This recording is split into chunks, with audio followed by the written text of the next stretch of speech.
That makes sense. Oh. The point of a temple is not to be comfortable. It's to look good. Oh. Yeah.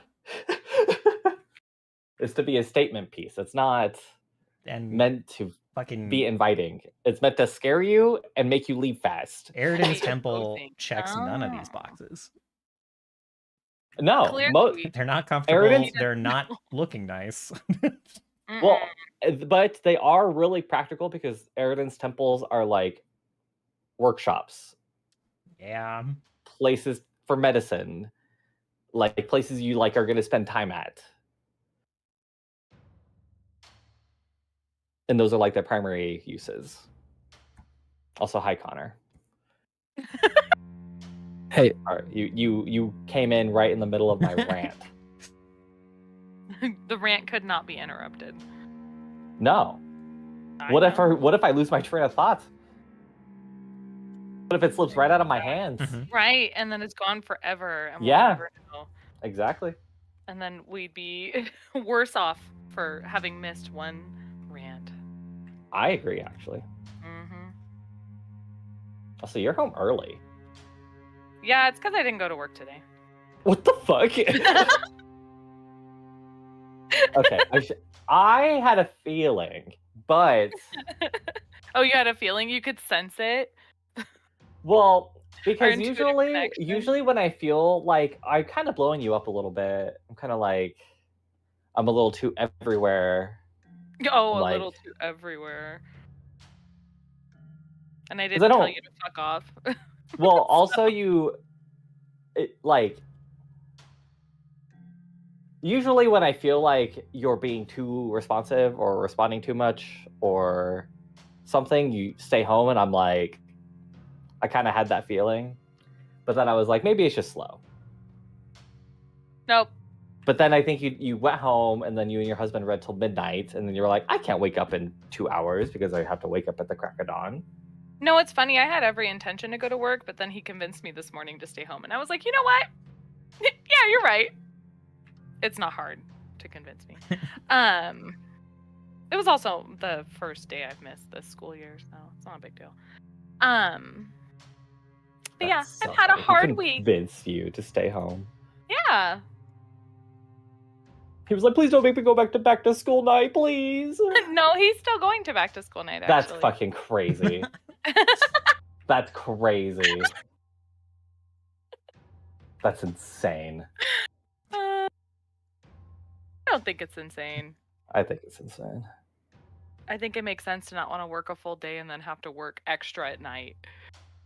Is it really working? Yes. I don't believe you. I remember back to school night, and I was like, wow. They're just sitting there. I don't remember.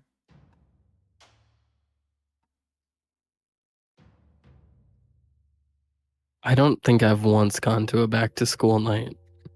Well, they're not required, so, and I don't think you have kids. I mean, Oh, you mean as when the you were a kid? kid. Oh, Yeah, I was like, Connor, why would you? yeah. He has a child. It's that ginormous cat. I don't think he's Yeah. old enough for school. When is he going to school, by the way? I don't know. I wish it was soon. Where's Bill? Where's he at? I saw He's him. online. He came online. Yeah. It's crazy. He's like, oh, Sarah will be really late today. I was Sorry, kind of banking on that too, and then I looked in here and I was like, how is she here before me? Yeah, crazy. It's because she slacked. I'm really messing up the dynamic. Sorry. Yeah, you are. I was only a couple minutes late, so I think You're it's fine. fine. I sent him a scathing message. Excellent. Thank you. Excellent. It says you late. It's crazy. He's He probably was here doing the after same Connor. thing. He's probably doing the same thing Connor was doing. It was like, oh, Sarah's not there yet. Oh, shit.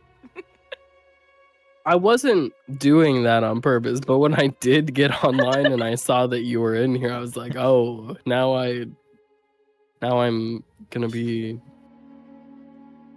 look even worse. Ferris. Yes.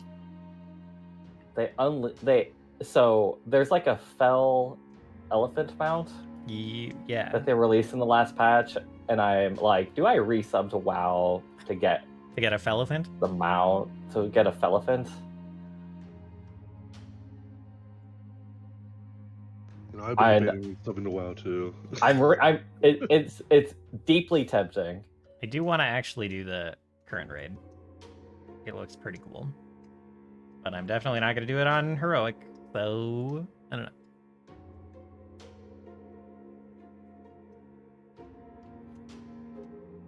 I'm like, my Draenei Warlock needs a Felephant. That's fair. That's lore accurate. Yeah. I've got the Fell Bird for my Warlock.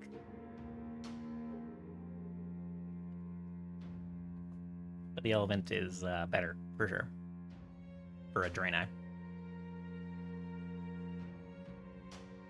Yeah, and also there is like there's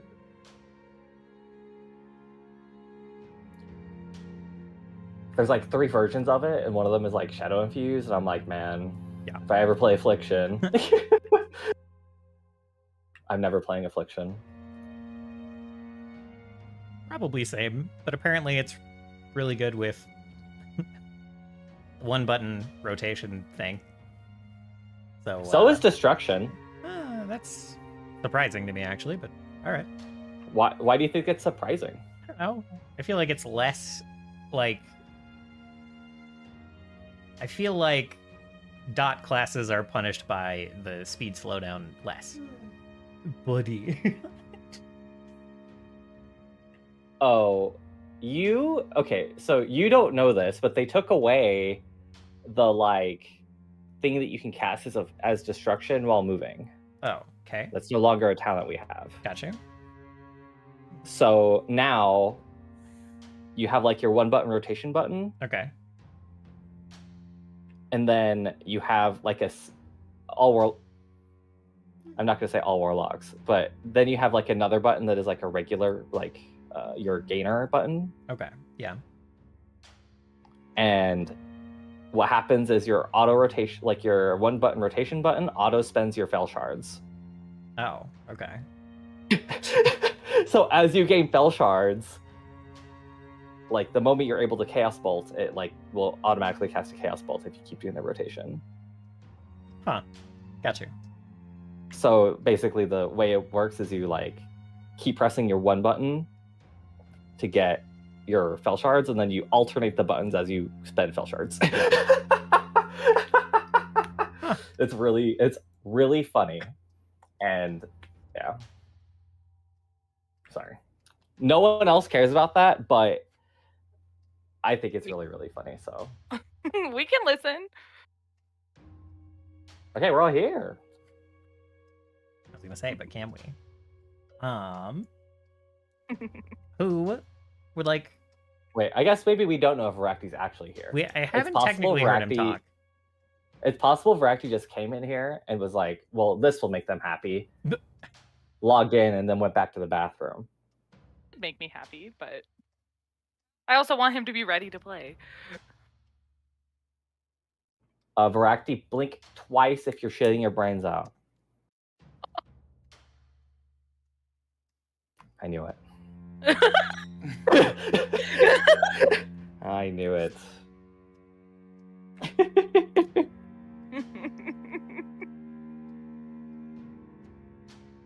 Well, he came off mute. And he did kind of mutter something. A laugh, chuckle at your. It was a little chuckle. A polite chuckle, I might characterize it as. I'm funny.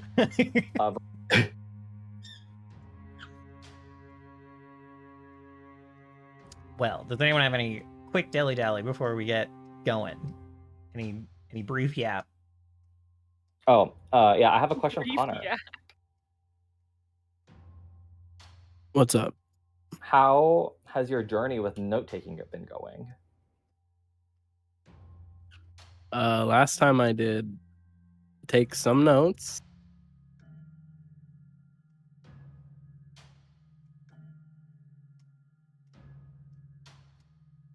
An excellent And that's first all step. he has to say about An that. excellent step. No, Oh, I just was maybe thinking maybe you had some extra thoughts. You maybe like thought about it a little more. I But have it's been okay if thinking you about didn't. it. No, it's okay. I have been thinking about it, and I have been thinking about just my approach to the game in general a lot of like, I don't think I really fully understand why Scene is like a part of the group type of thing. And so I've been trying to think about that, and also trying to think about like, I think last time what I was doing last session was taking notes exclusively from like first person, and that was helpful, and forcing myself to take things from like first person. And if I started to write in third person, I would like stop myself and make myself rewrite it. And I think that was kind of a bit more engaging than normal. Yeah, it can help kind of focus Notes your is character's journaling thoughts. is insane. I love it though. It is very I thought that's reasonable, what and many people do it. No, it's very reasonable. It's just one of those things where like sometimes it just makes you like think about the game different. Mm-hmm. You're like taking notes and you're like you like come to something, you're like, wait a minute. My character actually feels like maybe stronger than I'm expressing in the game about this. Mhm. And stuff like that. Like it's just I'm not saying don't do it. It's one of those things where I'm like, I like that you like that. I mean, I think I'm just like trying different things to see what feels the best.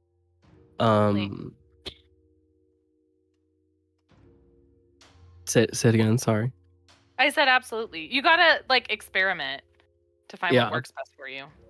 Because I think for me, it's just like with note taking ever in my life, like school or whatever else, I've just never felt invested in it. It's always been like, I don't need this, when I very clearly do. Like you can skate through school without taking notes more easily than I think you can skate through like playing D&D, because there's a lot more story to remember. Well, because if you don't remember, then you can't inform your RP and your decision making. So yeah, Exactly. you could also fail your classes, but I guess you didn't have that problem. Eh.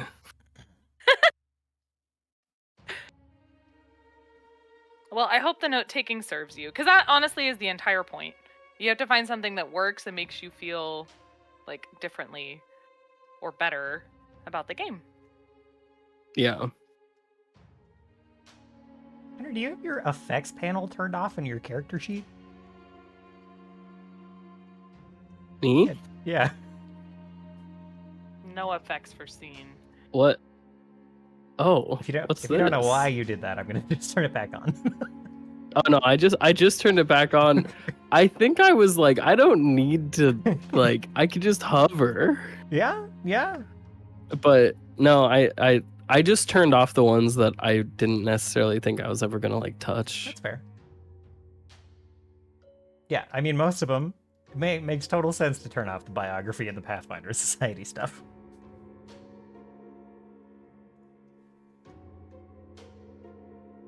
I turned it back on, so. Excellent.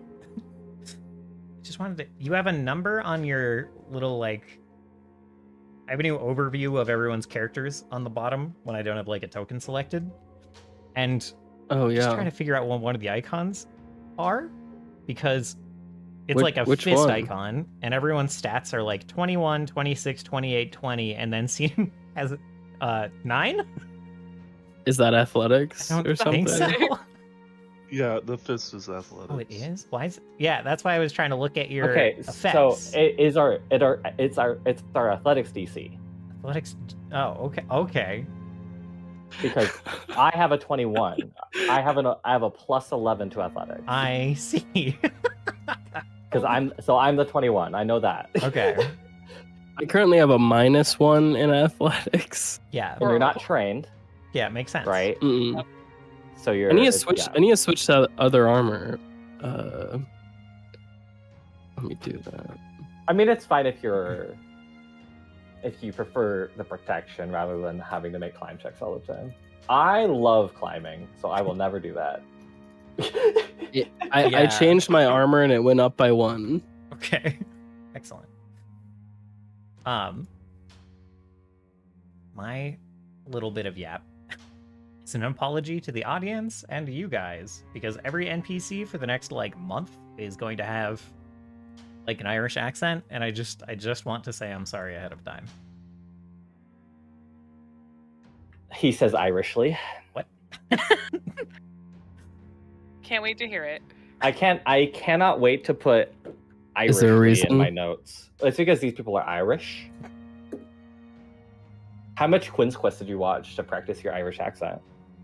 More none. I haven't watched any recent Quinn's Quest in the last week or so. I've watched some. He doesn't he releases stuff every 3 months, so it's not like you've missed anything. Yeah, I've watched some Bellular videos. Oh, is he Irish? Yeah, but like the accent's barely there, which is helpful still sometimes to see what like a barely Irish accent sounds like. And I just kind of Okay, well, apology accepted. He says Irishly. sometimes I watch clips from the Banshees of Inisharan.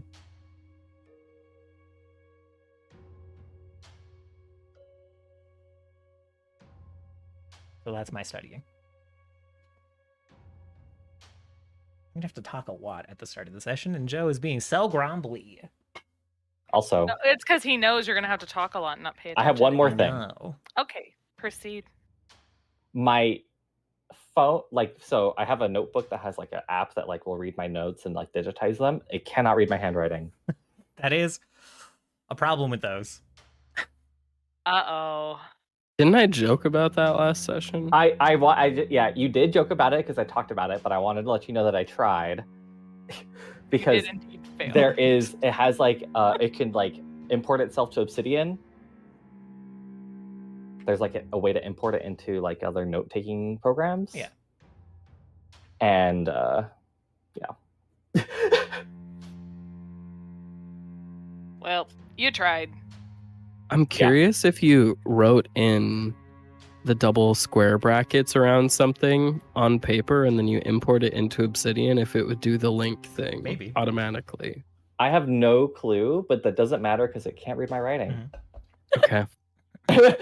Look, And Quite the unfortunate. thing I on have my no phone, intention of writing better. So thing on my phone that converts like text to, like pictures of text to text, like imports documents and stuff. That can barely read like printed typeface. So, I think these like handwriting readers are pretty bad. does Veracti have anything to say? He's been awful quiet. He snickered that one time, has said nothing else. Cool. You guys didn't see that damage message at the bottom of chat. Yeah, I did. You took 80 damage. That was from doing an Irish accent, he says Irishly. I'm gonna. This is not.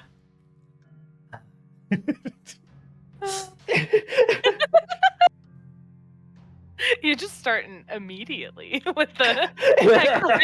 You know how I like used to You do. usually ramp up. I used to do. I've been like, ready. Sound. I woke up effects. today at a regular person time. I used to do like more sound effects and stuff in the game, and like the strange combination of praise and heckling is precisely why I don't do sound effects anymore.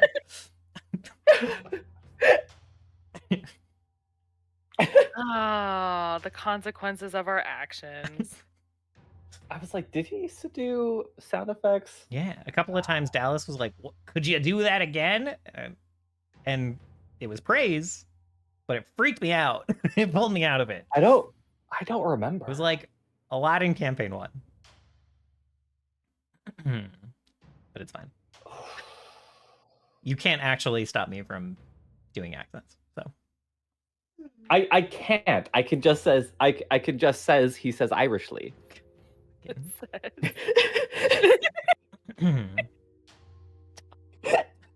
all right. Are we all moderately present? Quick roll call. Isn't I'm here. Here. Blink twice if you're shitting your brains out. Oh my god. I don't know how you got that. That's He great. clipped it from- How are He you clipped so it from your ready? Stream and then that's so fucking funny. Oh, blink twice if you're shitting your brains out. Just biding my time waiting. That's perfect. It's really good. Okay, I guess we're all here. It's a really We're all good ready. clip to like chop and combine with other clips too. Blink twice if you're, and then just have like a bunch of other options. That sounds good. I do give you permission to use it on stream. Like you are, Oh, Grumpy. perfect. Even better. like you already have Rye I give you saying, permission. "I'm gonna shit" or something. I'm sure I do somewhere. oh You could just string together some blink twice if I'm gonna shit.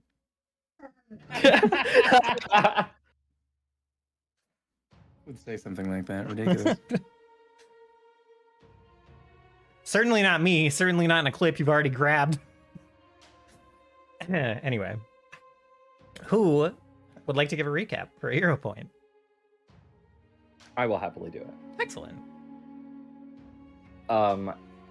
So we entered into a town named Halvid. It's like a wallish, shitty place. As we entered, there was some soldiers in green and white armor, led by a man in a tricone. Sorry, I don't know why I'm talking all weird right now. Good. And he was conscripting some poor Rudelian people from the shitty place. We'll call it Taft. Actually, Taft is nice. Lodi.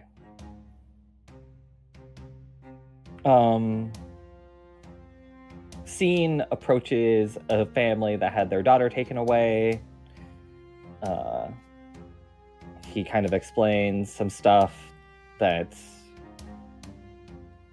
basically like it's a conscription. They took their daughter away, etc., etc. He also said that there's like a rumor that Lenovo was like weakened by something at the moment. I don't know what that's about. I kind of assume that that was just like a lie because what happened that they're weakened. I kind of feel like that would be something Ruth would have told us, but in my notes I said Ruth is weakened due to some opening made up in parentheses. We fell asleep, and then Turkon was gonna go beat a guy up, but he was just logging actually. And then as we were leaving the town, there was like a rune stone situation with a ley line, and then we got ambushed by some like a bug and 2 plants. And that was really cool. We killed them.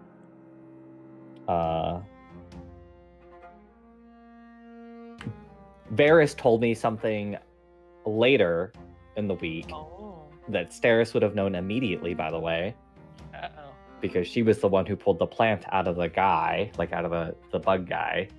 And you would have noticed that those creatures we're fighting were like genetically modified organisms. They were GMOs. Those were GMO monsters? They were GMO monsters. Only fight organic monsters. Can you fucking believe it? Wow. Genetically modified monsters. Genetically modified monsters, correct. And then we are in the Rudel capital. I don't know if we know the name of the city, but Isha is like about to climb up a wall so that she can spy on the Duchess of Rudel and someone who is here from Temel. Correct. Specifically, those creatures had signs. They had kind of like sort of that blackened, somewhat like oily bark, similar to some other of like the Dominion corrupted plant life that you've run into, like the dryad that you got the dryad's gift from, and like the armor and stuff that Sig was kind of like forming out of that same bark when you ran into her last.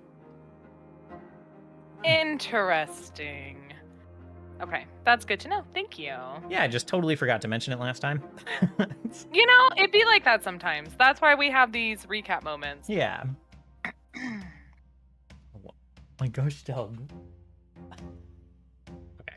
I might run upstairs just real quick and give him a Kong that I Okay. already have made up. I was saving it for later, but apparently we're just using the backup plan right away.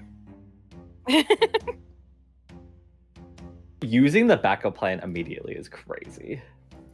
You know, Josu saw him prepping that Kong and knows Dude. it's there. And Dude, he's like, if I act up if now. I act up right now, maybe I'll get 2 Kong.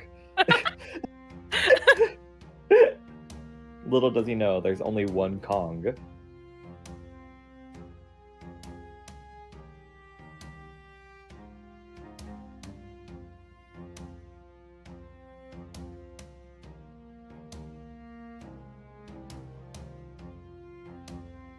Blink twice if you're shitting your brains out.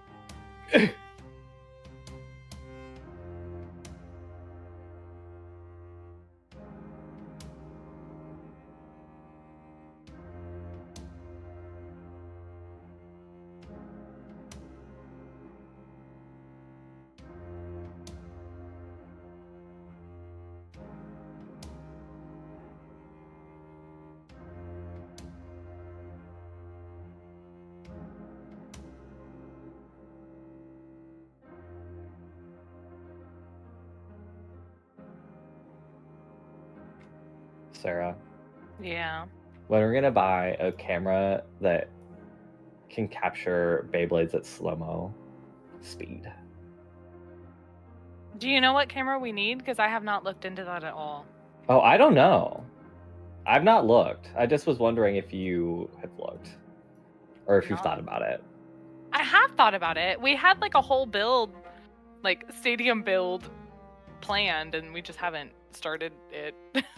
That's true. You play Beyblades? Yeah. Unironically. Unironically, So like funny. a lot. Yeah, unironically, I think between me and Sarah, we own like every Beyblade that has Yeah, been we have, printed like, in the all of United That's them. crazy. States. Are the new ones cool? Yeah, actually, they're really cool. Really cool. They're really And cool. the new stadium has sparked, like the new kind of standard arena has sparked like a big old renaissance of Beyblade stuff. Yeah. 'Cause it's like wonder actually if- well So designed instead of being a Yeah. bowl where they bump into each other and slow down right away. What is this? Beyblade? Beyblade? Beyblade X. Oh, I know Beyblade, but what do you mean this revitalization, new arena? So instead of Called the Oh, it's Extreme the Rail. newest. instead of being a bowl with like 3 pits where your Beyblade gets like knocked into, it's just like a almost sort of heart-shaped disc, sort of, kind of, with I'll take a picture of my arena. yeah, it's got like this rail that goes along the outside of it. So when like one of the discs, one of the Beyblades gets bumped into it, the like teeth near the bottom of it grab that rail and like send it shooting all the way around the edge of the arena and like back towards the center. So it's just very like dynamic and fast compared to kind of a slow spin down that was common in the old style. I can't believe they only had that spin down in the anime and everything. Well, they didn't. In the anime, it was like a lot more bombastic, like how Beyblade X is. Yeah. Bombast. Yeah, You had like, monsters coming out and doing birds special came out of attacks. the- Yeah. yeah. It was like Yu-Gi-Oh mixed with Beyblade. Now then, sorry, I didn't mean to give room to revitalize. Did anyone else ever play Beat 'em On? I'm gonna Beat 'em on was fun. It was. I'm climbing the wall. Yes. So you sneak around the carriage that you arrived in, using a little bit of cover from the guard that you have bribed to cover for you and assist, giving you a little bit of information. You sneak around the back of the castle. I'm not going to make you roll stealth checks against these guards that are looking the other direction. Well, also, it will never stop me. Right. They can just stare at you. Yes. So you start climbing the outside of this keep, and you pretty much immediately see the balcony that the fellow pointed you toward. And as you are climbing toward it, you start to hear voices kind of filter outside. And the first voice you hear is that of kind of an older woman from what you can surmise, saying, "What the Queen will think when she hears your methods. Some of your conscripts are practically children. You take unwell, knowing full well they wouldn't be necessary, lady, if you had an army to speak of. It's clear to the Queen that you've gotten too comfortable up here on your lakeside balcony. Mind your own comfort, Mardle. You forget your place. Don't go forgetting you're just an upstart taxman. For now, Duchess." And you hear steps kind of coming over toward the balcony. Where have you positioned yourself? Are you in a place where you can see the balcony? Are you like under the balcony?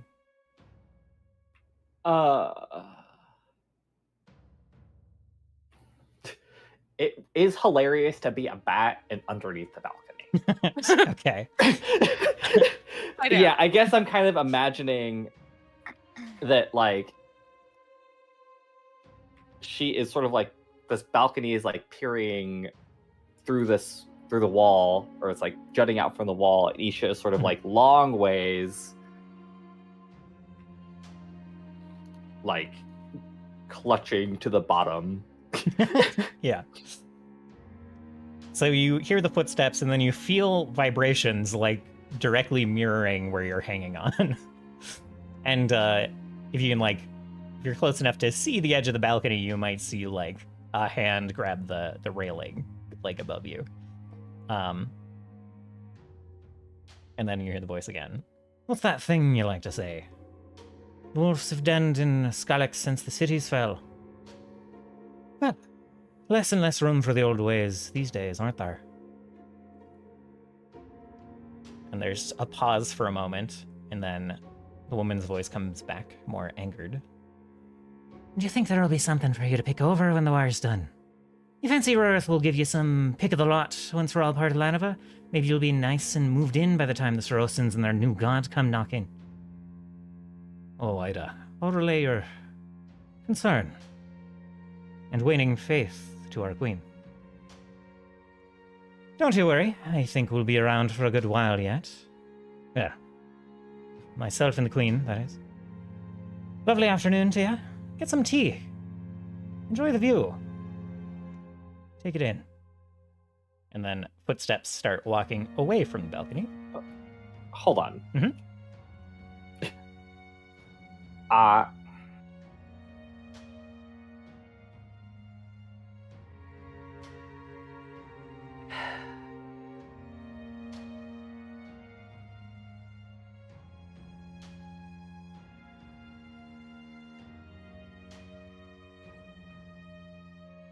How high are we?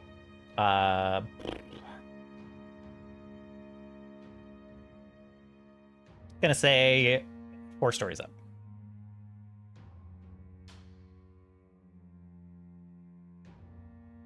It's quite the distance to fall for a person. It is. Oh, God.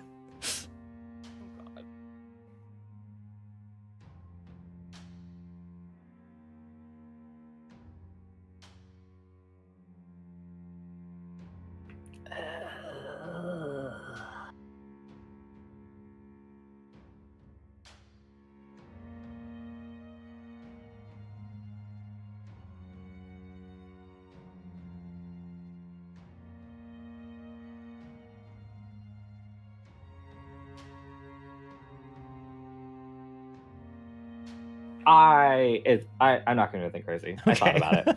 All right. Slow motion. You see the hand sliding away from the railing. Feel and hear his footsteps stepping away from the edge of the balcony. And then hear him walk across the room. A few moments later, you hear the gentle click of a door closing. And then about 5 seconds after that, you hear the woman, apparently named Ida, some distance away from the balcony, kind of muttering to herself. Swim away, you mangy otter. Hide in your dam. You drown in it.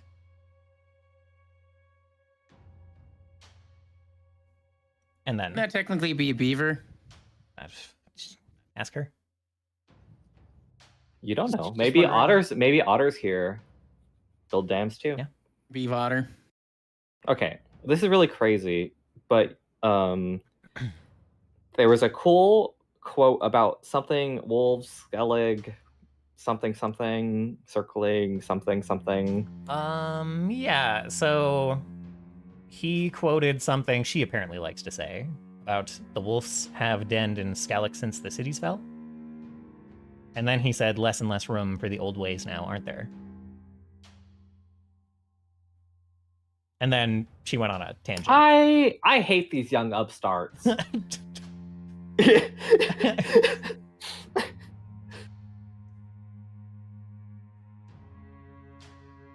then, yeah, she went on a whole tangent about how he's an idiot, basically. And he thinks he's going to get something out of the war. And then he was like, I'll relay your thoughts to the queen.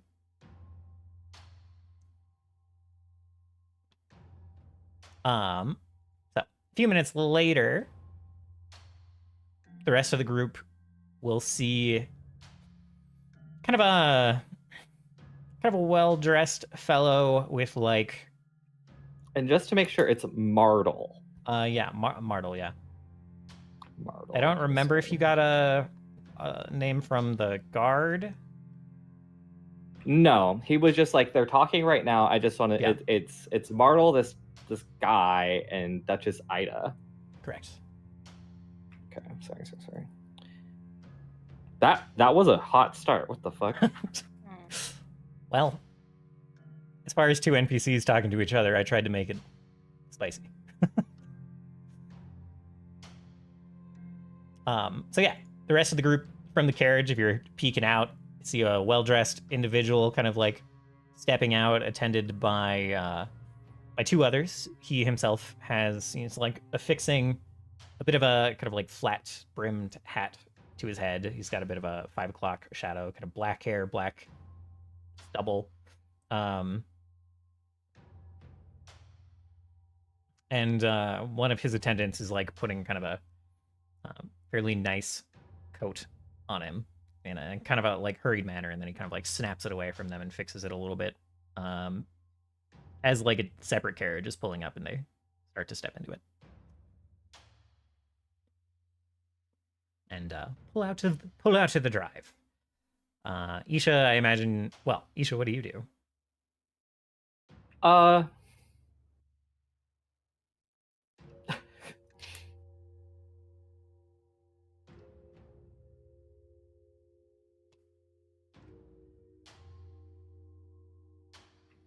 Are the people in my party just in the carriage? Yeah, correct. Yes, I am. We are waiting in the carriage. You guys really? They can't climb. We were they don't have a told to climb wait! speed. We were told to wait, and you were like, "I'm gonna go." Oh, We can't climb like you. you guys are such rule Speak for yourself. Well, okay. Perhaps other people can climb, but yeah.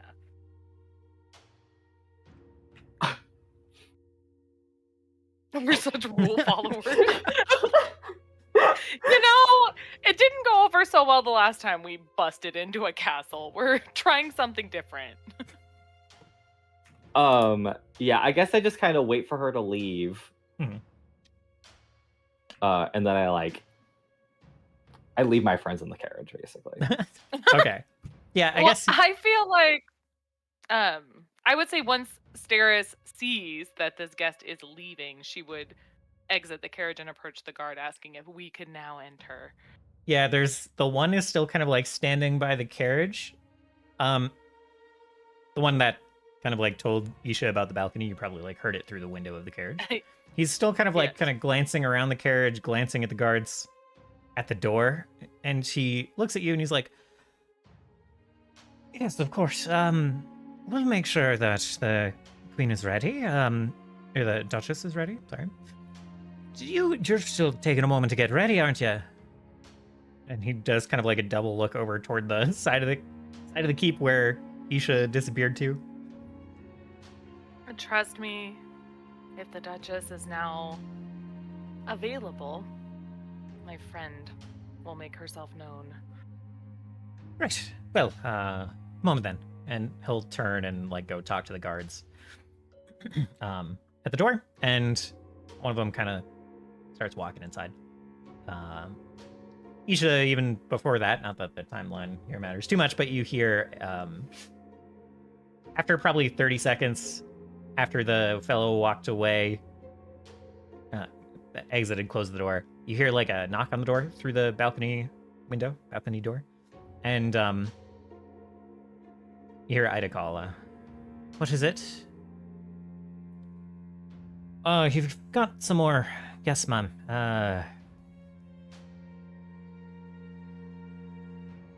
Some kind of missives from, seems like from Larva. Thought it better not to mix company." And then there's like a pause. And Ida's like, "That was a good choice. Aye. Give me a moment, and then bring them back in here. We'll meet here." And there's the sound of a door opening and closing, Isha.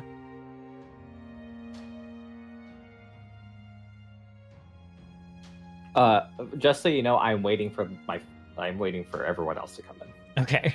Oh, she's going for a dramatic entrance. All right. So there's a couple minutes of waiting, and then the guard that brought your carriage here kind of like comes back over to the door of the carriage and says, "All right, the Queen's Guard will bring you up." Or, God, fuck, shit, fuck. So what have you done to me? The Duchess's guards will I've bring you up. infected your brain with the queen virus. Ow! And good luck with your conversation. And he kind of starts. He'll help you guys out of the carriage effectively, and he will then turn and start like leaving the courtyard. And then a pair of guards that were at the door start leading you guys up with lots of strange looks. They kind of like mumble some things to each other as they're leading you up there, but don't really question things further. And then Scene would look at the people giving strange looks and wink, do finger guns, and like point at them with his pseudopods.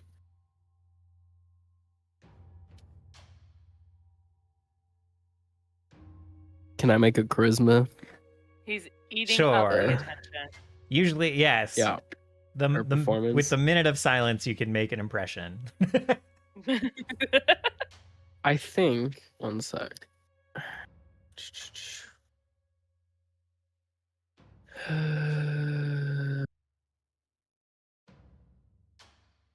Because of versatile performance, I can use performance to make an impression.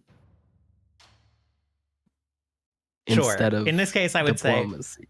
normally that would require you to be performing a little bit, I would say, but in this case, you're using your your star power, your Yeah.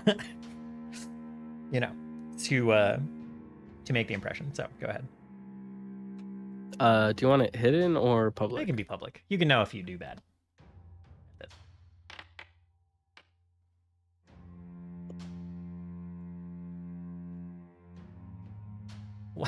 One of them is like, Why is that eyeball kind of hot? Seriously. "Are you not Rune Knights?" And then the other one like hits him in the arm. He's like, ah. And he's like, of course they're not Rune Knights. You see any runes on them? Well, no, but I thought it was you know.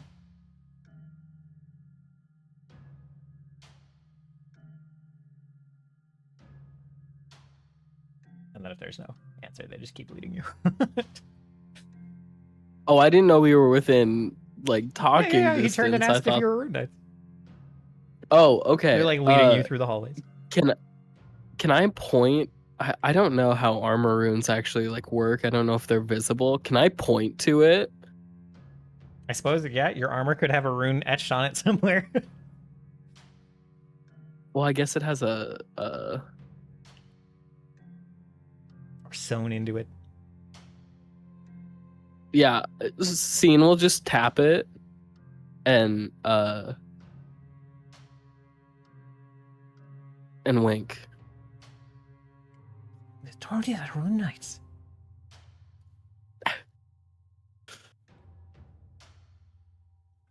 And then as they like proceed up, Yeah. the scene will just like wave back at them. Yeah, they keep bringing you up to up to this chamber, and then they'll open the door for you, and they kind of like gesture for you to enter. They're like, "The Duchess will be with you shortly. Make yourselves comfortable," and they kind of like let you into a sitting room with a very nice balcony at one side. Probably like I don't know. The balcony probably goes only like 5 feet out, but it's like 10, 15 feet wide. And before the balcony is like a pleasant kind of large sitting room with like lots of very nice looking like chairs arranged in around a couple of like fixtures. There's kind of like a couch and a deeper chair kind of around like a fireplace in one corner of the room, and like a couple more around some like coffee table sized tables, all very kind of nicely decorated with like everything in here is kind of this lilac colored fabric.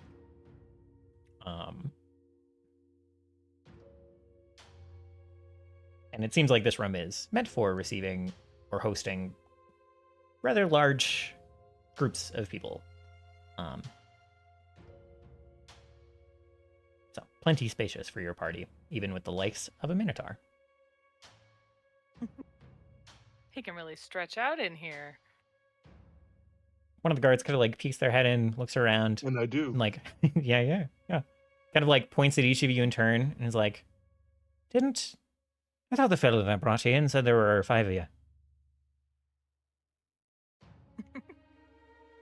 Perhaps. Isha like slithers out from underneath the. Oh, good heavens. That's very rude to talk about my friend's size like that. Begging your pardon. Didn't mean to. Duchess will be with you shortly. He closes the door.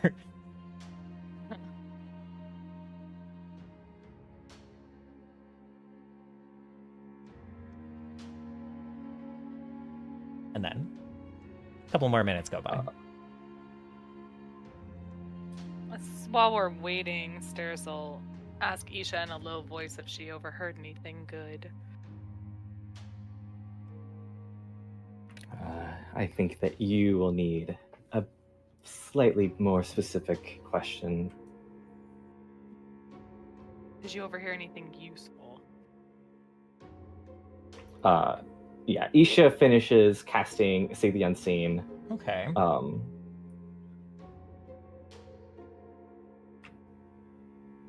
Well, it seems that perhaps the Duchess will be compliant with my plan, perhaps? She does not seem to approve of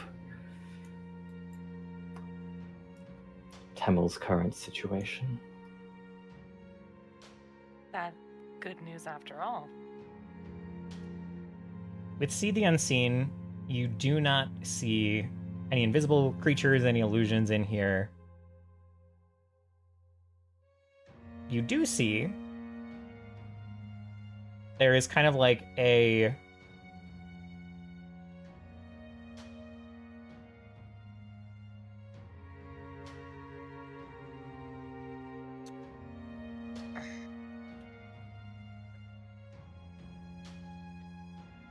there's kind of like a pelt blanket over one of the couches in here. And there's like a shield hanging over the fireplace.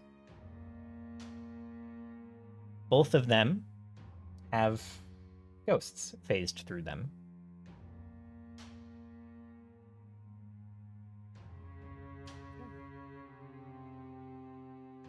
You can see some kind of spirit upon both of those items.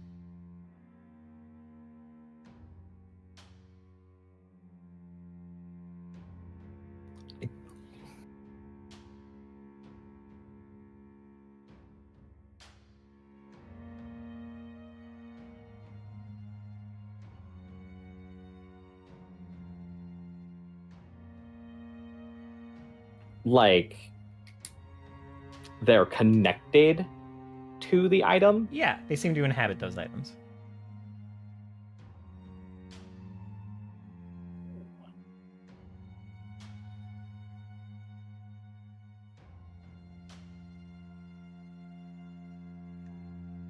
A shield and a blanket. Yes. Right. Shield on the fire above the fireplace and a blanket on a couch.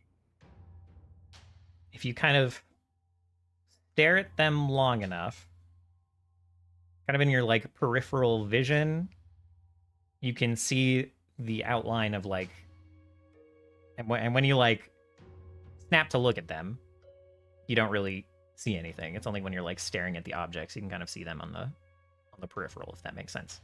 You can see kind of the impression of a canine laying on that blanket, and older gentleman staring up at that shield.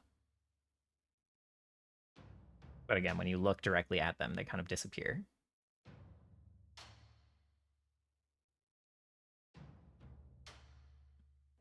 I don't know if Isha knows what to do with that information right now. As long as they're not invisible Ritualic or Right. There are no something, it is pretty unremarkable to her, I think. there are no spies of the Dominion present, from what you can see.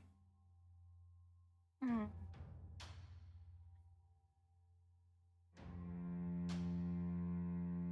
And I may have interrupted Stairs' question about if you heard anything interesting.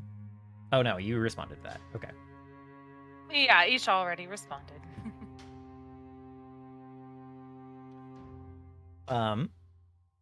After a couple of minutes, that same guard opens up the door again and says, "The Duchess, Ida Wolf, mistress of the Keep at Skalek," and steps aside. And then you see this an older woman enter, very like kind of pristinely pinned back hair, kind of a chestnut with some like gray along the sides. Yeah, done up like pulled back and done up in a very kind of tight bun on the back. And she's got kind of like a fur coat on that covers most of her form, kind of like hides her arms a little bit. You can see the very point of a scabbard under the coat. And as she's stepping in, she kind of pauses and like scans across all of you, kind of like mid-step, but then keeps stepping in. Doesn't stop her too long. She's like,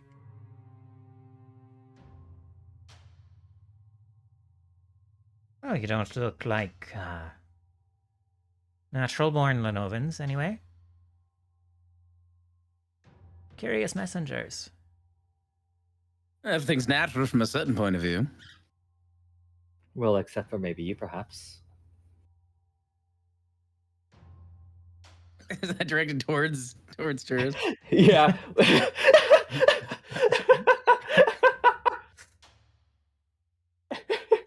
She has a point. There's a difference between unnatural and uncommon, you know. I, I believe I understand the difference. It's simply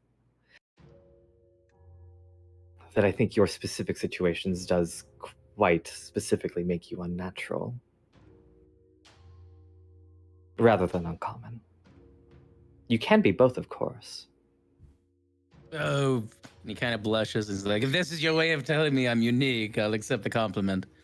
Let's not fraternize right now. We have more important business. This whole back and forth, she is like kind of taking slow steps into the room. Kind of like walks up to the back of like one of the chairs in the room and kind of like leans on it a little bit, puts both of her hands like palms down on the back of the chair, kind of appraising you all. Giving quite a bit of attention to Isha. But curious attention all around.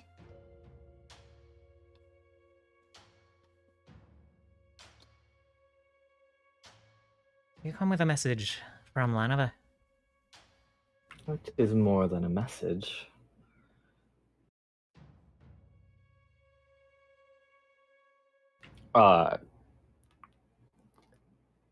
Isha sort of like with her wing is holding out the missive. It's like a moment she kind of looks at it. We have a proposal. She'll kind of like gesture around the room and say, "You've traveled a long way. Make yourselves comfortable." She steps forward and takes the missive from you.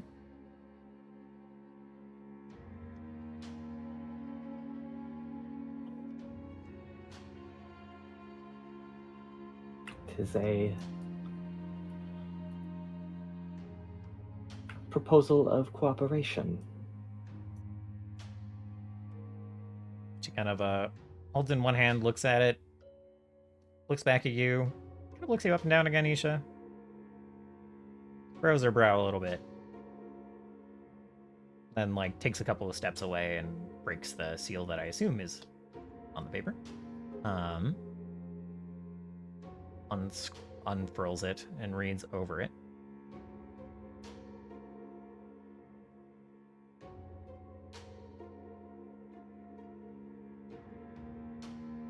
And I know we kind of glossed over what was actually like in the missive. What precisely did you want Rith to write?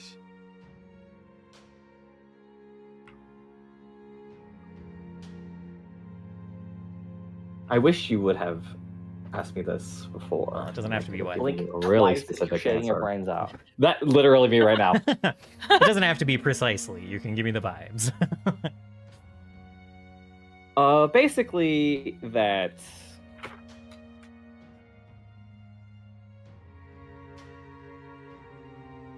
Like the paper doesn't say she can as long as she like agrees to help us in the way that we want to sort of do this,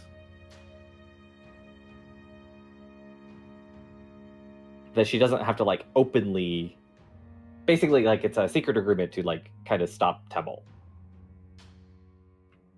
Okay. She tilts her head to the side a little bit.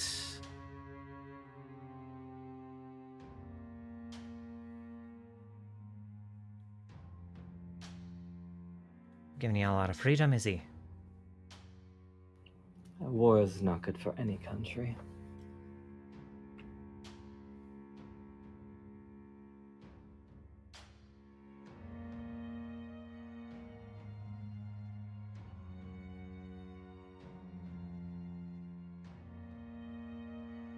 Well, at a glance, sounds like a good deal. It's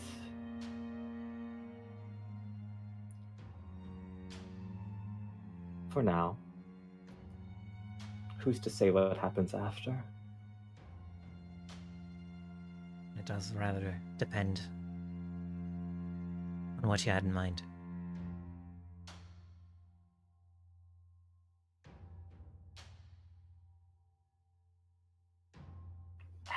So I have a question for my party. Has Isha told you guys her plan? No. I don't think so. No, she's kept saying that when we get to Rudel, we'll hear it. Interesting. Okay. I don't recall you sharing your plan. That makes sense to I me. remember the word treaty, but that was it.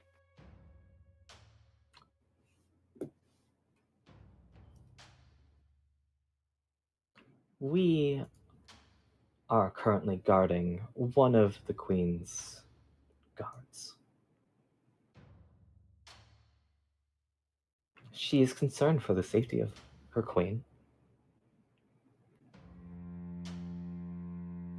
It would make sense to me that perhaps you don't necessarily need to openly wage war against the places that you serve.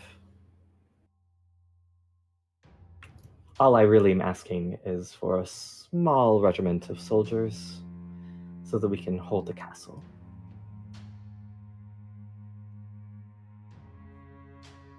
While we deal with whatever infestation is there. She kind of furrows her brow and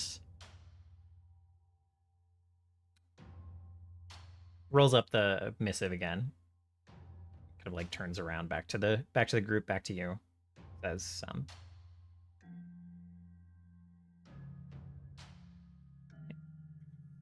you believe there to be an infestation? I don't know. Clearly something is wrong, right? Something is clearly wrong with that Martel fellow.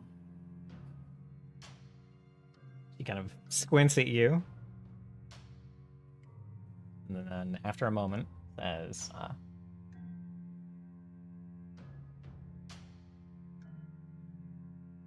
You will have time to prepare and think. I don't think that you'll move against us. So, I'm willing to let you leave this room with the knowledge.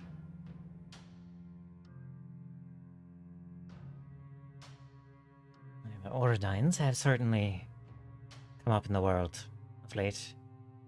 And that's not the least of the questionable decisions the Queen has made.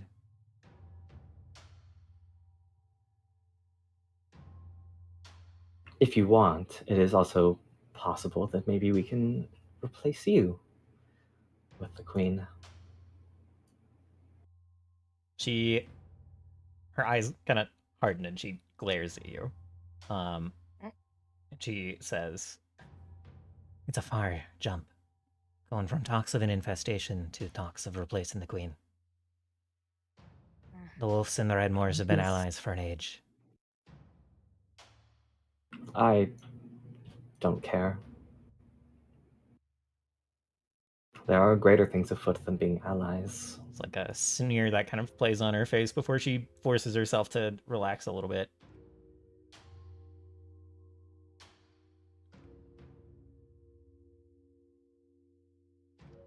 I feel like Steris has been by the fireplace listening to this conversation thus far and seeing the Duchess's reaction to the direction Isha's taking this.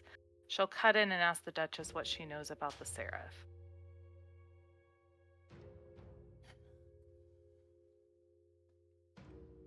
About the Seraph himself, not much. What about the influence he has on people?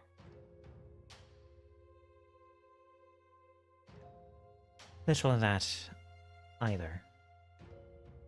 You know that his spies have shown up in this kingdom for years and years. And almost ended us once.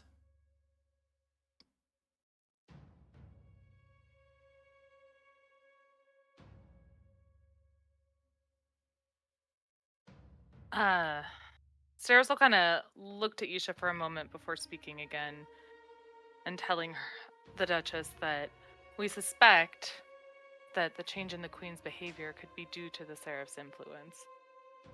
And perhaps, instead of talking of replacing, we can talk of rescuing.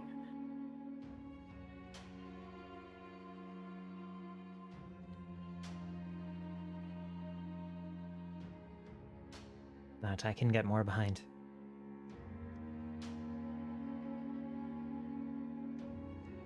You haven't seen any of your, observed any of your own people acting irregular, have you?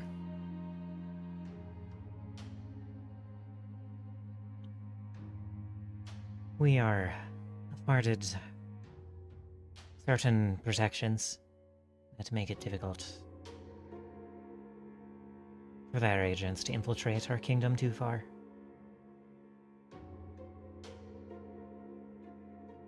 Ishka No, is like looking at the ghosts.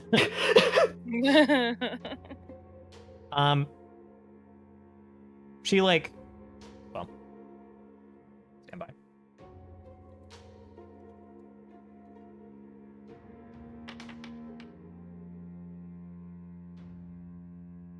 She doesn't drag it. Okay.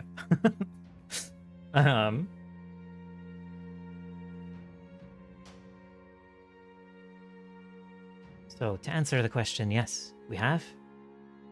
And we've dealt with such infiltrations swiftly.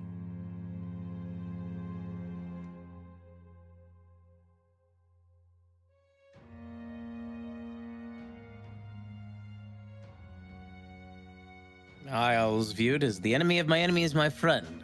And, well, that makes me curious, friend. How are you able to repel such infiltration?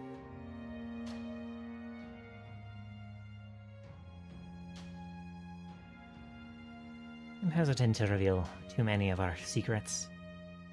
I think I see two right here. Now she like looks at you and kind of like follows your gaze and gives kind of like half a nod. Some of my line have been granted the chance to continue to keep the family safe.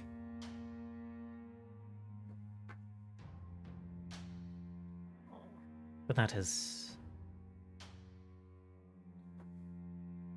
not the only protection we have.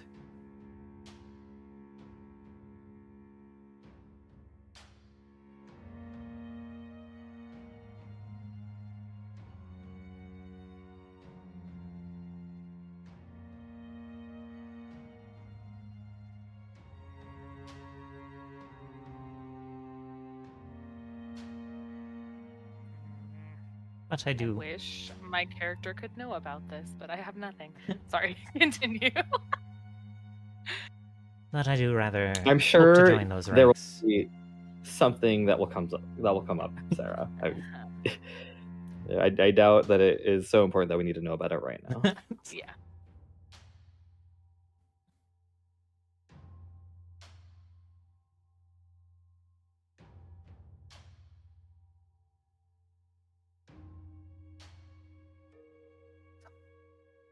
If you wish to see if the Queen is under some such influence, I'll aid with that however I can. Taking the castle before I know for sure, that's a far ask. I think that's reasonable.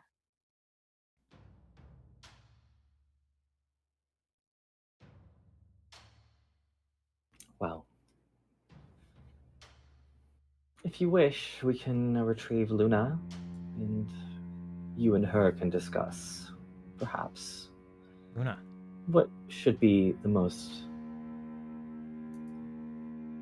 logical move.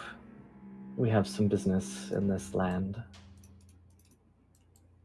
And yes, Luna. You have one of the Queen's Guard with you? I feel like I told you that already. You did not, Isha. I definitely did. No. I don't definitely recall. did.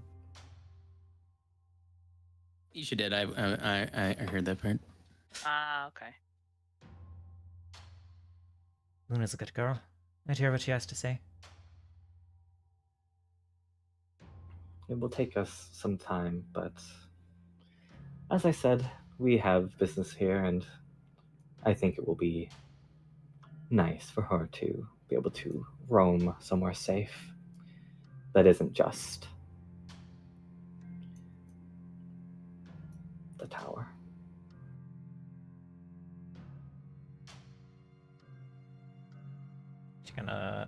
She gives you a quizzical look, but kind of nods.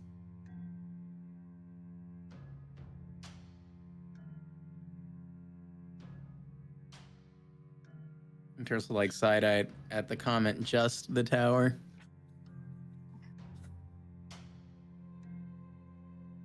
I'll have you know I'm very hospitable. I am not saying you're not. I just believe that even Luna can sense the way the tides are changing. Like I said, she's a good girl, sharp girl.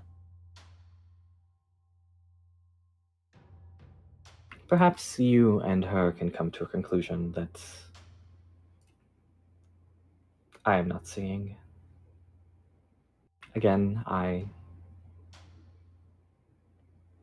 think that you two should talk if you respect her so much.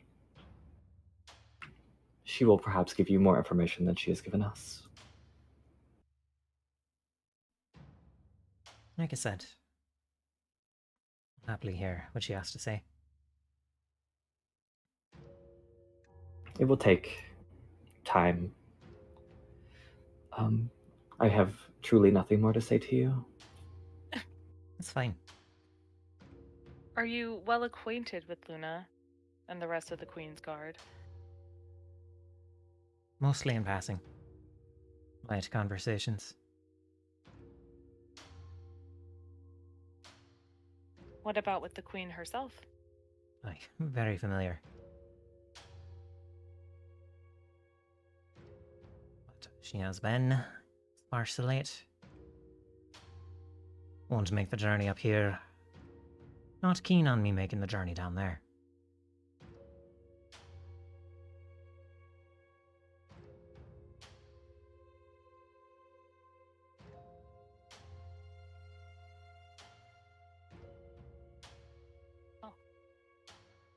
Thank you for meeting with us.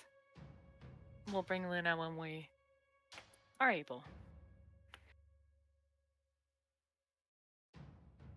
She kind of like glances at Isha again, and then kind of to the room says,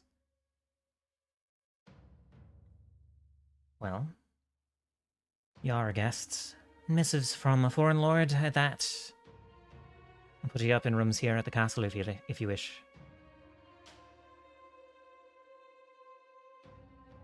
Generous. It would be rude to decline.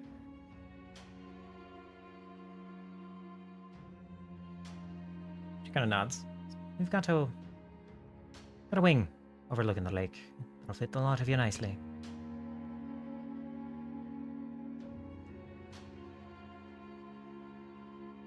And then she'll like turn and start going toward the door.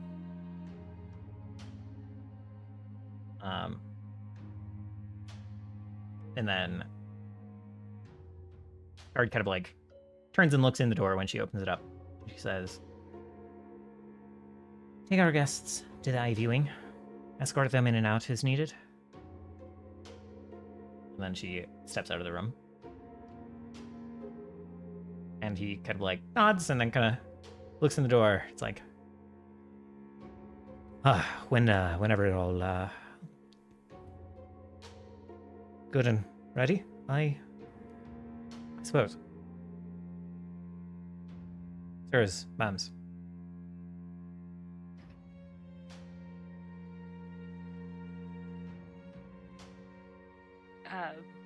No time like the present. Okay. She'll kind of nod to lead us there. All right. Kind of leads you, kind of back downstairs, and then to one corner of the castle on the same side. To kind of like, he opens up kind of like a set of double doors into this wing, and then lets you guys in, and kind of like gives you a brief, kind of like points at where everything is in there. And there's like several different rooms in the wing. There's like an exit out to a garden next to the lake. Yeah. Lovely. Wow. Turris, I do believe that if you wish to keep the door open here, it is plenty safe. Yes, I was thinking the same thing. Suppose I'll find nice wool. There's a lot of them.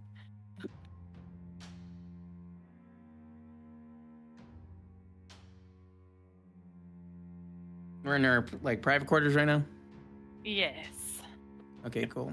We have a whole wing of the castle to ourselves, it seems. Yeah, Isha sort of like slides up to a window and she's like looking for somewhere less closed in. Okay. Like I said, you guys have access to a whole, it's like sort of fenced in, but like a garden dedicated to this wing. That kind of like has a trail that leads along the lakeside and along some kind of like ponds that are dug in from the lake.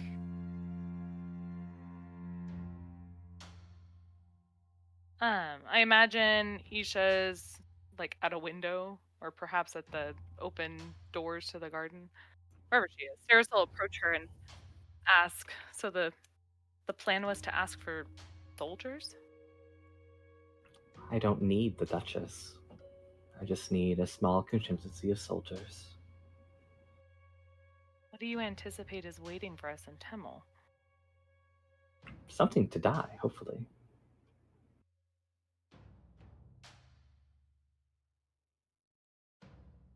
But something we couldn't handle on our own. 4 people cannot hold a castle.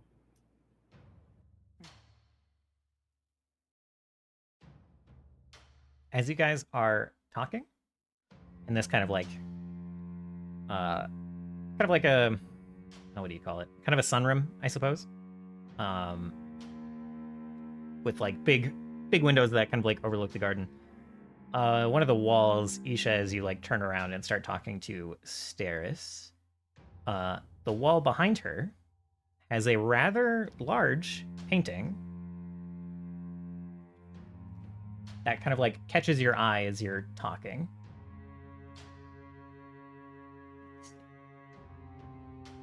And it is... Yeah, so Isha sort of continues with the premise is that if we have to fight the Queen, surely there will be more. And I catch this painting, sorry. Yes. And you see kind of an abstract-ish picture, kind of this oil painting where it's hard to pick out precise details. But there is it's this city at night. You can recognize that much, kind of like looking over the lake. And a bat-like creature flying over the city, raining dust down with kind of like an orange glow on the horizon.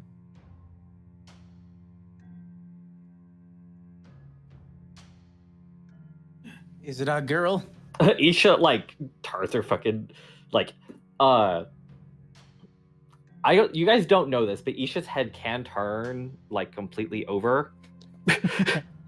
And for the first time, oh gosh, she's talking to Steris and her whole head like flips over. Stairs would probably jump with a bit of surprise at that and then follow Isha's gaze.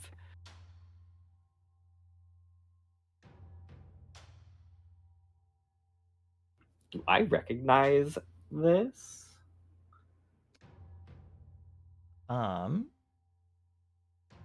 Like the scene or which part of it? Well, obviously, the scene is obvious. Right. The scene is the subject, I guess.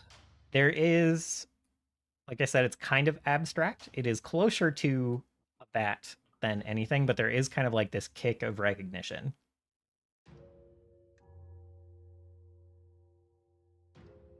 Hmm.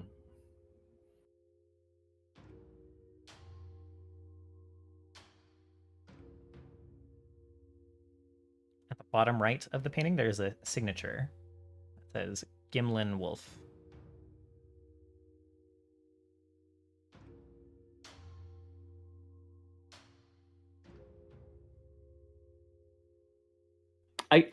I'm spelling it with an E. I as well.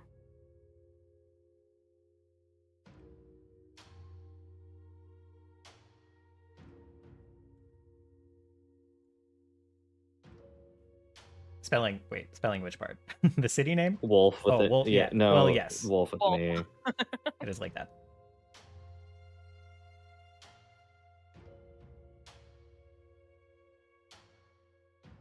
Could have given the whole name. Oh, there's a U? Oh. That's fine by me. Ah, that's unfortunate. I'm sorry. No, you're fine. Look, you said it had an E. As far as I'm concerned, you're correct. You had it correct. Yeah, as far as I'm concerned, it has an E.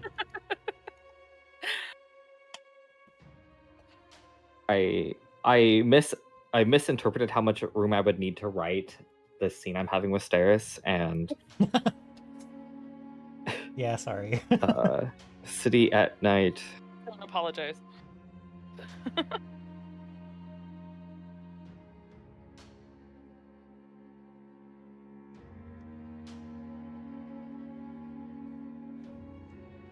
Yeah, I feel like Steris would be following Isha's gaze and kind of watching her curiously.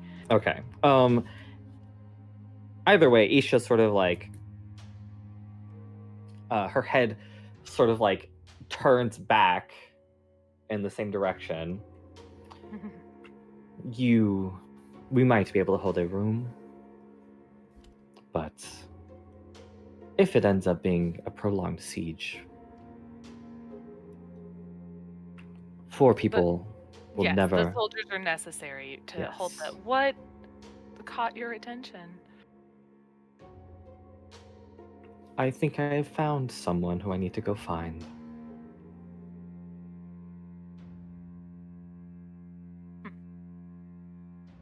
You're a fan of this artwork? I think that it is interesting when people paint stuff that is lost to history.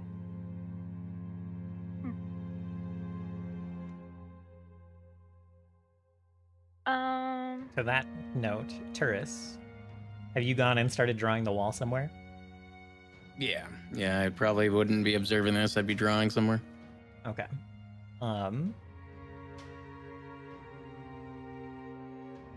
The room that go ahead and just roll me a d6.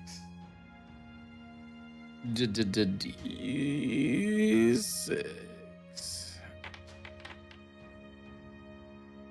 Okay.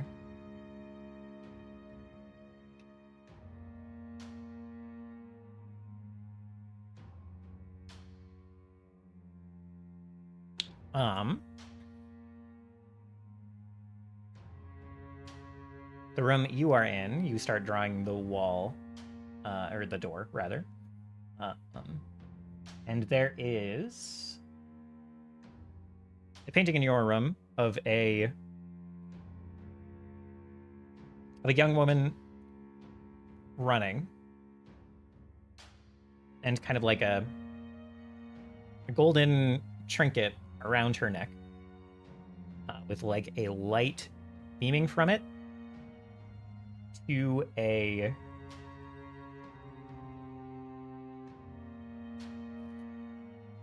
castle floating in the sky with roots like hanging down from it. Kind of like a bright light behind this castle, and kind of a large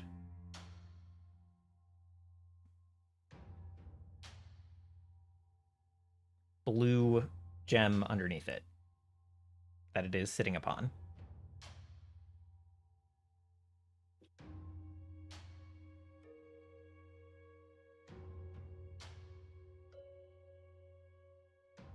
There's an audible record scratch noise. The chalk you're using to draw just screeches against the wall.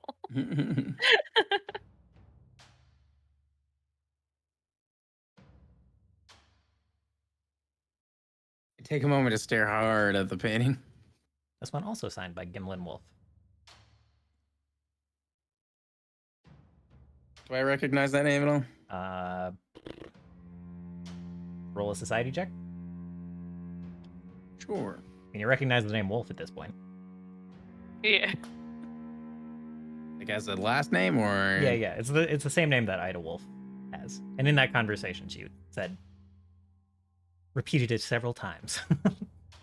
Oh, yeah. Dot is her middle name, actually. Ida Wolf. Yeah, like this. Duh Wolf. Ida Wolf. I see. I see. Ida Wolf. Ida Wolf. Oh my god. Oh, that's funny. Jesus. Why? I don't know why you know this. You just read a lot, I suppose. You've been reading over some. I have many textbooks to read. Yeah. And you've been researching stuff about this castle and everything. Yeah, you've come across mentions of the Wolf family, the royal family of Rudel. And this Gimlin Wolf fellow was said to have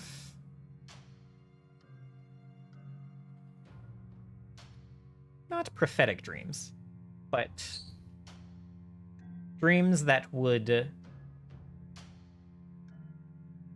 glimpse, most often, events in the past.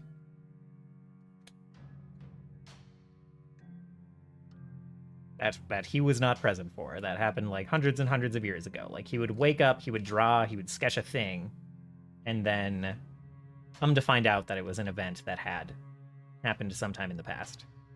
That he didn't have a recollection of reading, but everyone just kind of waved it off. On at least one occasion, one of those drawings was prophetic, was an event that had not happened yet. According to him. Just to make sure I'm not confused in my own notes. The Wolf family's the Duchess's family, not the Queen's family, right? Correct. Yeah. The Queen's right. Yeah, so the Queen of Temel, her name is Ida Queen. Stop. It's really confusing. The Queen of Temel is Morgan Redmore, and you have met her. Yes, we have. That's so funny. They have two completely different last names. Here one time. And Rudel has a royal family that also acts as the Queen's Duchess in the kingdom. They're kind of like a vassal kingdom. Say that one more time, I'm sorry. The Wolves are the royal family of Rudel. But they have also, in kind of like recent memory, or modern memory, been the dukes and duchesses of the Queen in Rudel. Like they serve,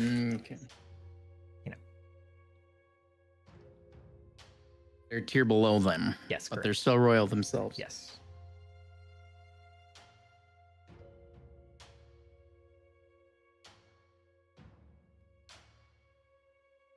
They have at some point pledged themselves to Temel.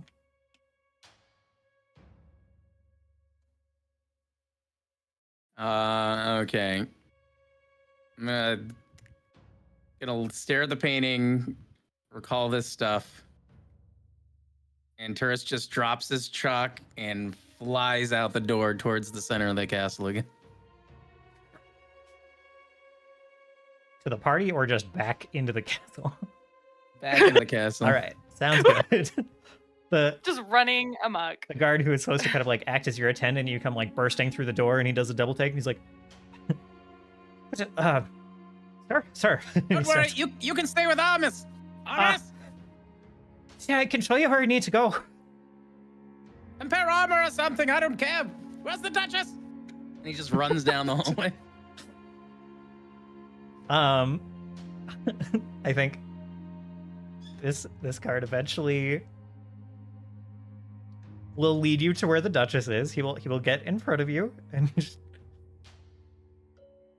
try to convince you to slow down and calm down, but in accepting that, he will run ahead of you and lead you towards the Duchess's chambers, and almost like tripping on the stairs up, trying to keep ahead of you.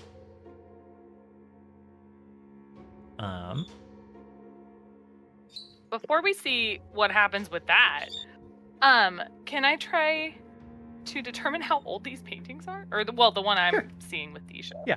Go ahead.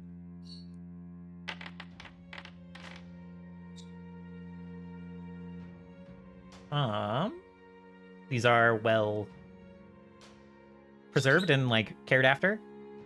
So it's like a little bit tricky. From just like looking. They're not Sorry, go ahead. Dated.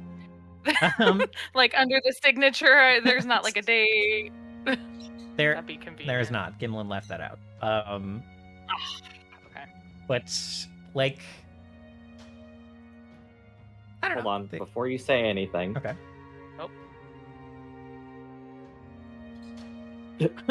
Okay. What? I can automatically determine if something has a temporal effect upon it. Has a temporal effect upon it. Wow. Let's see. Oh. No. I have the general idea if I'm within the vicinity of time manipulating phenomena. It's fine. I just wanted to know. I'm just Let's never have is. try. I have to say it Is this on all the time? all the time. Fuck. Oh my God. Very shit. Oh. There was a very subtle and strange bending when you were talking to Idlewolf. A strange ebb around her that you like. That was pretty subtle, so I probably should have made you roll. But yeah, not here, not at present, but around Idlewolf. When she like walked into the room, there was like a bit of a breeze of temporal manipulation, or at least something anomalous. Love anomalous. But nothing on the picture. There's Okay, that's this fine. picture Sorry, is go ahead. at least a, So, from what you can tell, at least like a couple hundred years old. okay.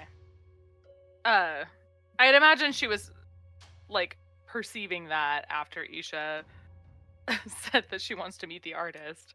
And Stairs will take that in, perhaps squint a bit at the painting.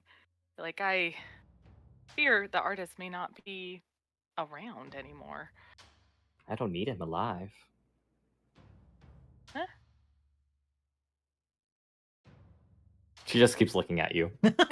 I suppose you don't. It is about this time that you hear see Turris probably down the hallway, kind of like bursting back out through the door and like trundling out of the wing. And then the soldiers' alarm and like running after Turris, and Turris saying something about you can stay with Armis. And then a few moments later, as Turris leaves 100 feet, Armis disappearing.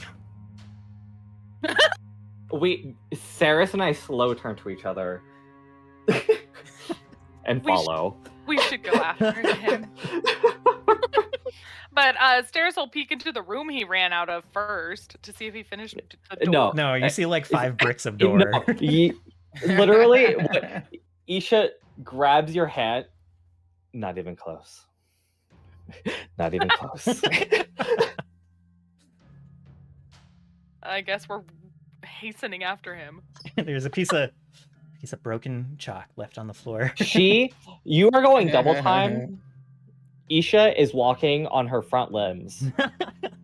Like she's just like doing like a handstand walk for funsies. As you're full sprint slithering. I'm full speed slithering down this hallway. Turkon and Cian, do you care to follow along, or do you get comfy in your nice guest Well, quarters? I was thinking that Turkon would actually be wandering the halls, looking at like busts. He's taking it and all things, in. Yeah. and he'd pick up a bust, like carefully pick it up and like turn it over and look at it, and then set it down more forcefully than he should. Oh. And just watching the guard just like cringe every time he does that. Yeah. And that is probably what you were in the middle of when Turris comes running out and the guard has to chase after him. Just shrug and then start chasing after him. All right. Cian, how about you? Scene would have been looking around to see if they had like a music hall or instruments anywhere. Yes. Probably wouldn't have like strayed too far from where Turris was, Okay. like the room that he was building the door in, but was just looking to see if he could find any instruments or anything. Roll a d20. This is super important, I know.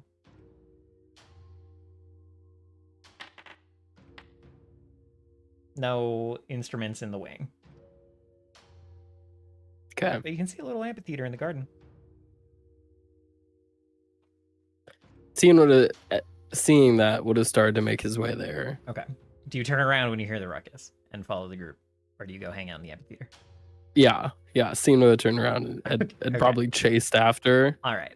So,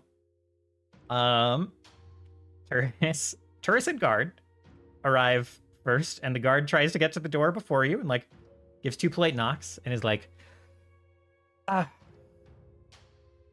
Duchess Wolf, one of the guests has urgent matters, apparently. And then there's kind of a... That was faster than expected. Let them in. And, like, opens the door. The guard opens the door. And Ida sees you, Turris. And again, there's another like sitting room. This one, similar to the other one, fireplace in the corner, some couches around it, but much smaller. And she kind of like gives you a quizzitive look. It is like, "They are not the one I expected to see." And then, Steris and Isha come following behind, probably rather quickly, I think. There we are. Come in. And then there's kind of like the slow flow of your party arriving. This is like the fourth I'm time. interested in. For the fourth time in this entire campaign, Isha is like, what the? I just. She's befuddled. And Stairs will kind of interject and ask Turris what all the fuss is about. I'm a great appreciator of art, you see. But it's more than that.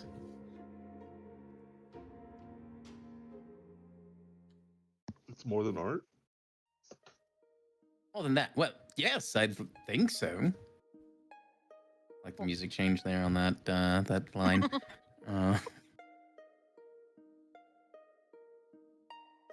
Oh, actually, during the run, maybe Turkon still had a bust in his hand. Just ran with it all the way down. Like, turns it over and then realizes what he has and like sets it on the ground somewhere out of sight. it's so funny.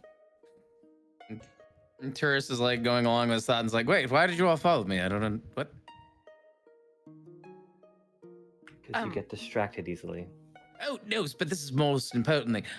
Duchess, Master, Mistress Duchess, Wolf. I need to know everything and all of the artistry of one of your familiar members, Gimlin Wolf. It is very important. She kind of like crooks an eyebrow, and there's like a little amused smile. She's like, "Hey, Gimlin was quite the artist, I am to understand." I'd read about him, but seeing his works in person, it drew a new, for lack of a better term, great interest based on his works. Yeah. You know how rulership is? Sometimes the stress gets to you and you start dreaming up fanciful things.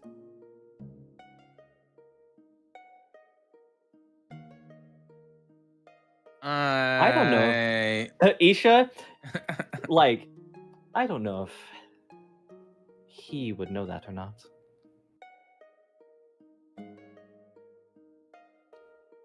She kind of like quirks her eyebrow again. As he said before, he's both unnatural and uncommon.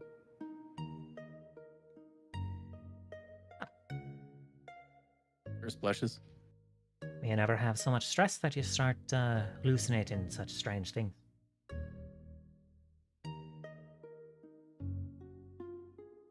Well, as a matter of fact, yes. But hallucinating, I think, is the inappropriate term.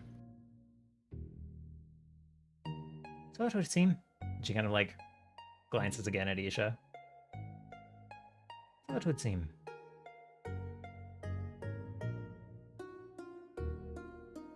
I don't like being called a hallucination.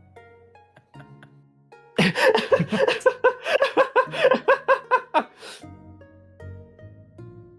meant no disrespect.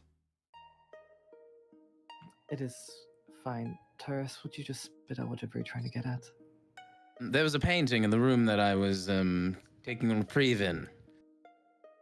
Some of its thematics, some of the imagery is quite personal and important to me. I'd like to know more about it and any other paintings that he drew of such imagery. Could you be more specific, Taurus? It was a floating castle, Isha, and a crystal. Taurus. Those were pretty common at a certain point in history. But I know the one he speaks of.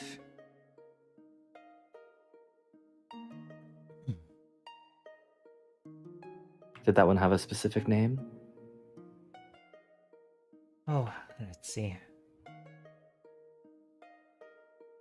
I think it has a few, from my understanding, but we call it the Enduring Keep.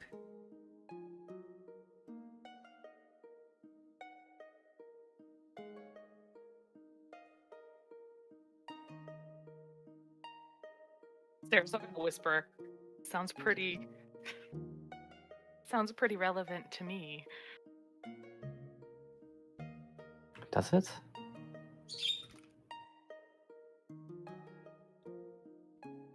Is that not the name of one of the names of the very keep we're looking for?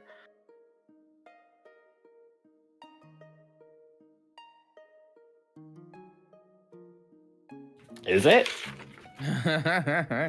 Someone may have written it down as an alternative name, or like the common, not utopian name for the Arc Systinium. Yeah, that's what I thought. Oh. Frankly, Not your area, I understand. not. I'm good at remembering a lot. Oh, I don't care about that. Yeah.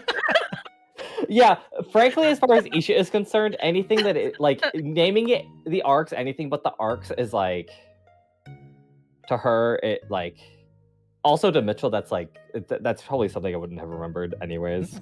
Absolutely fair. It's yeah, it's like the common, you know, literally the common name.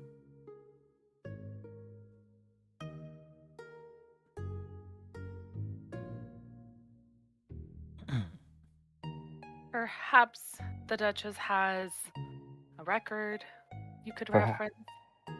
Perhaps maybe we should get our archaeologist friends here, who also are searching for the Enduring Keep. Taurus? Yes, but we must find any more of these portraits. I'm assuming that they're hanging all about the castle here. Most of them are in. Are there any more of that? Most of them are in the wing that you're in.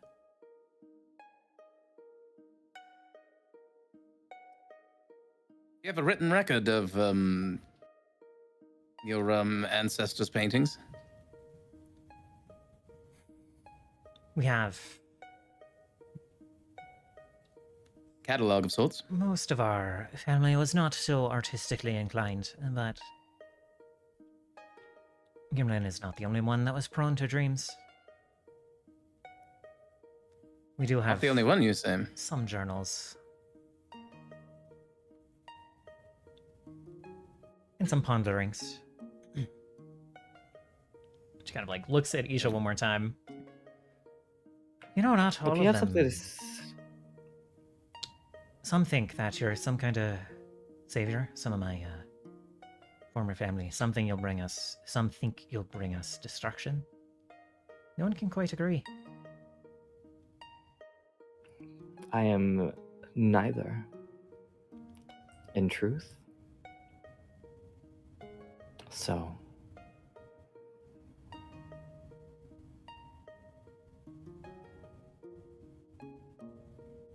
Sometimes, to be the savior, it means you have to burn everything to destroy everything around you. Sometimes being the savior means you preserve everything around you. I think it just depends on what you want. But these are not things we should be speaking of right now. I wouldn't know anyway. You haven't been in my dreams. But every once in a while, a wolf would speak of the bat.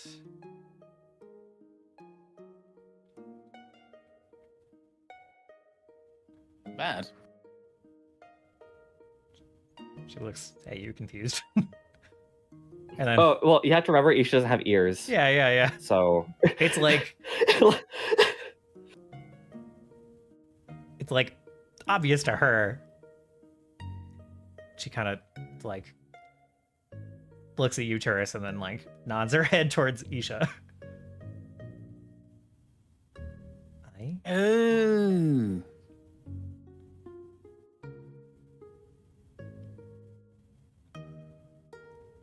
At any rate, we Yes, don't I'm have so much a written record of this keep. Try not to write any of that down. Except the one instance where it became a little too famous for us to keep it under wraps.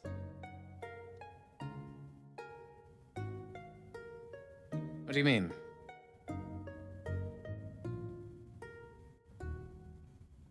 We have a charge here in the mountains, we wolves.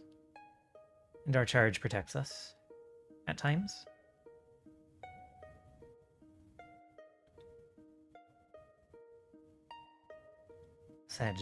It was said that the enemies from the stars would come looking for it.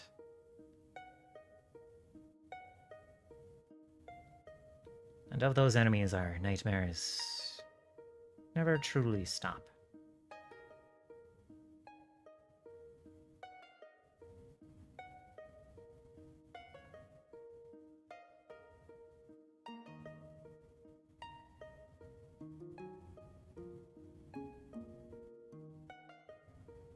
dude, there's so much writing. Real. I'm alive.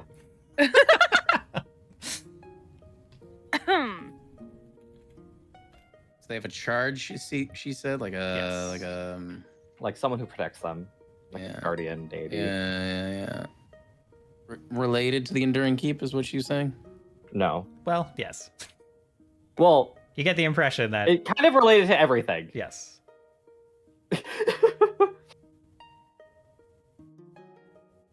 So it's a secret charge, but at one point it became a little less secret. Yes. And did she say why? Did we catch that part yet? Do you ask her? Yes. Yeah. Just what happened? Well, one of the times those enemies from the stars came, they got a little close to victory here. And almost took over Rudel and almost destroyed the wolves.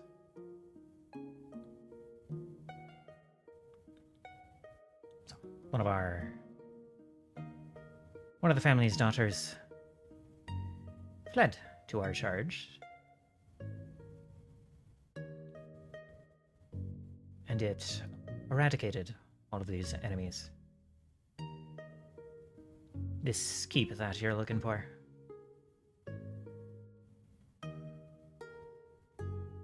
The charge is the keep?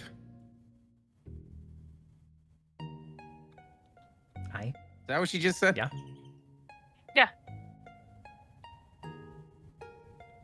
That's what I'm understanding. Gonna go to the corner to a conveniently placed pitcher of water, pour a glass, take a sip, and spit it out!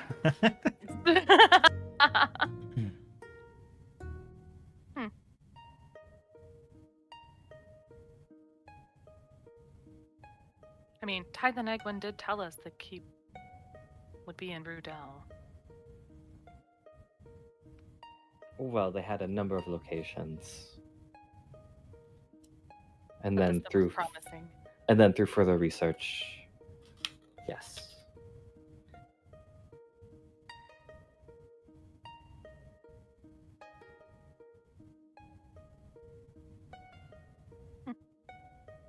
When did this incident occur exactly?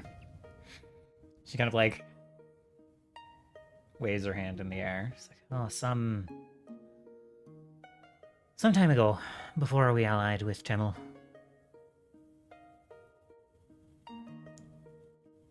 How long ago did they ally with Temel? She goes on to say, over an age, Okay. over 2,000 years ago. Oh.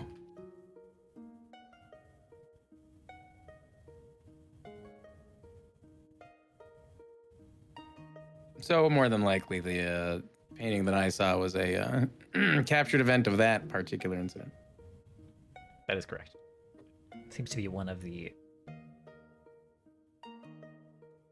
moments that Gimlin glimpsed and painted. So this enduring keep, you call it a charge that protects you. Protects the people here. Yes. We look after it. Keep it safe from the enemies from beyond. And then if needed, it keeps us safe.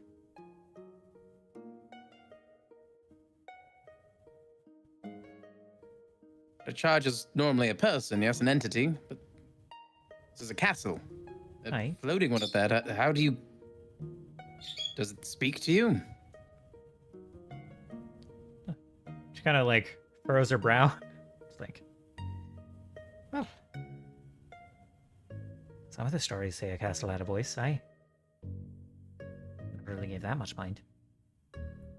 There's vibrant. But I have never been there myself. Why not?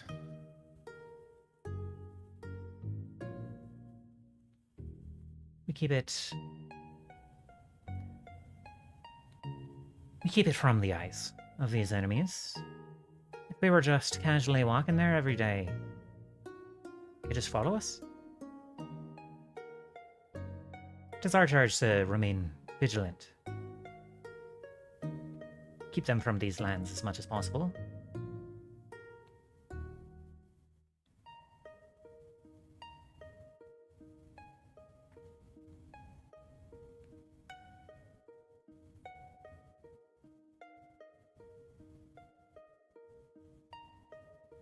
Not once in your time, you've seen it yourself? I have not.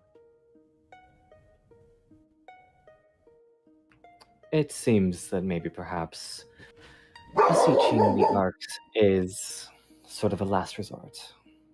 It seems that you would rather not rely on its protection if you didn't feel forced to.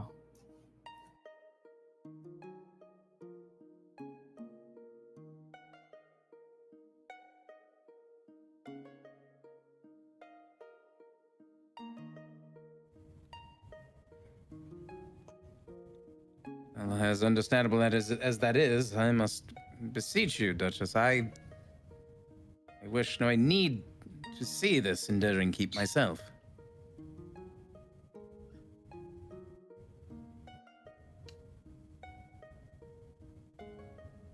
She kind of like considers for a moment.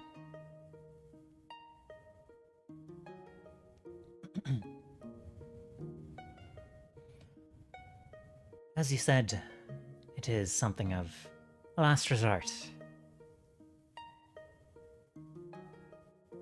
I don't think it is time for that yet.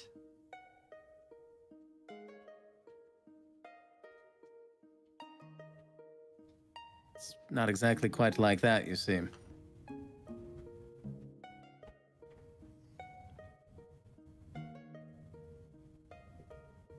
Perhaps the Duchess needs more time for us to prove we're trustworthy before we can come to an agreement about the keep.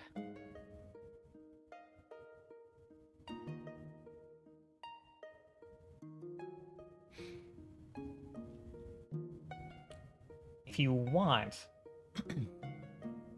So far, we have not made any rolls to convince her. Oh, She seems moderately firm on this point. convincible. but- well, yeah. The words you have said do not immediately make her agree with you, but the dice may beg to differ. Always keep that in mind when we're just kind of chattering back and forth.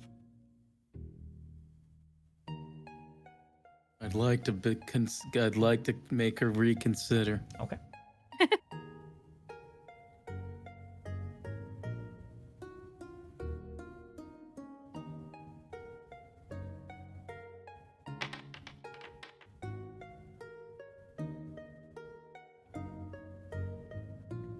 She kind of sighs. And then she says,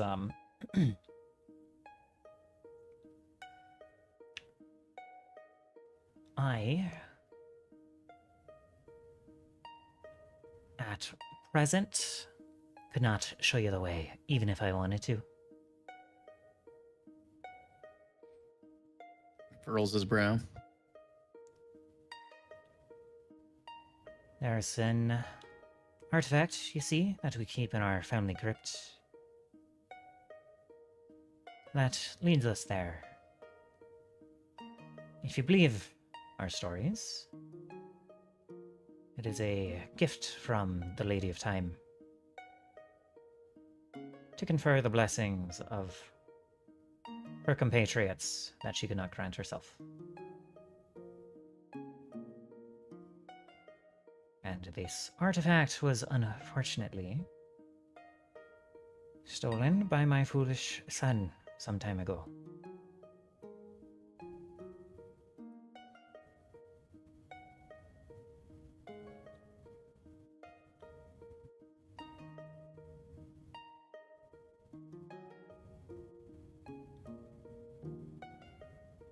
So, Could we get a description of this artifact? she can. I think we, Isha is just rifling through your bag. Well, it looks. She pulls out the drawing. It looks a bit like 3 diamonds put to. Looks a bit like that. Where in the? And she kind of like looks between you all. It's like, have you seen him? Where did you see that?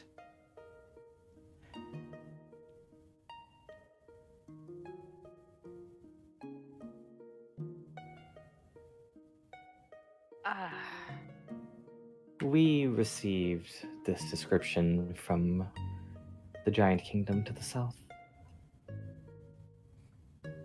She deflates just to like a little bit. It's like, so you haven't seen him yourself. I understand. Maybe not, perhaps not physically.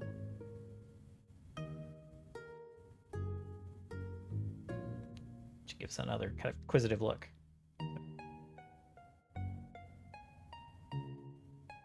How did they come to see this?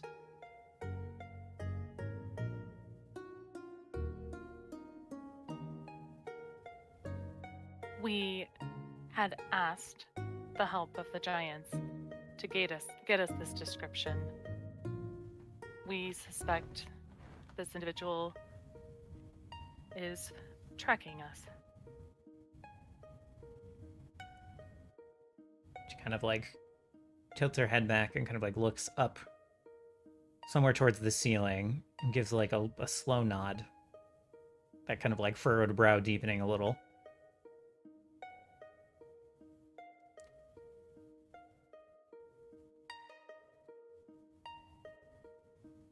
So he could be coming here?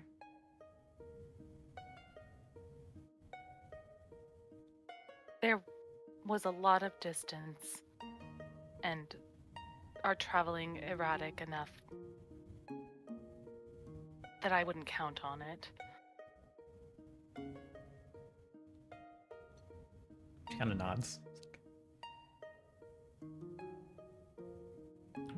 I would say that there's perhaps a greater than 0 chance, though. Not counting on it seems to me less likely. Darius will stifle a bit of a glare towards Isha at that comment, but compose herself. Something is clearly guiding him towards us. I just don't know what it is. It does feel like he is always rather close. I'll have a That's So Raven moment and activate my vengeful sign. Okay. Let's see. Actually, does it... Oh, I don't know if I've ever asked this, or if I'm just not remembering. Does it have any outward, like, effects on my appearance when I activate it? Let's see. I don't totally remember what's in the description. You know what's funny? It's not on my new character sheet. Ah.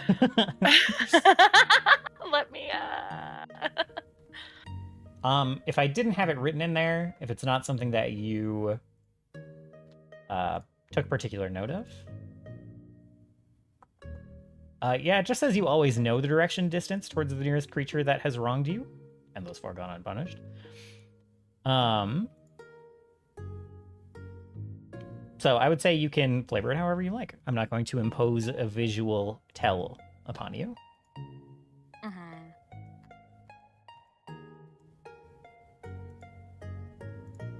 Well, it does involve me looking around. So, I just want everyone to know I wrote father, husband, son, crossed out son, but husband again.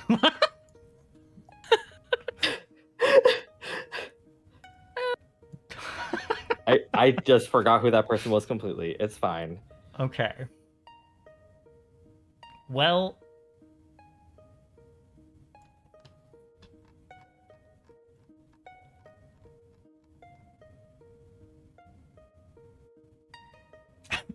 that's fair. I mean, I knew who it was, but my hands were just like, what are we writing again? Yeah. real.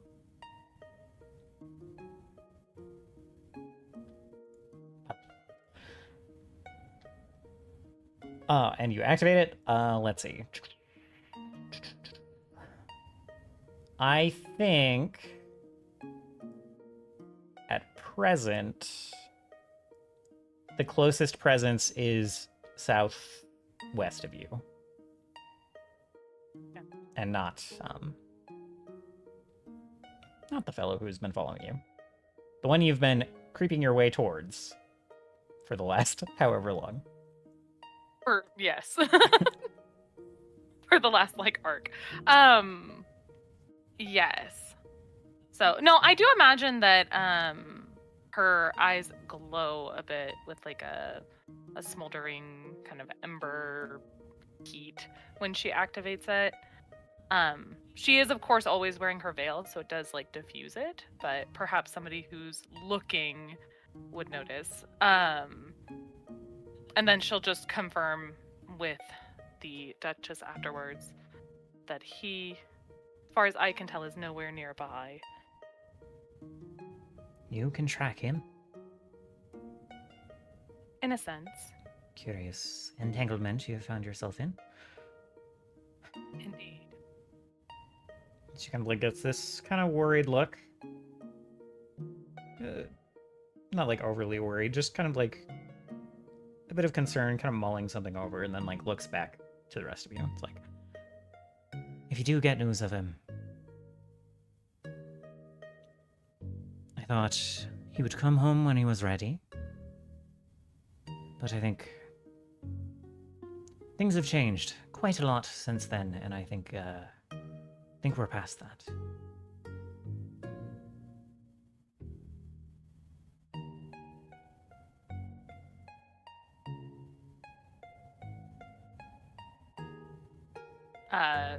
Steris stays very pointedly silent.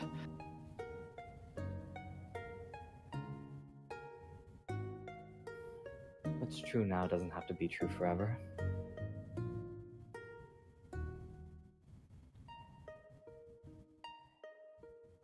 She kind of looks at you, gives a small head tilt. It's I suppose that is fair. You know, meeting you, real first wolf to do so, as far as I'm aware, has not made you less of an enigma for me. Isha bows.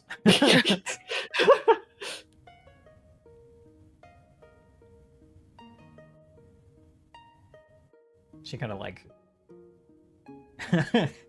she'll kind of bow her head back, actually.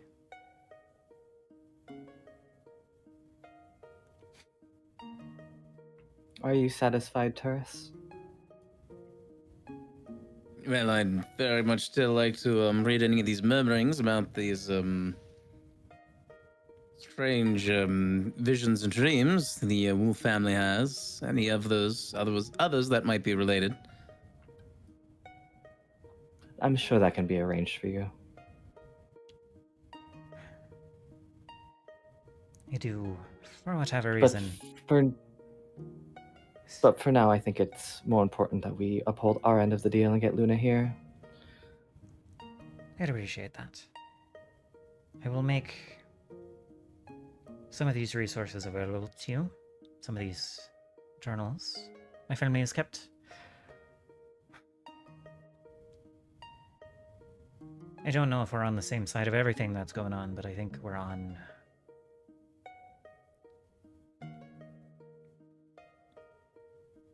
I think we both recognize the greater enemy.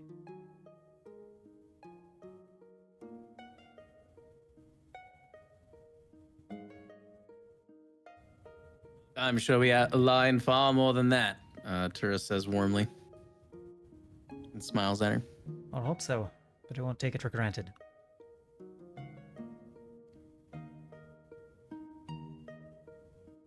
And she starts to turn around to kind of signal that the conversation's over, but then kind of stops and turns back. It's Isha's gone. If you do bring back my son, that would go a long way to changing that. And it would allow you to keep the artifact that he's stolen.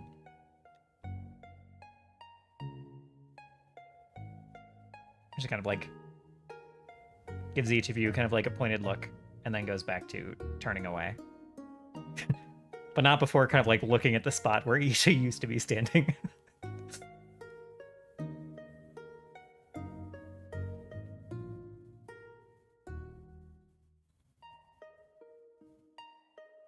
Tears will smile and say, "We'll do our best." All right, now to reunite you with Luna. And he turns and he runs back down. Excellent.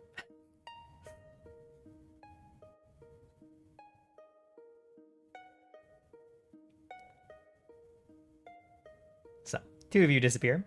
Do the rest of you start returning to your guest quarters? Yeah. I feel like Steris definitely hesitates, but ultimately she'll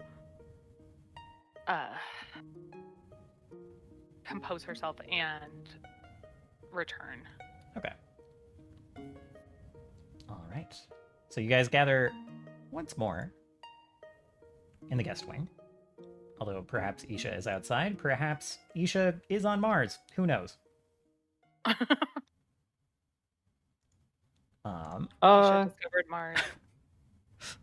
Mars canonically exists. Oh shit. Not part of this solar system, though. It's actually Oh. Is this like Star Wars, where it's like a long time ago in a galaxy far, far away? probably something like that.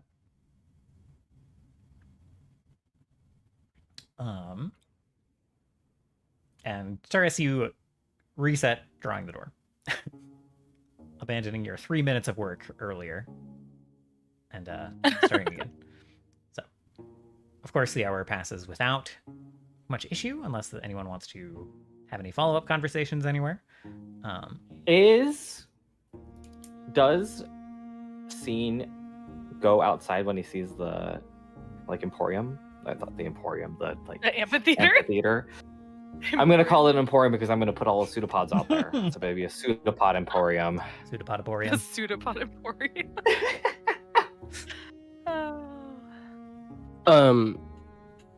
Cian would have ran after Turris when all that was happening. Afterwards, if everything was kind of like died down, I think at some point Cian would check it out. If the vibes were right. Yeah.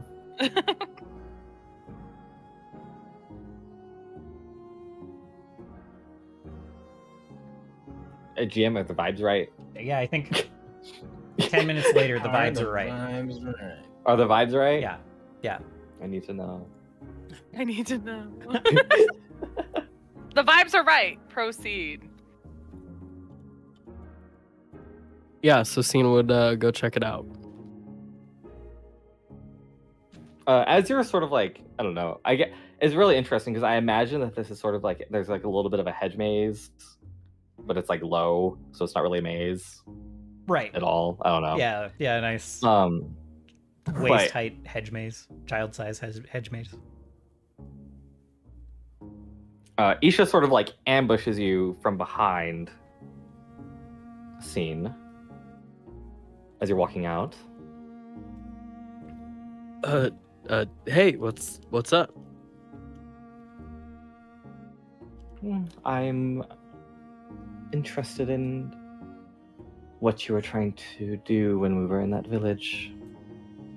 You never gave us an answer.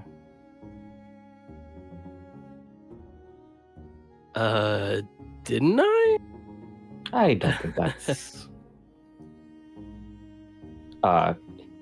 Isha sort of like, she gets a little bigger, like her, she kind of pushes you with her body a little bit more. I just feel like you didn't say everything you wanted to say.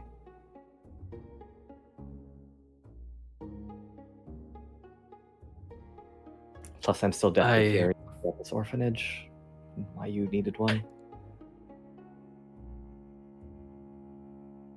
I mean,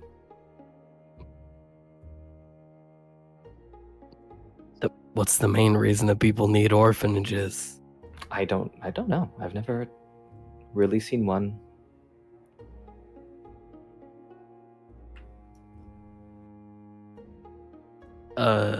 Scene would just like blankly stare for a sec and blink. This long, wet blink. You can't make me unsettled with that. I'm not like the others. I was by no means trying to make In Isha fact, if you unsettled. want, I will make your eyelids so dry that when you blink, it hurts. Really, that sounds terrible. I'm okay. I mean, I don't know, man. I just grew up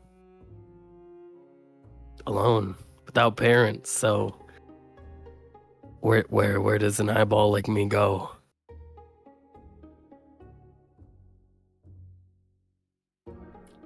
That's a good question. I don't know. Where does an eyeball like you go?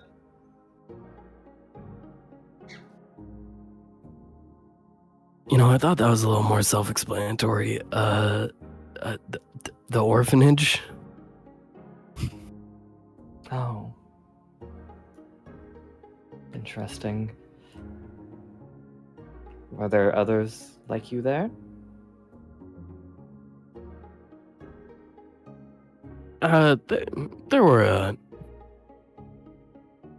was a couple other. So there's like an eyeball society of just people who are like you. I mean, it slew of was. them? A whole village. I mean, I didn't know. There were two others that I at least can recall, and then there was just a bunch of other. I guess what some people would deem as monsters. I mean, that's where I met Eighth Bite. That's where we started getting into music. Scene. Isha looks so confused.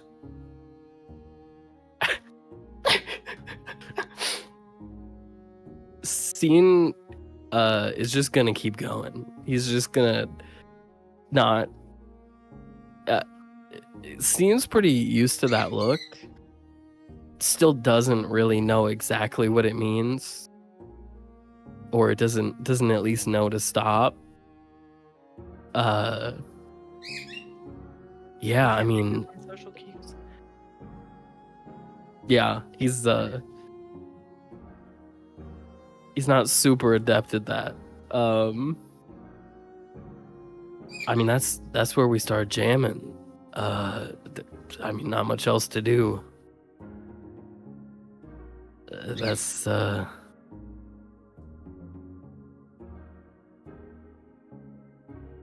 yeah. I don't understand. But that's not the reason why I'm out here. I overheard the way that Cyrus was speaking to you, and I want you to know I disagree. I think you should provide light and help whenever you can in any way you can.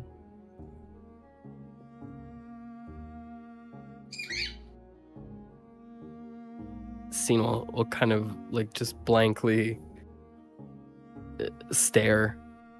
Also start to like sweat a little bit. Are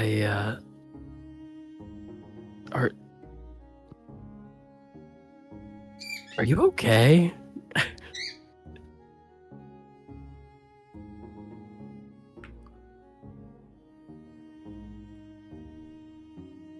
Why wouldn't I be?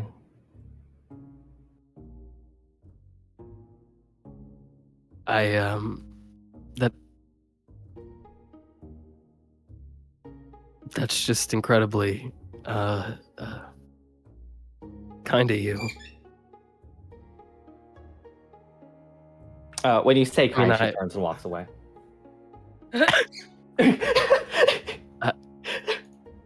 Scene would like shout after and be like, didn't you want to check out the," and like points a pseudopod at the amphitheater. Didn't you want to check this out? No.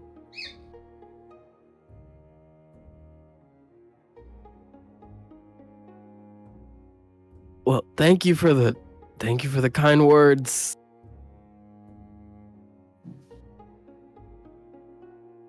I'm gone. Scene will will make a heart with his pseudopods. Don't start doing that, otherwise you'll start getting blasted from random directions.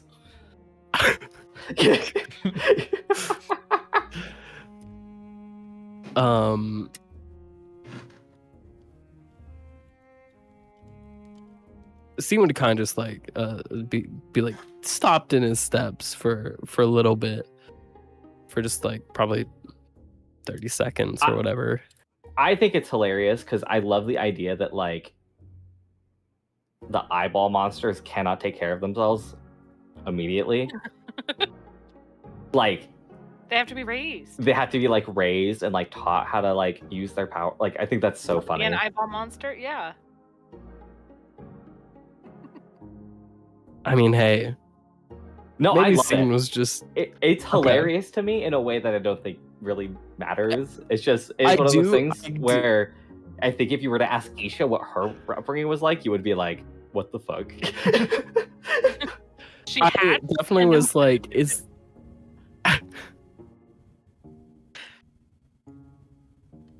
I definitely was wondering if that's the direction you were going. Is like, why weren't you self-sufficient from day one? That's it. She's like, "Huh? Orphanage for monster monsters?"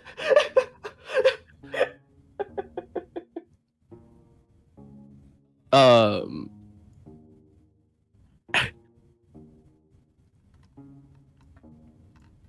yeah, as after that encounter, Scene would kind of like start to head over to the amphitheater, and like as he's walking up, kind of think back on his time like at the orphanage, and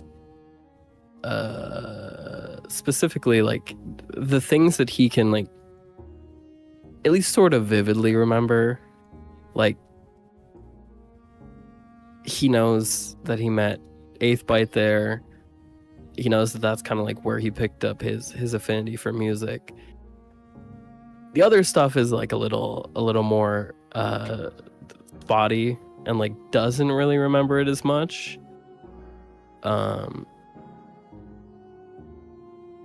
Like he can kind of vaguely remember some things, but not like specifics.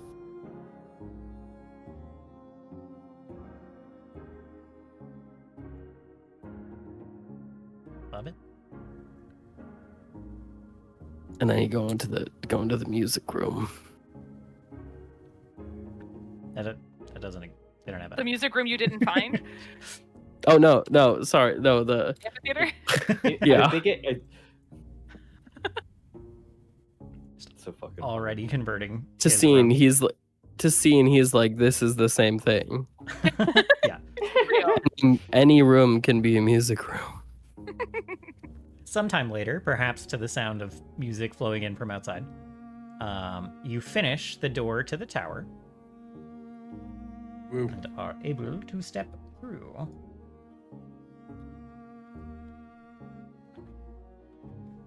Also, side note, first questions, is not everyone simply self-sufficient when they're born? Weirdly, no. that is where Isha is at. For some reason, Turris and Isha are on the same wavelength with that right now. Yeah, Turris we're is like- wondering it while he's drawing the dork. Didn't overhear that conversation. Oh. What do you mean most people don't just wake up and start traveling the countryside 5 minutes after they're born? How bizarre otherwise. So true. Yeah, I finished around the door and instruct Armus to guard it just in case and go through. All right. So, once again, you enter the tower.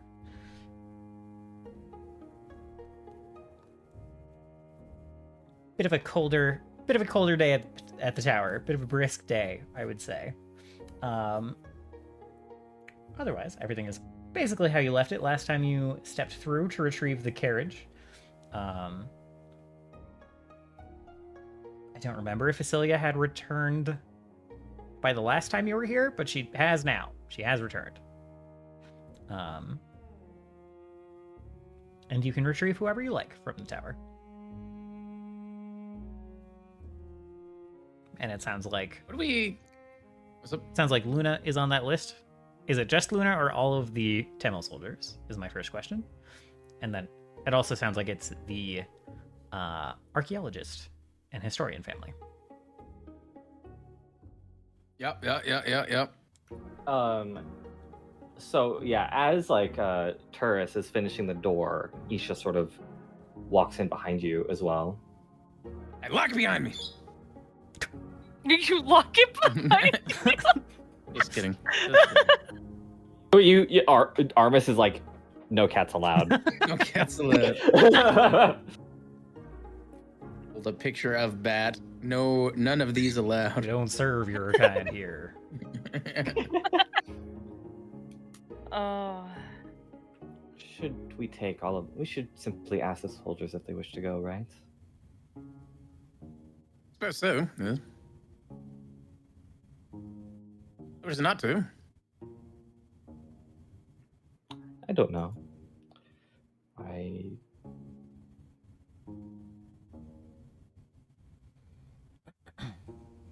I think I misunderstood the situation here.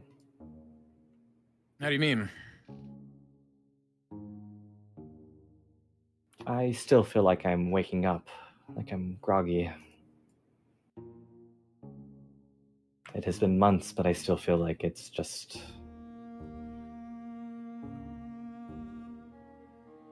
like I'm not fully awake yet.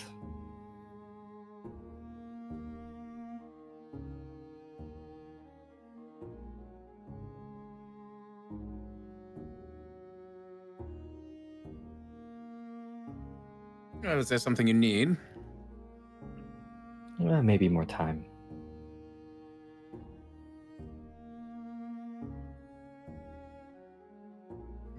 And Terse nods and kind of pinches his chin in thought. Well, I won't say we have all the time in the world, but we do have some time, so hopefully it's enough.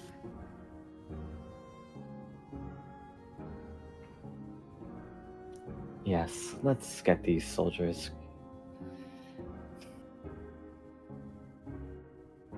All right. So, quite happily, Luna and the other Temelian soldiers will follow you out.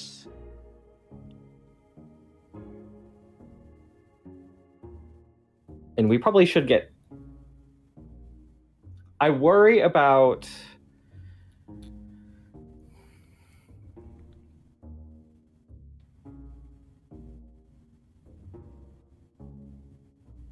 Tyler and Agwin being too eager, but I think we should also take them as well. Right? I also feel like they'll be too eager, but I'm not there, so you guys decide.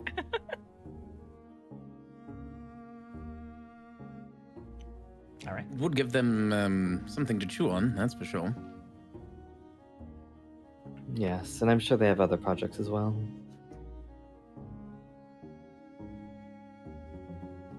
You find that they are delighted to come and assist with this. So, they will also exit through the door you have drawn. And now you have 6 additional people with you. I think we have a whole wing in this castle. It's true. It will be tightening a little bit, but not too badly.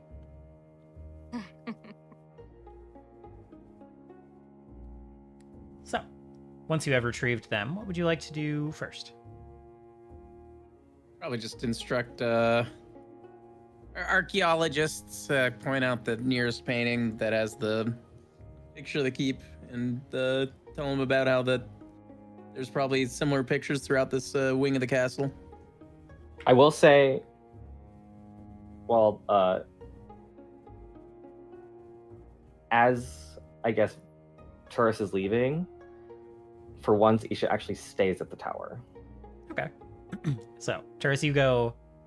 Isha stays behind while you were bringing everyone back, getting. One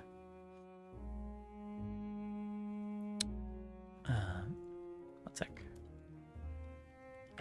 No worries, Connor. I hope that whatever is taking you away is nice and easy. Likewise. Just type in that. So, Turris, you bring everyone back. Get the old stuff family comfortable in one of the rooms, and apprise Luna and the soldiers of what's going on. Luna gives kind of a relieved sigh that something is finally happening from her perspective. And Isha, you stay behind. Before I go, I guess I'll ask Isha, like, what do you make of the Duchess Wolf? Do you trust her?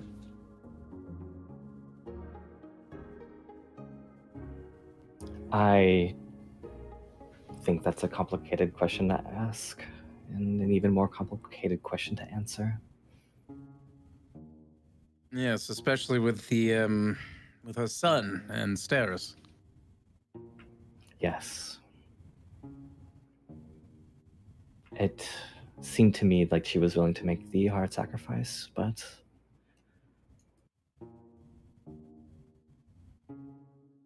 I will do everything in my power to ensure that no one has to. What do you suppose she knows? Well, suspects, I should say.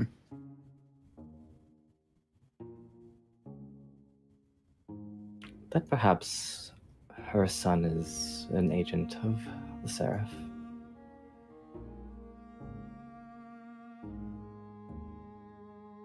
Terrace nods.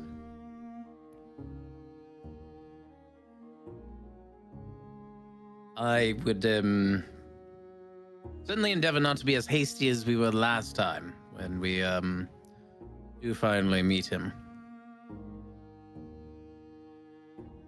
As I said, I'm going to try and see.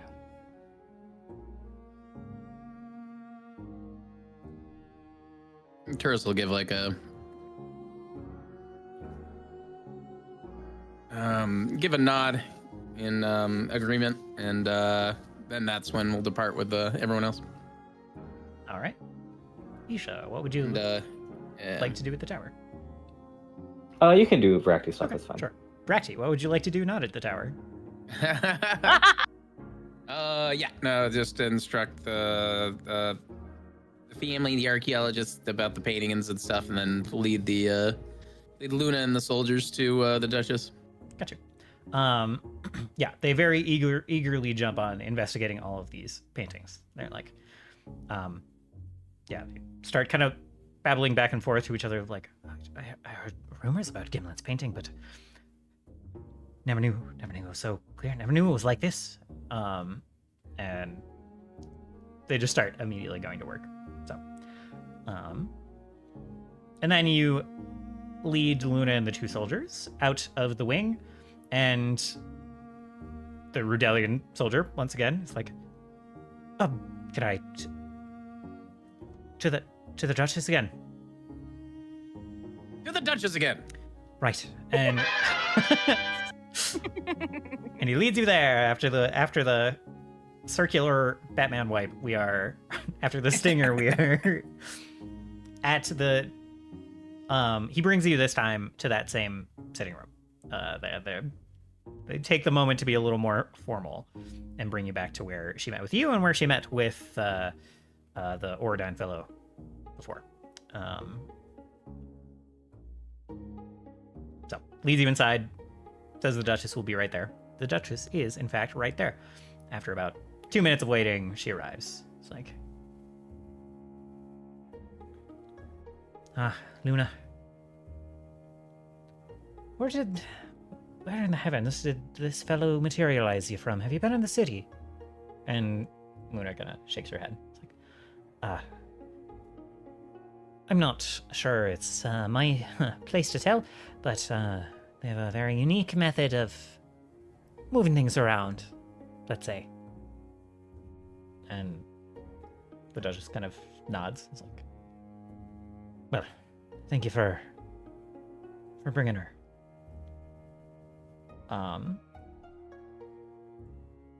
Joris will smile and kind of hold up a teacup I'm sure he already has and takes a sip. Yes. Yes, this time a bit of tea is served for everyone present.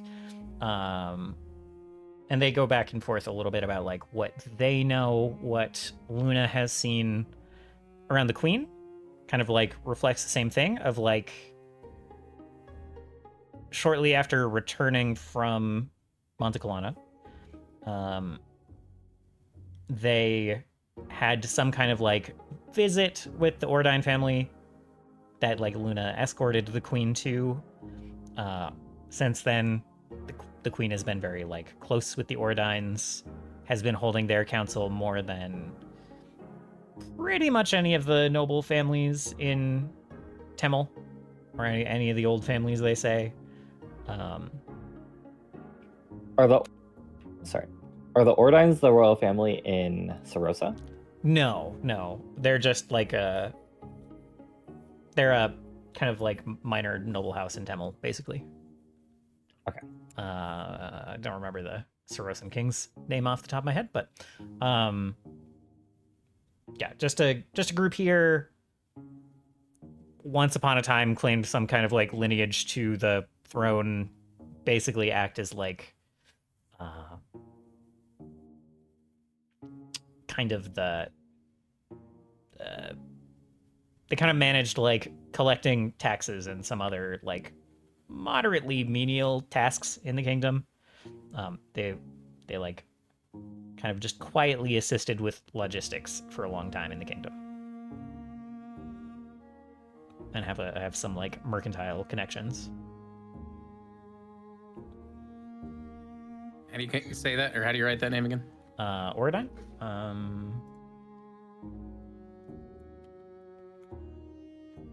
Of which Mardel, the fellow that you got, or Martel, the fellow that was meeting with the Queen or the Duchess when you guys arrived, he is a member of that family. Does anybody but excuse me, the seer playing dumb know that? I did mention Martel's name. I don't think I had a last name though. You know what? I think I am accidentally giving away free information technically.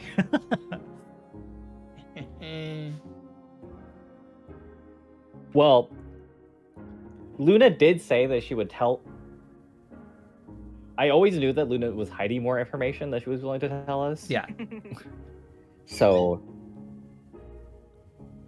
this is free, but it is in character. Yeah, tourists during this conversation, the Duchess probably, they're going back and forth. They're talking about the Ordines, and the Duchess says something along the lines of, right, that snake Martel was here earlier when the Ordines are mentioned. So you can have that context. Sips tea. Excellent.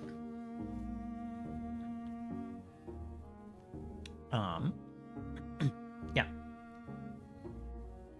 So Luna's talking about how the Queen has been acting strangely, how the Ordines have gained influence, and also how the Queen has started to put others at a distance, not just like the other kind of noble families, but also like her own closest guards, such as Luna. And that it has had Luna very suspicious, and then says like, came to a head when I was asked to deliver a missive to Lanova, and it turned. She did not tell me I was holding a declaration of war. And then Ida kind of like glowers a little. It's like, Shouldn't tell you what you were carrying. And Luna shakes her head. That's a hell of a thing. And they continue going back and forth for a while. Would you like to steer the conversation at all, Turris, or add anything, or are you just kind of like listening? That's a very good question.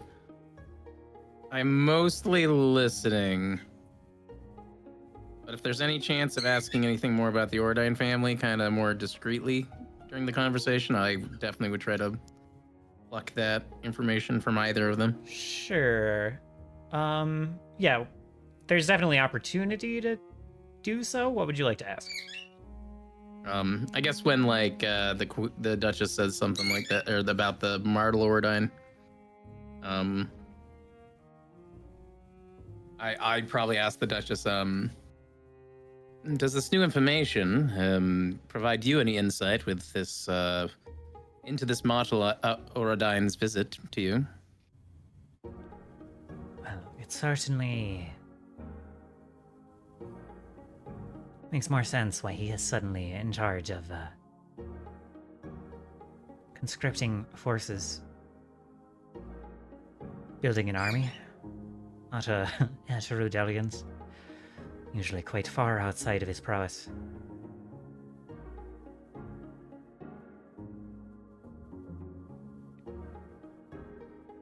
Not Is he still? Oh, sorry. Go ahead. Sorry. Not something the Queen would have normally trusted that family with.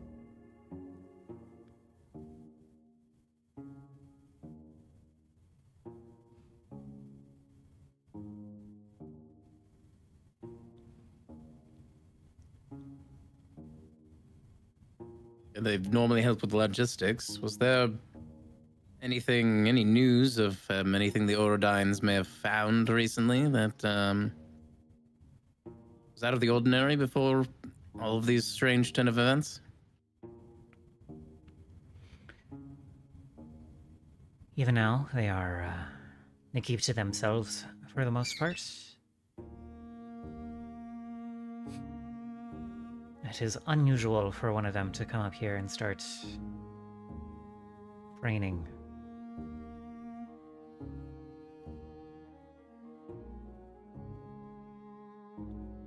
So all I can tell you is they've gotten mighty comfortable, and I don't know why. Turris nods. It's Martel. Is he still here, or has he already made his leave? Could still be in the city. I don't keep... Maybe I should now, but I don't keep tabs. If he is... I know which inn he'll be at. I can write down the name. That would be appreciated. She kind of nods. And goes back to discussing with Luna. It sounds like the conversation is going in a way that aligns with what your group has been saying and kind of pushes her in the direction of assisting you guys. Not that Luna is like pushing for that directly in any way, but is just kind of deepening her conclusion that something is off.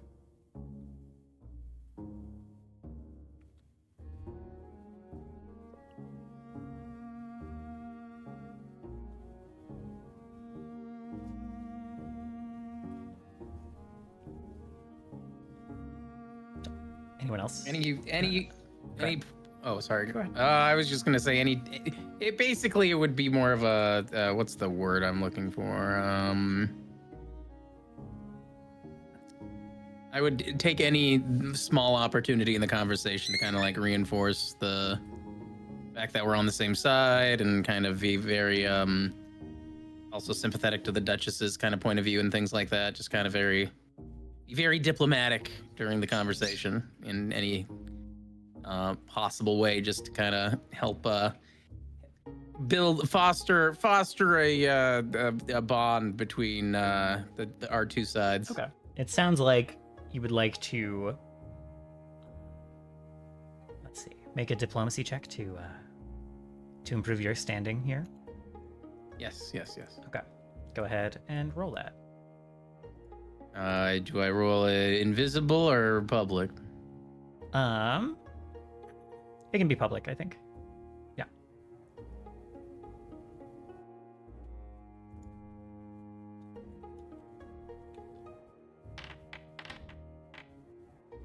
Okay.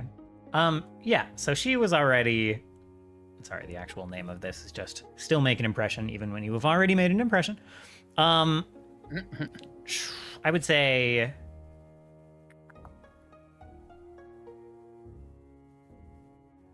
She was already kind of friendly with you from an attitude standpoint from the earlier discussions. And now she is kind of at the helpful level. Although still like a little bit, kind of like she said earlier, she's still kind of like feeling out how you all feel about everything going on, but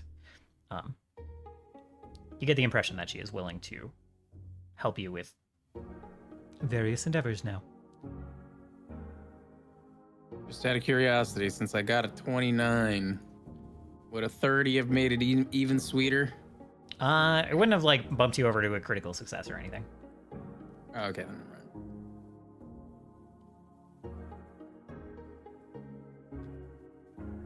never mind. Where? I guess a lot has happened. What did I swear I had something. Oh, that's right.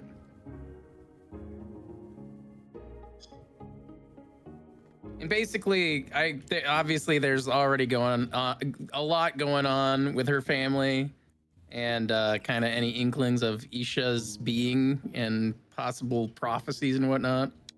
But she doesn't really bring it up while she's talking to Luna exactly. Right. Okay.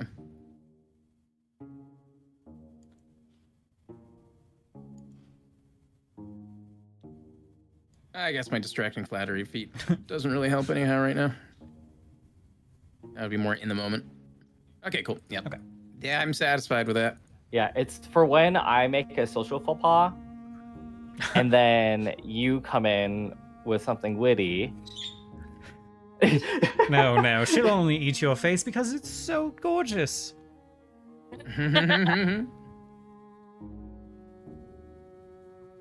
right. Anyone else have anything they want to jump in and do? Because I think we will finish up on whatever Isha would like to do over in the tower. It works for me. Also, I screwed up my skill page. Uh-oh. Figure that out later. Okay. My battle. All right. Isha back at the tower. What are you scheming? Actually, Isha is not scheming. Oh, okay. Aisha just wanted space. She just wanted to be left alone. Yeah. Very well. Wow. Just needs some time to be alone. All right. I guess she does check on Luca though. Yeah, he is still similar to, it was only like a day or so ago that you guys pulled out the carriage and checked on him. So his workshop looks much the same. Oh no, I guess you brought Sentry there a little while Sentry longer ago. Yeah, he regretfully informs you that he has not found a great way to slow things down too much yet. Situation is still very much similar to as it was.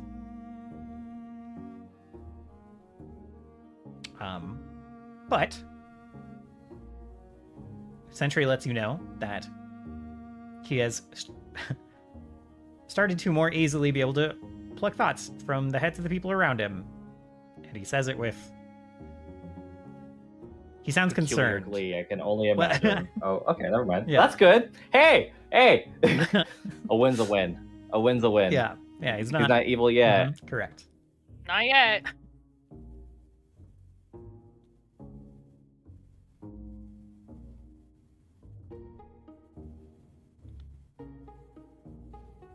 And then he has not had much time to work on the magic snap necklaces. since he's It started this is. endeavor. It is fine. I realize that maybe perhaps you require assistance here. That would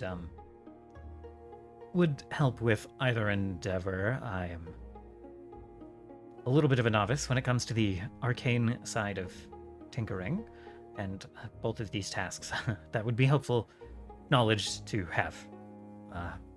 Terrace's books have been good, but slow going. I'll try and find something for you. Very well. I'll keep trying my best here. Don't wear yourself too thin. Would look bad if you were to die in your workshop. Well, I am working hard, but I don't think we're close to that yet. Good enough for me. Good luck out there. And then I'll go find Sandra. Okay, yeah. Yeah, I think she has taken up kind of watching the perimeter with our mudman friend. And she's out there now. She was upon the wall when you first entered the tower. And yeah, easy enough to find.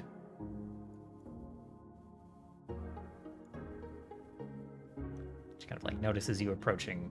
I mean, maybe. I don't know if you're sneaking up on her, but No, I don't imagine that Isha is being very. I think she's kind of being a little lackadaisical, sort of a little more relaxed, knowing that like everyone is here, no one's dead. okay. Still no news of Asilia. No, Question mark. She is back. She is back. Oh, okay. Well, I'm not going to talk to her right now, anyways. Okay. So I approach Sandra and I'm like,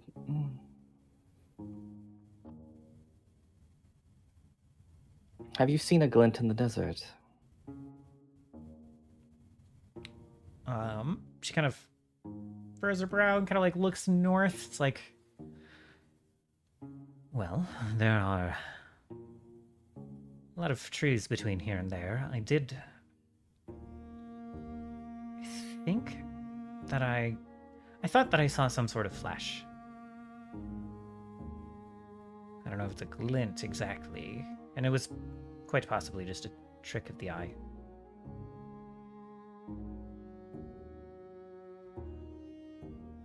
Understandable. Should I be looking for one? Only if you feel called to do so.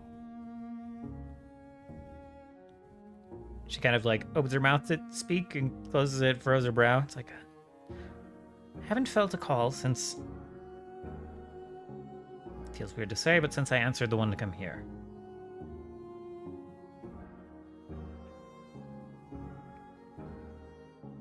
Well, it is certainly one. Maybe this is a second.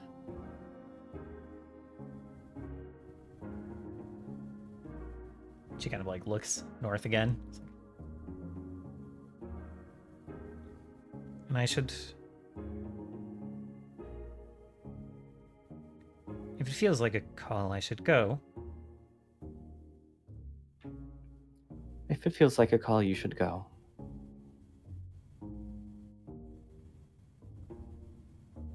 She stews on that for a moment and then kind of like nods, looking a little unsure.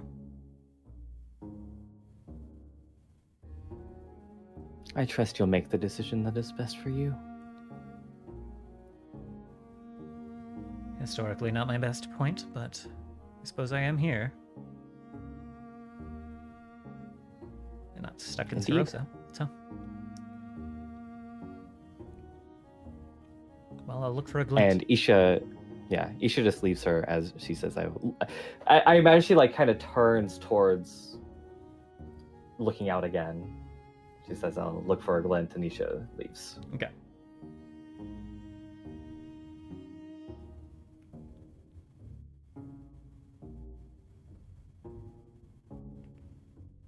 All right. Well.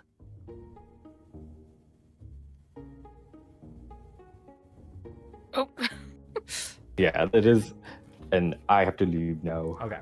That wasn't didn't find quite the stinger that I was looking for in those last couple of conversations, but you know. Sandra looks north, sees a little shine upon a hill in the desert, and then it cuts to credit scene. So, thank you guys for playing. Sorry, it's a little shorter today. Thank you. Yeah. My apologies. You guys will all receive 200 of your favorite gambling currency because servers are going down for early maintenance. My apologies. Oh, man. Well, thank you for running. I Gotta bounce. Yes. catch you guys later. See ya. Later. Thank you. Later. All right, guys. Thank you for hanging out for a little bit of Pathfinder. I am going to try to do some music next, but I do reserve the right to bounce out of here if my dog is grumpy.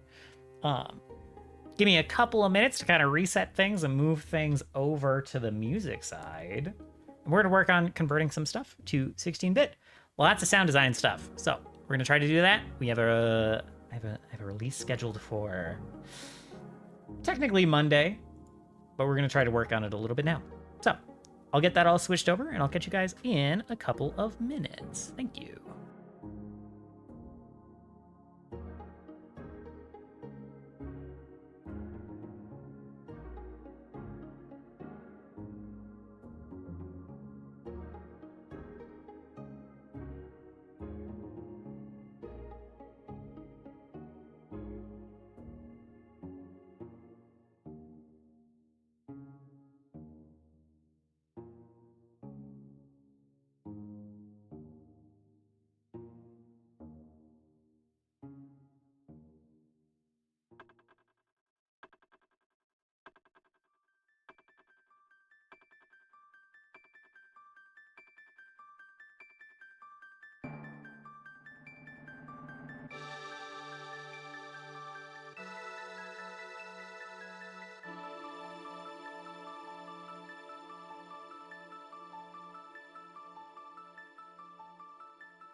Alrighty.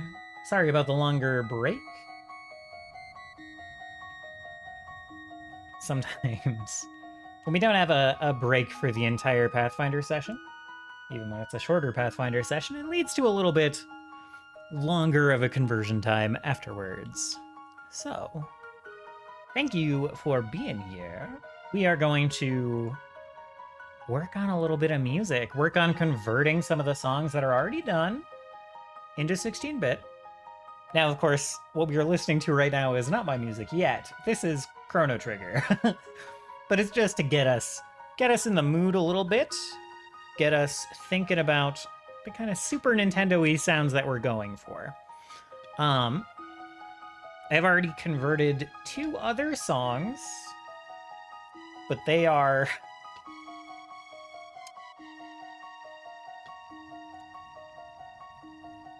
Excuse me. I converted them in 2 different ways. So, that's kind of interesting. One of them I used samples from a great library called Super Audio Cart from Impact Soundworks. And I quite liked it, but it didn't have great instruments for a lot of the instruments that I use in my songs. Like, their cello was a little bit weak, so I was like, I'm gonna try to find something else. So I picked up this synth called Chipsynth SFC that can, like, use... It's kind of cool. It can use samples, like just any samples, and then kind of process them as though it were on the Super Nintendo audio chip, which is both very cool and kind of hard to work with. I've had a lot of learning to do. It's a very, like, noisy sound chip, and if you, like, run instruments into each other, not instruments, if you run different notes, the same note on the same instrument into each other one after the other, it, like, clips. It gives you, like, a very harsh click. So that's great. I use a lot of instruments with long tails, so, like, and I like to program it to, like, bump right into each other for long stretches. So I had to do a lot of, like, manual processing to, like, fix the MIDI in my existing song to make it work, because it wasn't written for this sound chip. I had a lot of, like, sound design work to do, a lot of fiddling with the instrument, the VST, to make it kind of work. So yeah. That is the method that we're going to use today, but hopefully I'm used to using it enough that we can work with it and not have it be too messy. So real quick, we'll just take a listen at the 2 different songs that I've done to get a sense for it. So the first one was... Is it the first one? I don't remember which one was first. Anyway, we've got one kind of, like, hometown song, and then one where, like, the hometown is threatened. So real quick, we'll go through and listen to those. Some of those, anyway. So this is the hometown version, and this was done using samples. And already I'm cringing a little bit. I like the other version much better, I think. But it has that kind of echoey Super Nintendo reverb.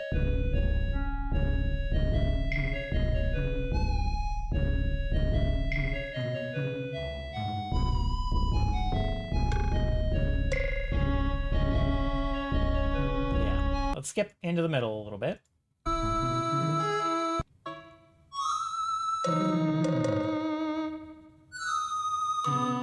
And I like how the instruments start sounding towards the end. But in the beginning, it's a little rough. But this like flute clarinet layered on top of each other sounds pretty okay. I'll turn it down a little more.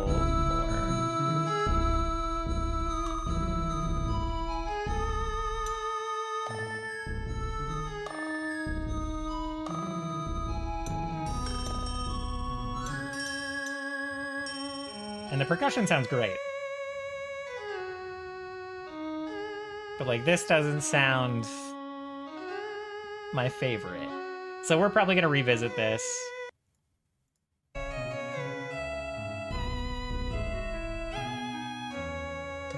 It's not awful. I'm just very, very picky.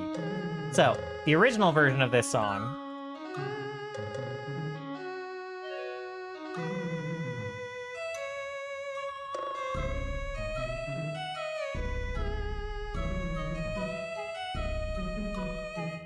yeah, and I do like how it sounds when things are like stacked up a little more. I do. Okay.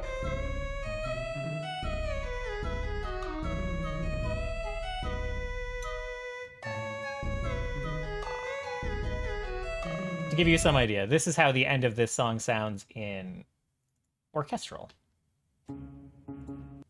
We'll listen to that last.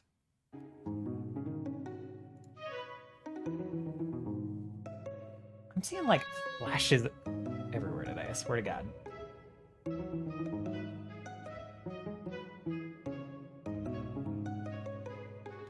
Okay.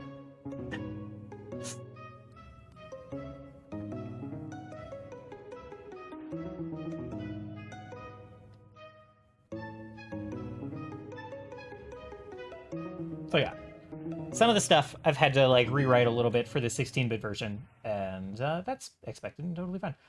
Because the 16-bit instruments do not totally lend themselves to that kind of stripped down style that some of these songs are in. The like intimate one or two instrument thing can sound a little silly on the Super Nintendo chip, at least with my experience writing for it. The other one we did was, let me find it, called The Banners. So this is the one where it's kind of like under attack, and real quick we'll get a snippet of it in full orchestral, and then we'll show you the 16-bit version.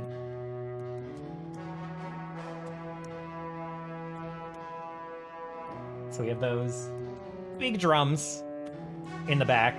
That was hard to emulate. Very punchy horns was tough to emulate. I use like multiple horns. It's just hard to find a good cello sound in like the Super Nintendo sound chip without just like stealing one that existed in a game.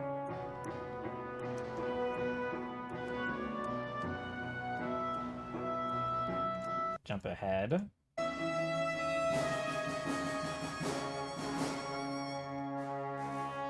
And we have these kind of like brass swells.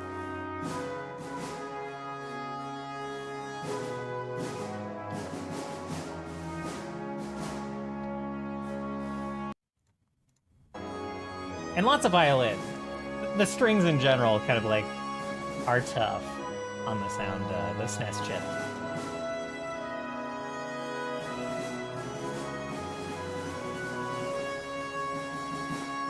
Really, my writing kind of like leans on having pretty high quality samples, I think, to sound good. So that's a shortcoming on my part, that sometimes my writing uses those as a bit of a crutch. So here,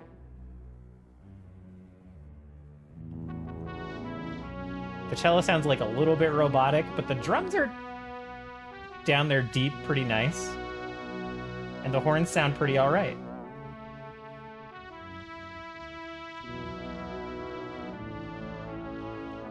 But I might just copy that very Final Fantasy horn that kind of like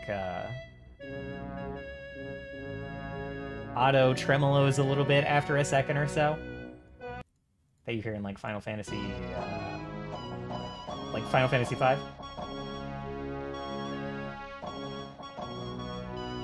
But in general, I quite like how this one turned out.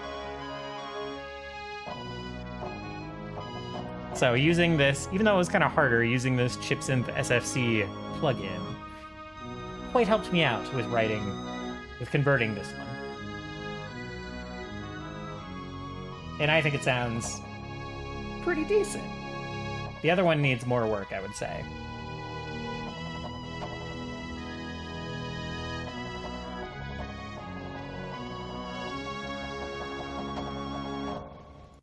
Yeah, so that's kind of what we're going for. So we might copy some of those out of... We might copy some of the instruments straight out, particularly the horns. But I might try to go for that Final Fantasy V-ish tremolo horn a little bit. So the song that we will be working on today, though, is by Spearpoint. It's kind of a militaristic... it's like a gladiator city. Hopefully... Nope. It's not working. Stand by. You guys can't hear that at all. Settings. Audio. We're going through Octocapture. I don't need the control panel. What am I doing? Okay. Going through Octocapture. Outputting on 1 and 2. So what is the Octocapture on over here?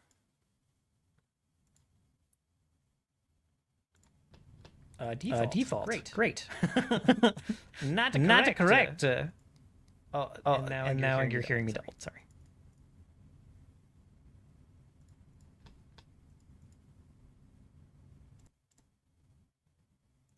Test. All right. So you only hear me now, and then the mute. Great. Okay.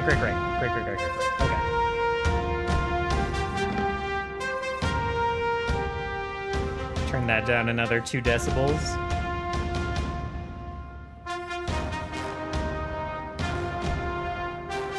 Lots of horns. It's literally 4 different types of horns, and then drums.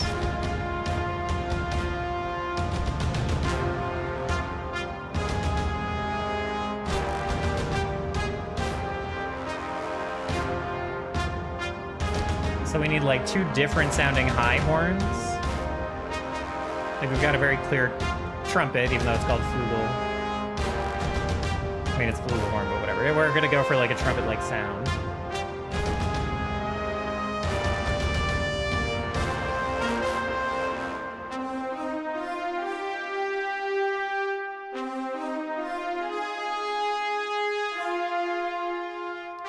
And then we have like doubled here, I guess.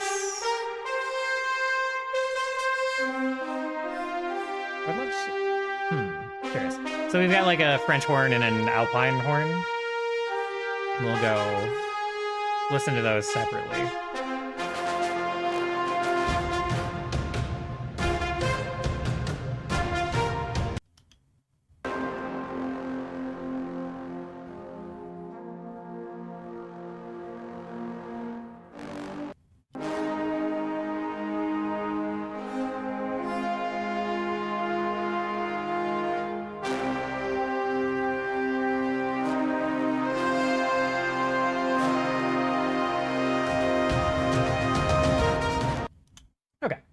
So, we are going to need basically 2 distinct sounding high horns, preferably one that sounds like a trumpet and one that sounds like a French horn, and then kind of distinct like low tuba-y brass, and then something, I don't know exactly. Let's take a listen to the flugelhorn specifically. If it works, uh-oh.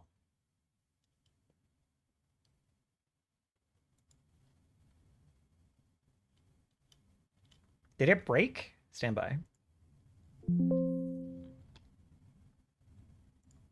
It. What do you mean? What do you mean you lost track of it? It's in the same place. That's annoying. Whatever. It's a low, smoother brass. Screw it. Man, it's fine. Close it. Whatever. We're going to immediately save this as... I guess we'll just have it in the same project folder. TFL by... we'll call it by Spearpoint 16B. to match the other projects. We're probably going to have to split the drum track in two. I will give you that spoiler immediately, based on my previous experience. Unsolo that, unmute, unmute, unmute. I guess, I don't know. We should probably keep him a little muted.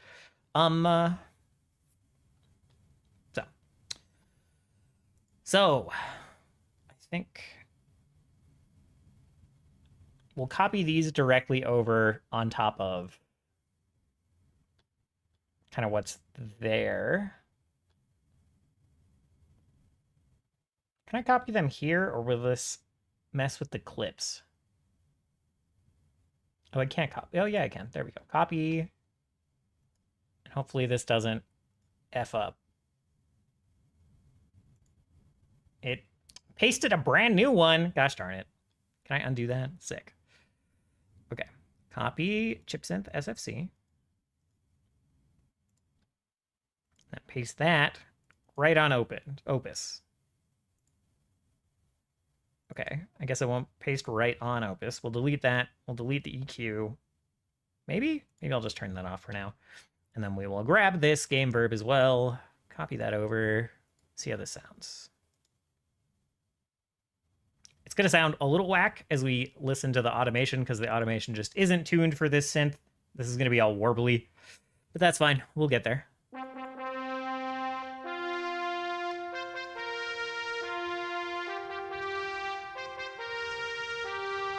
It's not bad, man. That's pretty close.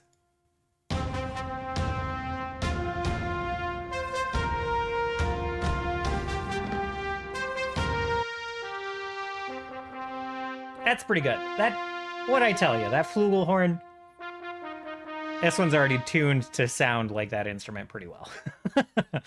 So, happy copying that over.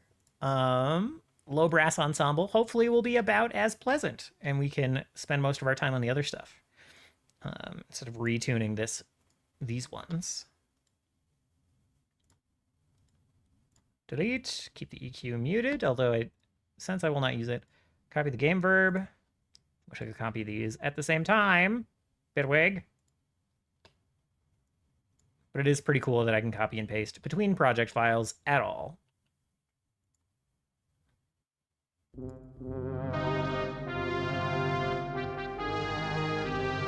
See what I mean about it being too warbly?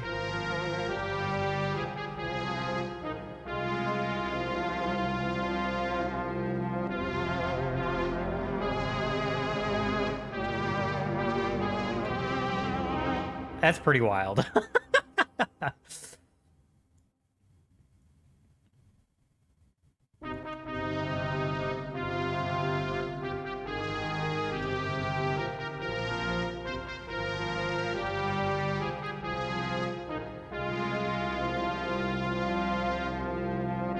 That's a bit better.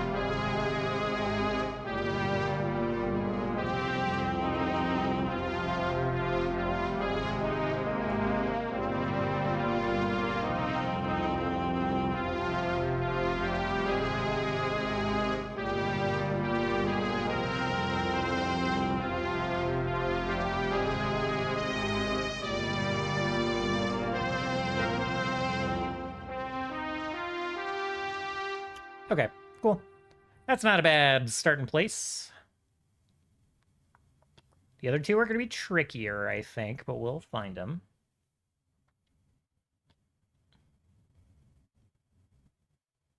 What else can we grab? I guess the percussion...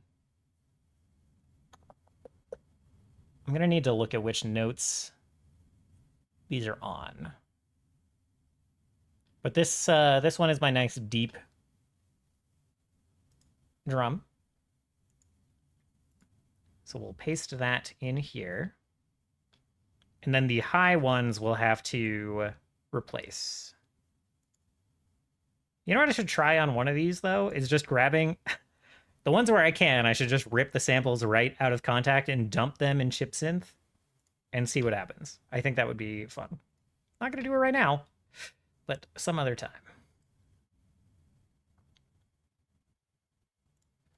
Copy the game verb over. it is technically more accurate to the Super Nintendo to put everything on the same reverb send. Except that doing that doesn't kind of like muffle the instruments the way that the Super Nintendo does. Doesn't kind of send it like if you use a send that's like a separate path, so like your wet signal gets the kind of dampening of the Super Nintendo reverb, but the main volume does not. The main volume doesn't get any of that low pass. So I've used that as an excuse to just put different reverbs on all of the instruments. So there you go.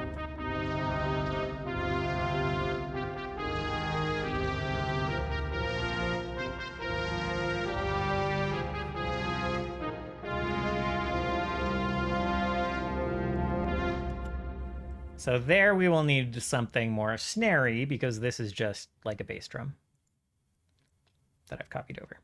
Just to give you an idea of what the plugin looks like, totally different than Super Audio Kart. You get this very nice like Super Nintendo themed skin, but the controls are just a little bit arcane. So this is a wood block tuned way down is basically what's going on. To get it to sound like a bass drum the way I wanted it to. I think I've set the rate. I set the rate of the sample playback to like just super low to get that low pitch. So that's what's going on with that one.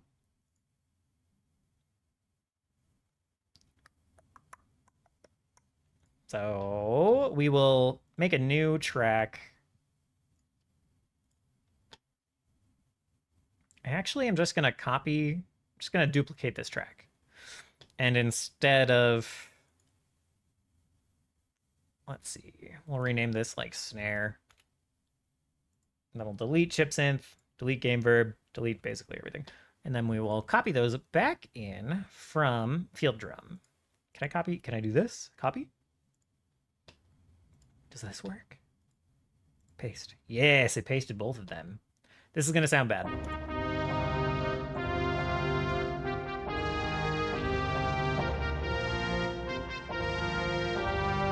Not awful, actually. Surprisingly okay. That's a little too loud. But we'll go back in. We'll cut some of that out. We will edit the field drum quite a bit. So we are left looking for a French horn style thing. And whatever an Alpine horn is, I don't even know the answer. So we'll bring chipsynth SFC in. You know what? While we're here, let's go ahead and change this to by spear point. 16B, I guess? Probably? No, I guess we just call it by spear point. And then I'm gonna rename the album like Through Dark and Danger 16-bit. 666666. Okay. Chipsynth. I'm gonna drag a new chipsynth in to both of these.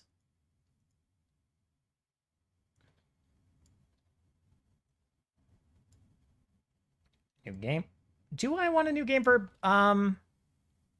Let's copy this one to the French horn, because we want that to be roughly similar, and we'll copy this one to the Alpine. And I'll do some...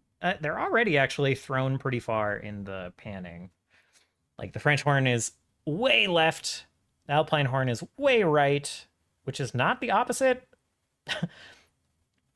I don't know exactly why I did it like this in the original, where both of the high instruments are on the same side and both of the lower instruments are on the same side, but whatever. It's fine. French horn, see if there's... I'm going to start in the easy place. We're going to see if there's a good French horn preset.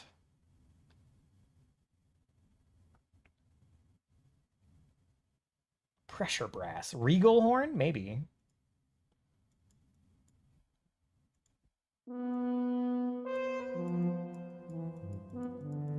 That does sound pretty French horny. Don't. All right, we're gonna move on. We're gonna move on from that one. And it could actually work for the Alpine.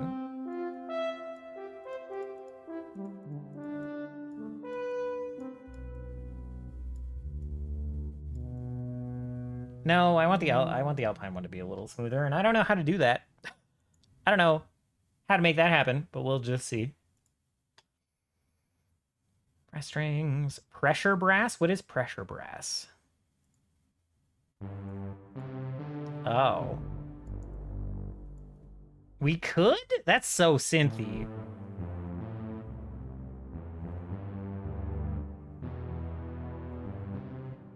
Let's just see what it sounds like. Where do they play? Right, they're just blasting at full volume. Stand by.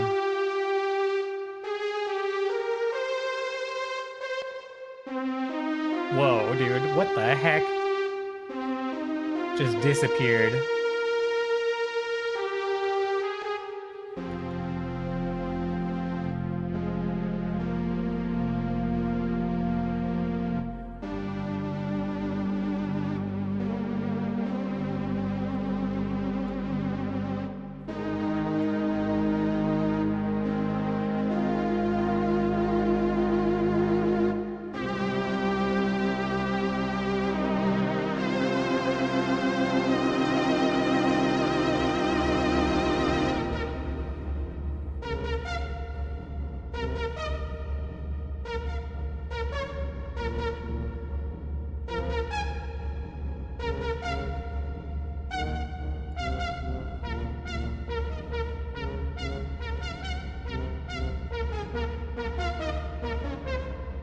It gets so synthy. All right, stand by.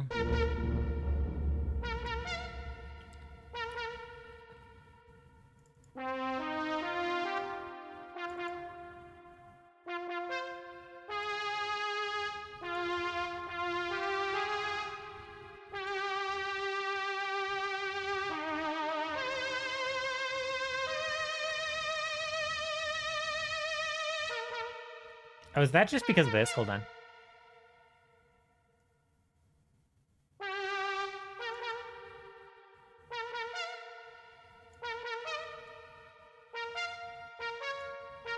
It is. It's just because... All right.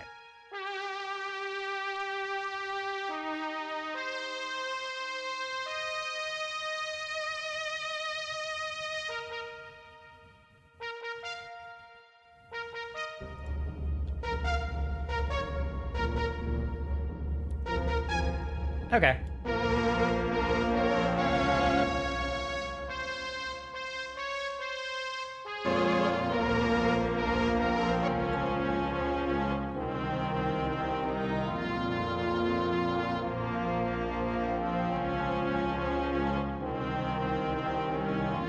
This is a little crunchy and noisy. We're gonna have to work out why.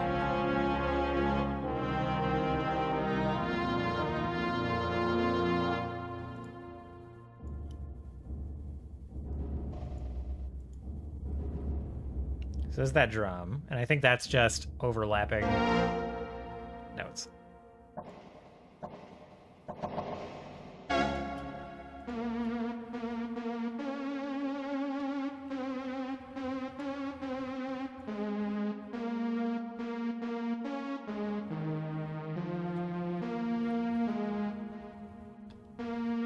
Something is kicking down the volume. Oh, it's probably velocity. Okay.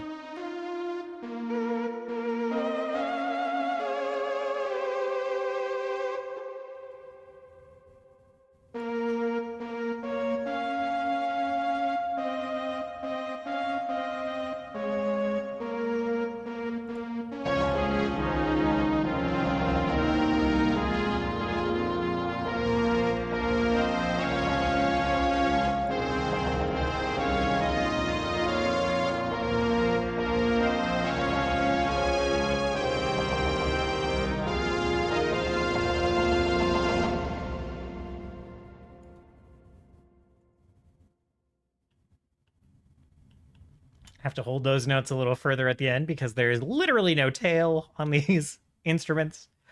Because again, if you like cut off the tail with another note, it just clips. It just makes the loudest click.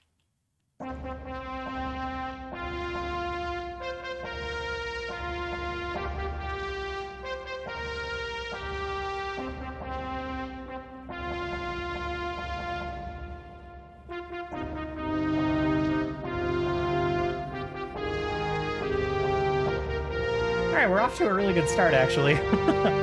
This is going much smoother than last time.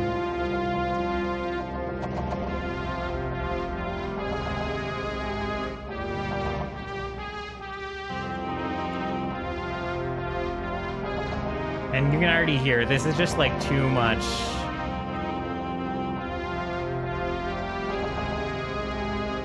Too much vibrato.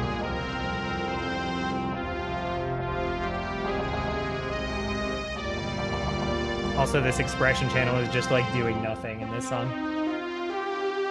On this instrument.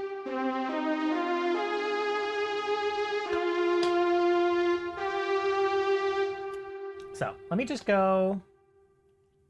I'm not going to be able to find the right song.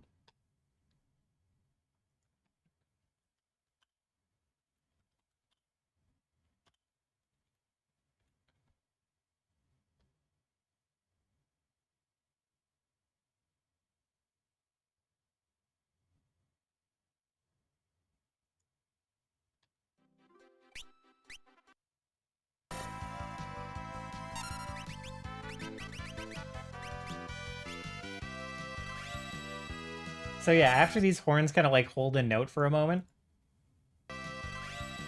you can hear them very subtly start to waver a little bit. And we might just kind of go for that effect on our horns.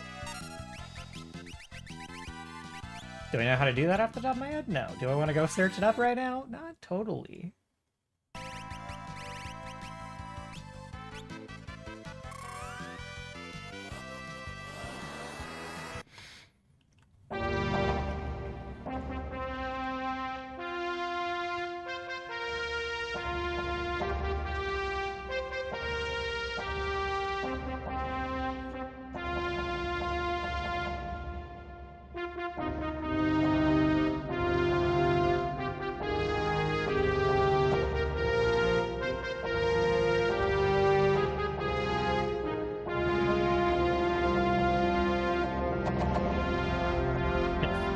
Lots of little volume things to take care of.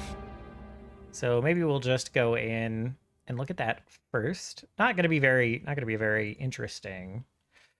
A couple of minutes, I apologize, but we can kind of see. I thought we'd be able to go in and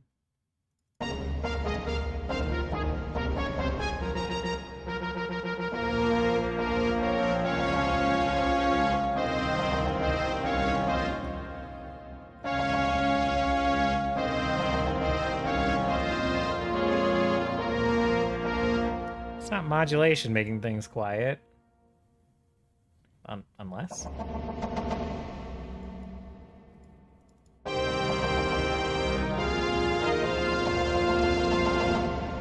Nope. Okay. Maybe that's just like not one of the ones getting quiet because I don't see any low notes exactly, unless this.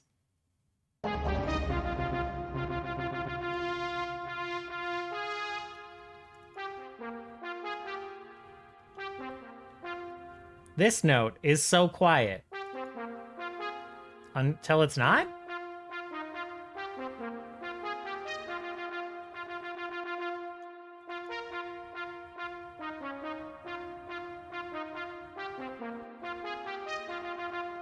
I'm so confused. What the hell?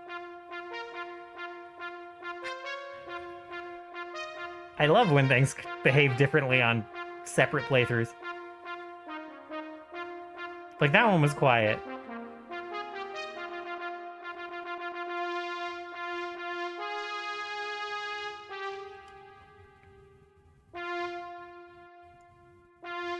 I think I will make this adjustment.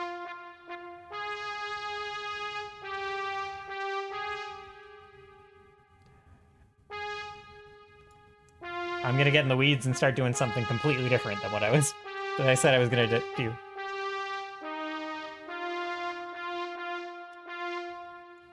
Dun dun da dun dun.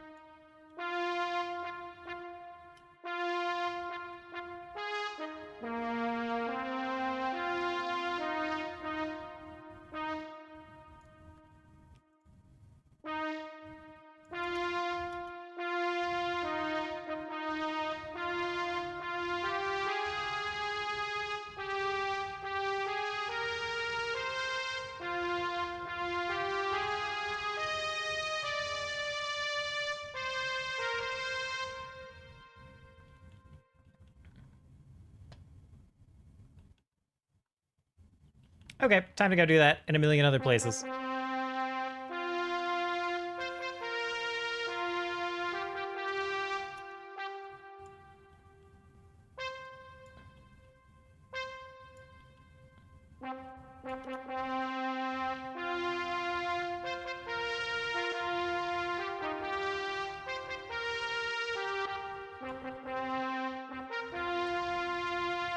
Apologize for interrupting my own instrument over and over.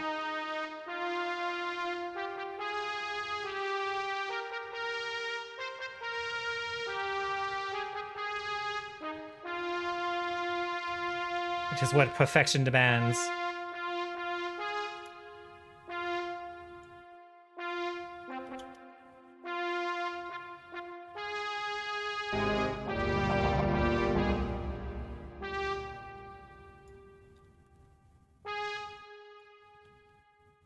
Da da da da da da do.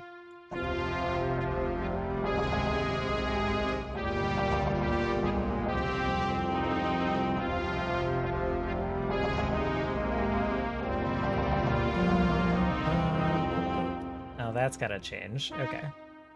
Can't have them slap right into each other, I guess.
Here we are again.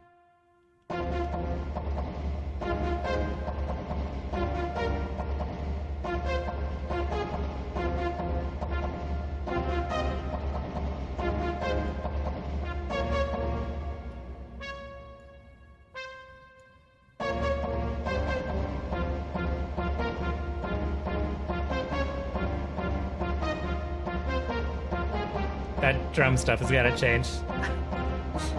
Gotta change too.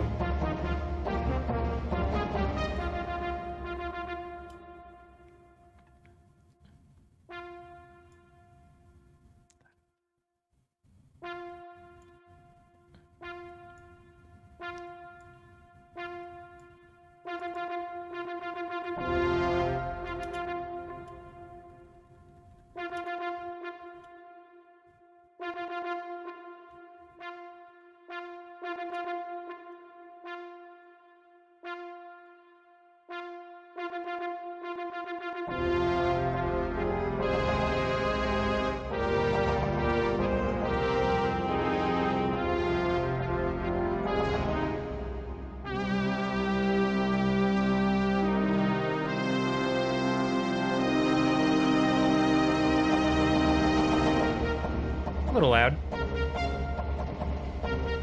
Almost entirely the drum's fault. Oh, I muted the... Oh, I see. I didn't mute the snare.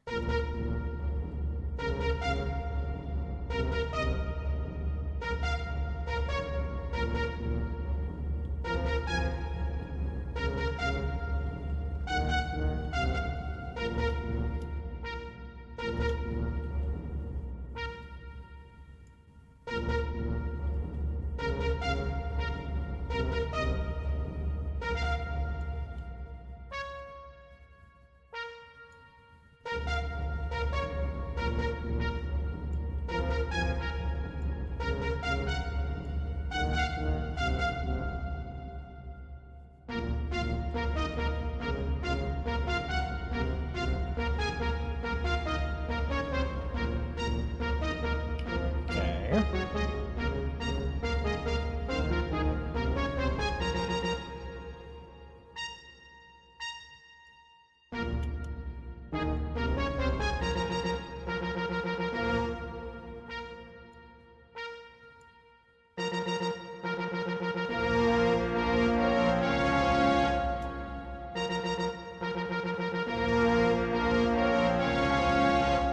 Really don't like that there for some reason. Let's see.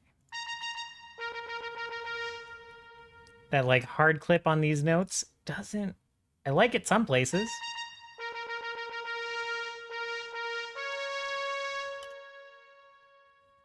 Just not right there, I guess. I don't know.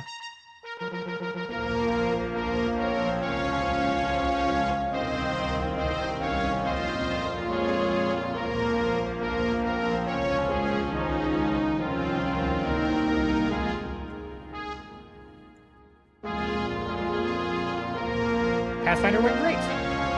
We did not get to anything that I worked on on Monday yet, really, but it was a lot of good, interesting roleplay, I think. And I really enjoyed it. I really had fun.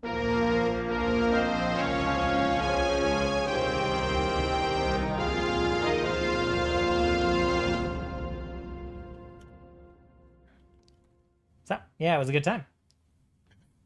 How are you doing, Naki? Surviving until Friday? Oops. I'll go ahead and redo that. Okay. It's not Friday. It's not Friday. I'm kind of I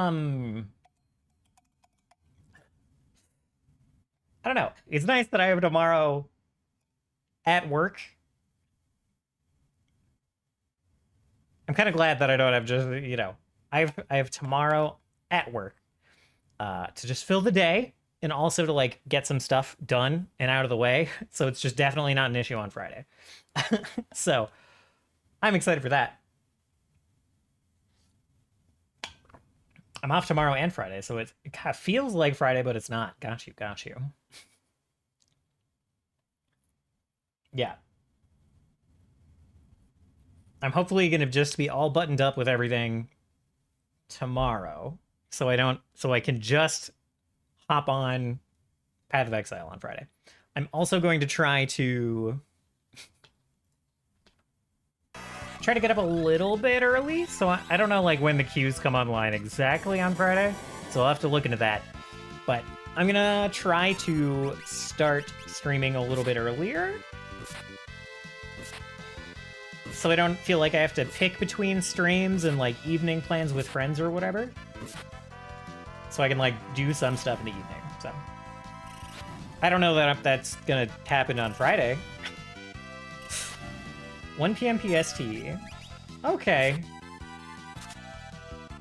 Yeah, I was gonna try to start streaming around 1 p.m. PST. So maybe, you know, we'll see. Maybe I won't do that. I don't know. We'll try to be around and online around that time, I guess. And we'll just see how the Q boss goes. I forgot we were listening to the Final Fantasy horn. Forgot we were studying. Okay. So this low brass, I guess we'll just like work our way down the line. Tomorrow should be pre-download. Maybe they'll include the passive tree. Yeah, we might get the passive tree because of that. but the passive tree I think is not available because they have to update the website because of the big tree change. And I'm not sure if that's happening before the patch. I don't know if it has to be like tied together in any way for like API reasons. I have zero of an idea. They don't even have passive tree yet on PoE. Yeah, on the PoE2 site is the issue, right? But we'll see. I wouldn't mind having the passive tree. I'd like to look at it a little bit. I have no idea what build I'm going. I think I'm pretty sure I'm still going Spear, pretty sure I'm still going Huntress. I don't know if I'm going Bleed or Elemental or like Fizz. There's a little glimmer of like, maybe I should just do a Tri-Element Spear build. Because they like buffed Explosive Spear and the Ice Fang one. So I'm like, They didn't really buff anything about the Bleed Spear build, like, whatsoever. So I don't know.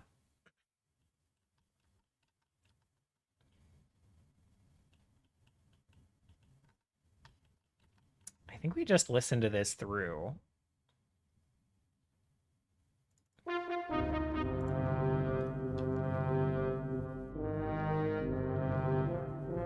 Support gems, there's bleed support. Yeah. It is buffed in, yeah. Why is this so gosh darn crackly? Do you hear that?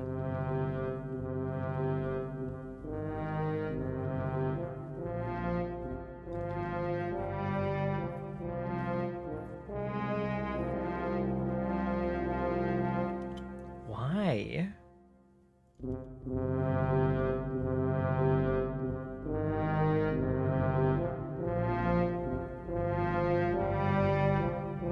It's the reverb?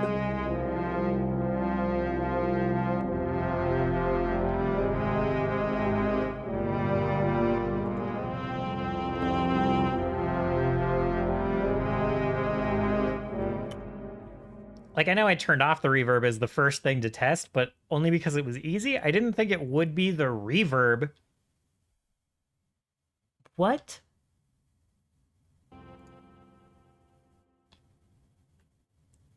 Let's take feedback under. Let's take feedback down below 0%.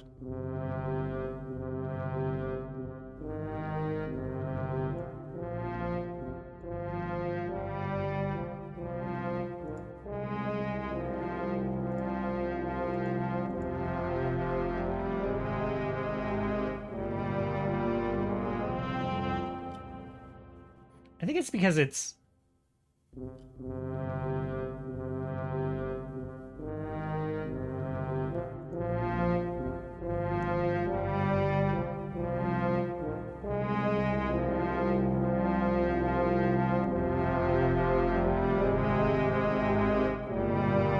That's so weird, dude.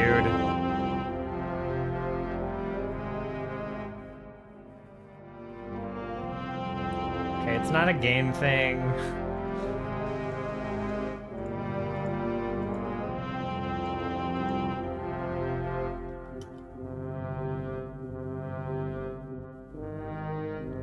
Whatever the BRR filter, I just fucked up a bunch of stuff. The BRR filter seems to be what was making it hiss.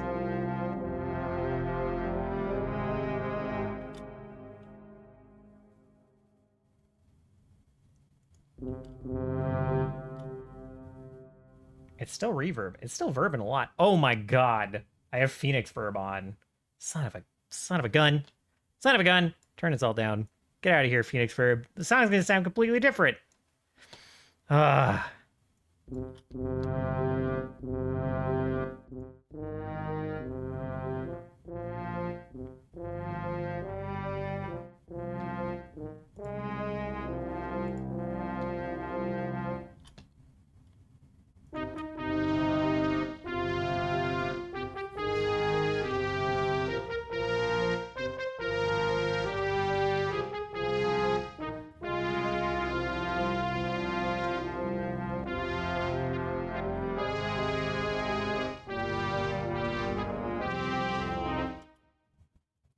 Okay, hold on.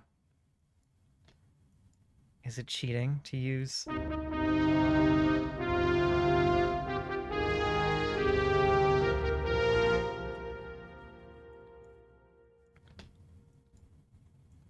It does sound so different, dude.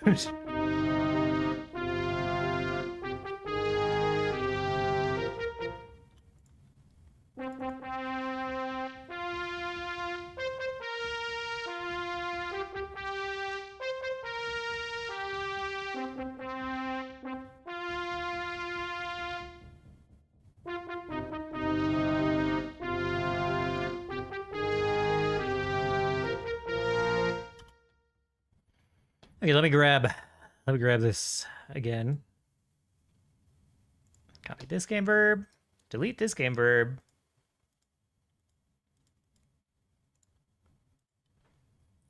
Paste this one in. Turn off the BRR filter.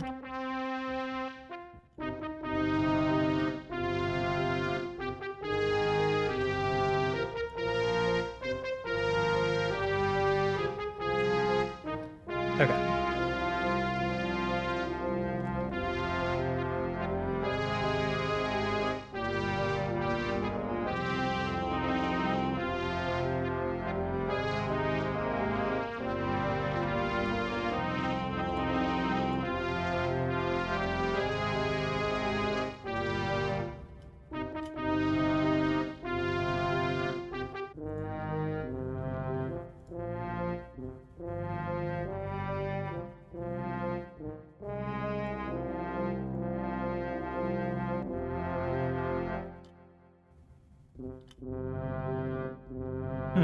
Okay.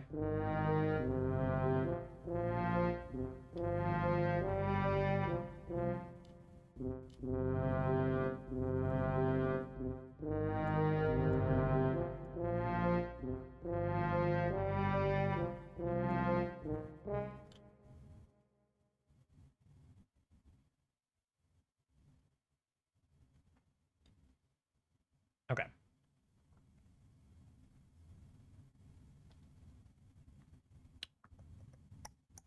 That seems fine. Delay output left. Okay.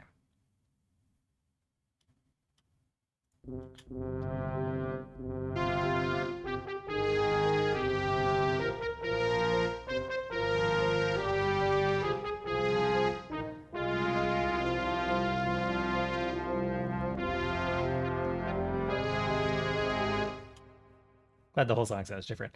But I don't hate it. I like how it sounds just fine. Tempted to turn on that reverb again as a cheat, though.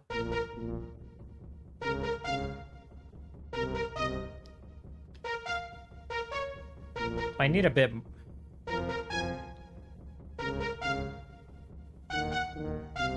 This part truly does kind of rely on reverb for those like big punches and then letting it kind of fade. And these instruments can't have any fade, so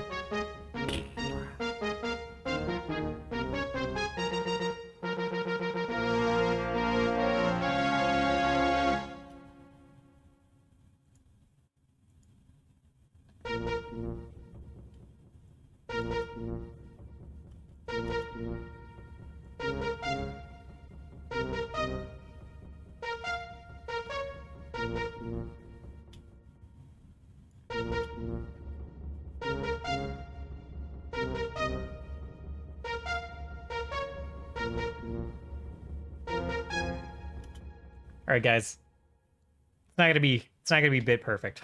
It's not gonna be a perfect Super Nintendo song, as if anyone but me cares.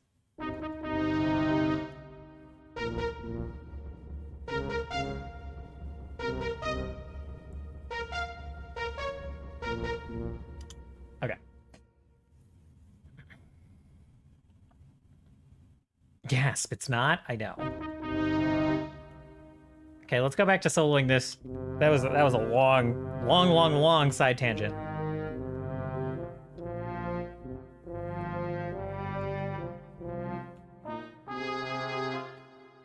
That's gotta stay kind of low. Put this is so... What happens if I just... It kills everything.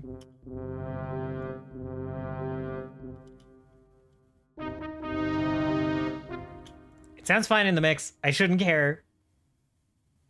Something I do sometimes, where I like focus in on one instrument and I'm like, oh, this sounds a little bit anemic. It sounds a little rough when it's on its own. That's not the point of bass in a mix. It's doing a fine job complementing the stuff over it. That's not what I'm listening for. Okay.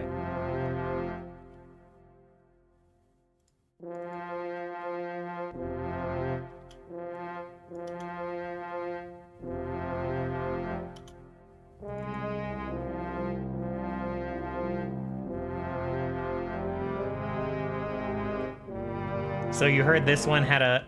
Let's just exemplify it. Some of this stuff I've been talking about. So when this was stretching out all the way to here, you hear that just very quiet, like that little click sound. Very like kind of distracting and noticeable. If I mash them together, it's even more. So a little bit of click there. I don't know if you can hear it when you're not in the headphones, but if I pull it back to here, it has a second to fade out, you don't get that click. So that's some of what I was talking about earlier. That only happens when it goes from the same note to the same note. Not only. There's plenty of different ways to make this VST click, because their focus was on making an accurate emulation of the Super Nintendo sound chip and not making like a non-noisy, easy-to-use virtual instrument. So that's... I've decided I want to work within those limitations, which means stuff like not mashing note, like the same note right next to each other a bunch of times. Okay, so...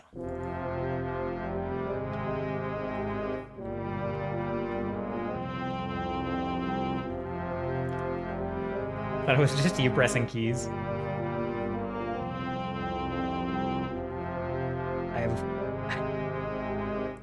The clicking sound, that could, that makes sense. That makes sense. Complete side tangent. That all sounded fine. I might go in and adjust some automation curves later. So this thing, I'm not going to be able to lift it high enough. My little Razer keypad, Razer Orb Weaver Chroma, that has served me well for quite a while. It has some issues. Some of the buttons are not always working reliably now, and like the D-pad thumbstick has kind of always had this thing where if you go back and forth really quickly, it does some weird anti-ghosting thing. So if I'm like holding forward and then I very quickly tap like left or right, it like stops going forward at the same time, which is super annoying. And I have thought about getting one of the keypads from Azeron to replace it. Because, I don't know. Because I like weird things, I guess. So I don't know if you've seen these are making the rounds. But they look ridiculous. Right? You've probably seen these as like Facebook ads or whatever. I've thought about getting these. Because it's got about the same number of buttons and it's not a frickin' downgrade in quality like the more recent Razer stuff is. Like, they just discontinued the Orb Weaver. And now they have the Tartarus, and the Tartarus is worse.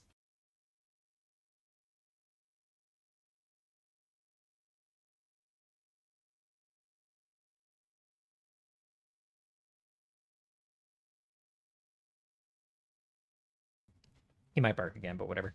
So, the Tartarus is just worse. They took away one of the keys. They put like a scroll wheel where it is. I don't really need a scroll wheel on... I have a scroll wheel on my mouse. I don't need a scroll wheel on the other controller. And it's like membrane keys instead of mechanical keys. So it's like strictly a downgrade. So I don't want to buy more stuff from Razer. I just don't want to do it. I hate their software as well. But, so it's got like these mouse-like buttons and they kind of like sit on these. You've got like a cup that your like finger is in, and if you like go down, it's a key, and if you go up, it's a key, and if you like push down, it's another key, and there's one to the side, and then there's like the one on the tower, and you like throw your finger back to hit it, and I'm like, that's kind of cool. I like ergonomics. I would try it, but it's so loud. It's like mouse clicks for like all of your keyboard presses, and I'm like, I can't do it. Just speaking of clicking noises and pressing buttons, like I spent so much money, not so much money. I spent a bit over $100 getting a keyboard that like you guys can't barely hear when I'm typing away, right? Like you can hear the space bar because can't get rid of space bar slap, but like all of the other keys, right? This is not very loud. So it's silly to be like, I'm gonna, for streaming, and like Discord and whatever, I'm gonna get a very quiet keyboard and then get a loud ass keypad. Like the Orb Weaver is already like a little too loud for me. I already kind of don't like the Orb Weaver because it is kind of the clickier, louder keys. You can hear that, I'm pretty sure. Maybe not. Maybe only when I'm talking. But, you know, it's definitely there. I can certainly hear it. So, I don't want to go backwards. So, I don't want mouse clicky keys. So, might get they have this thing, Azeron keys in. So they have like an actual keypad that they just put out. That's just like regular keyboard buttons. So I might grab that. I don't know. That was my just because it'll be quieter. It'll be less loud. And if I want, I can take out the keycaps and put like put in O-rings that'll dampen it, and I can replace these more easily. More easily I can like hot swap out these switches. They're not hot swappable. I should be careful. I can unsolder and resolder in new switches if I want to repair this. It's a huge pain in the butt with the Orb Weaver, with all of Razor's stuff. They don't care about repairability, so I might pay too much money for one of these at some point in the near future. So, welcome to my brain. Welcome to my brain. Hey, clicky sounds. I don't think I can make enough room here. Let's try to get creative. Nope, that sounds fucking bad.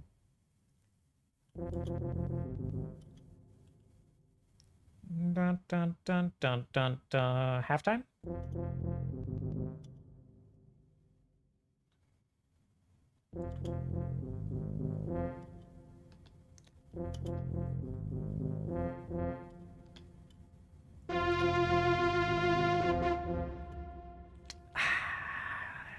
Fuck. I don't like it.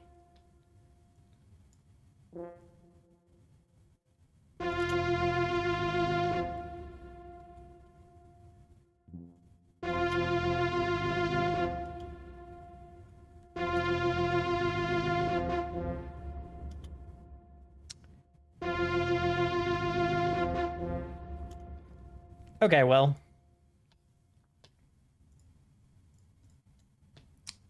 Where is it? The release.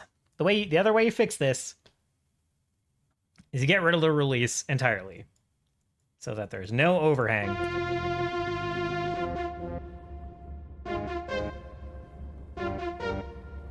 And I don't like that either.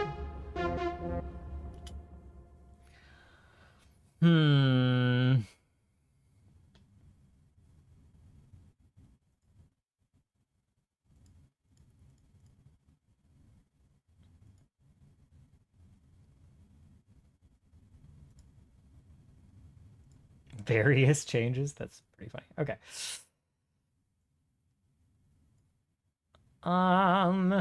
What do I do? I could split the difference. I could keep some release, but not enough, not so much that it clicks. Gotta solo it again.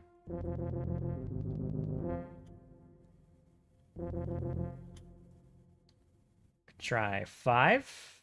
Cut it in half. I could also automate it and bring the release down to nothing here. That makes the click quieter, but it's there.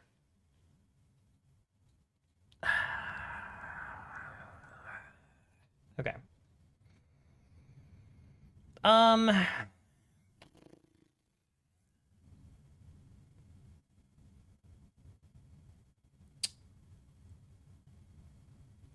I could assign it.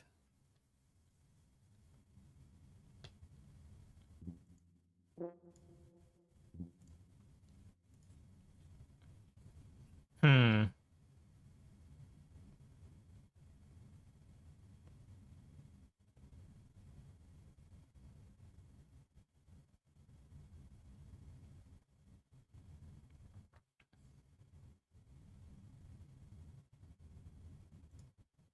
Yeah, I mean, I guess. We'll try to add a modulation.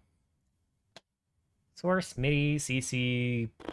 What's an open MIDI channel?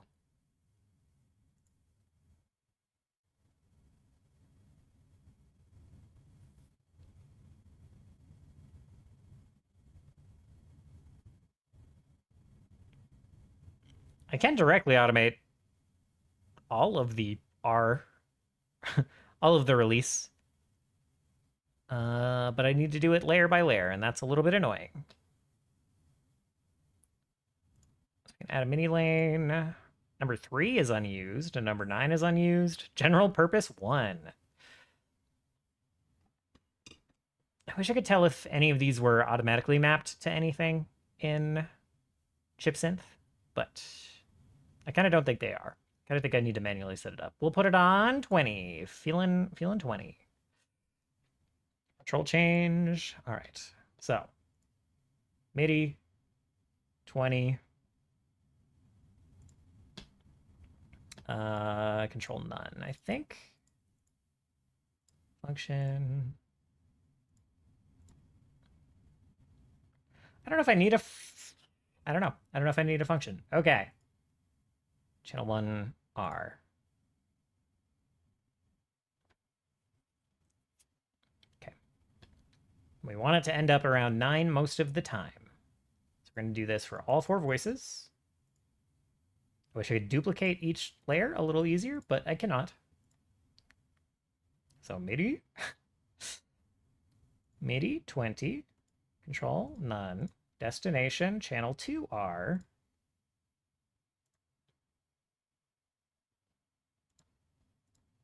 Or type it. I wish I could type it. That would be faster and not bother me.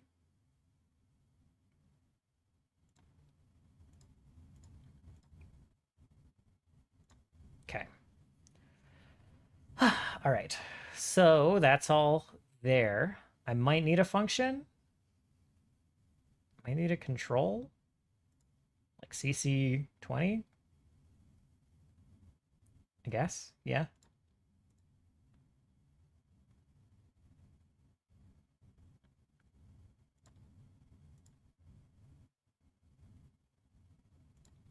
Can you tell I totally know how these modulation controls work? Can you tell that I'm totally in charge? I know exactly what I'm doing.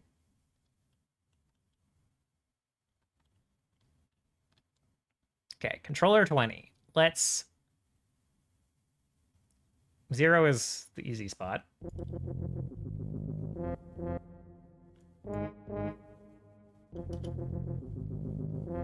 It's so quiet. It's almost not worth bothering at 5.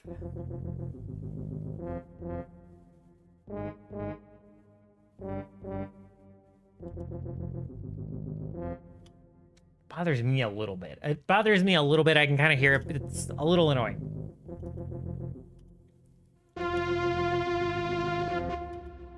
Could you hear it in the mix? Almost never. Almost certainly never. But those little noises can add up and just make the whole thing sound a little clicky and noisy. I would like to avoid it. I don't really need to. but we're gonna play with it until 9:26 on my clock. Linear function. I don't really know when I need to duplicate these and when I don't.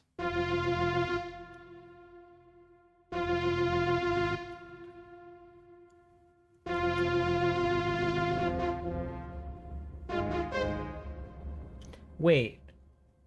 It's modulated up there.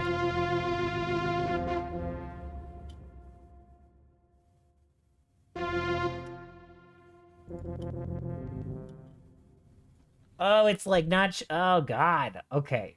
So it's the blue bar, but I don't get a number? Well, I do. It's the parentheses 11, I guess. Okay. Sorry. So that's 3. And then it climbs up to. So it should be like right about there is 9. 8 is close enough. We're going to call that good. We're going to delete this one right at the start of the song. We're going to pop it there. 67%. And then here, we duck it down. Shit, I messed up already.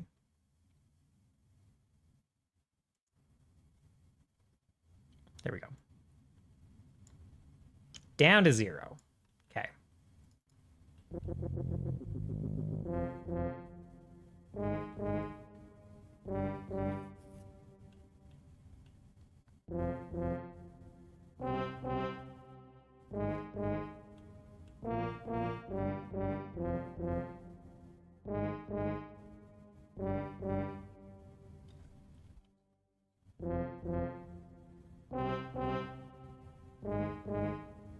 I think I hear just the slightest click in there still for those notes.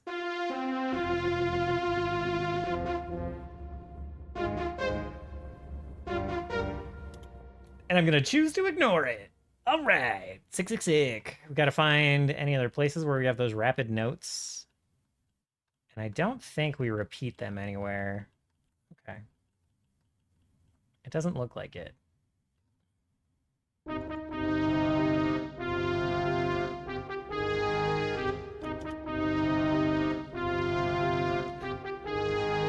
Okay. All right.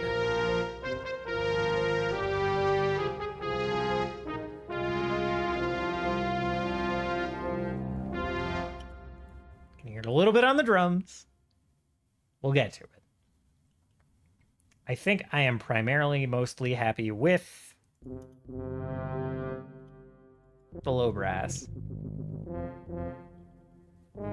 I'll take a very boring listen through while I sip the last of my coffee.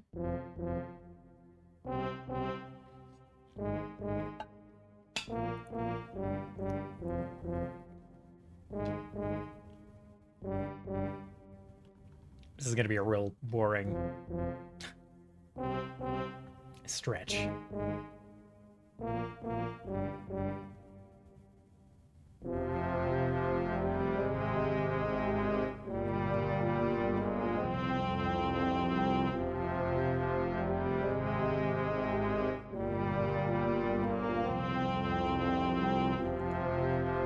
Oh, it is. Okay. I thought the notes themselves had some like built-in vibrato, but it's just the way I'm automating to really understand. That is a pretty juicy low note. I like that.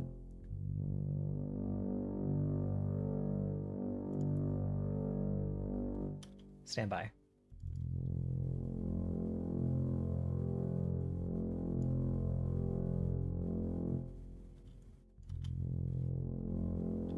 I take it this is not the right automation.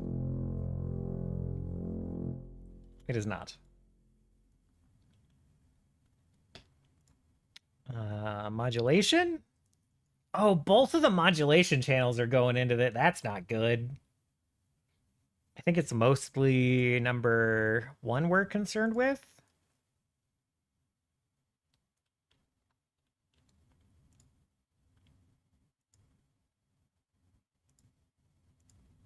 I'm going to just delete modulation number 2, and we're going to unpin it.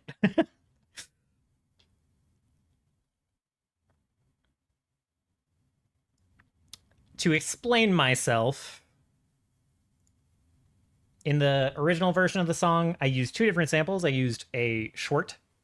For all of these instruments, I used a short note and then kind of like a long sustained note, and those were like 2 different samples.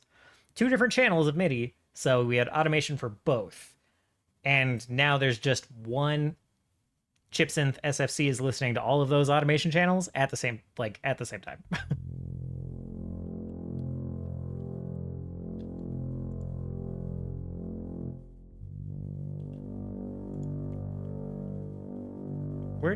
What did I do now? There we go.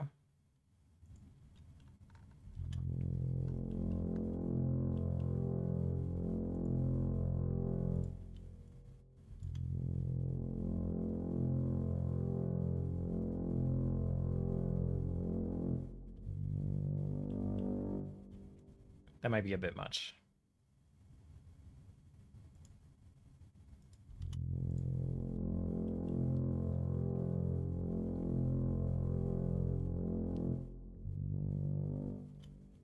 Something like that. Just do one of these for every one of these.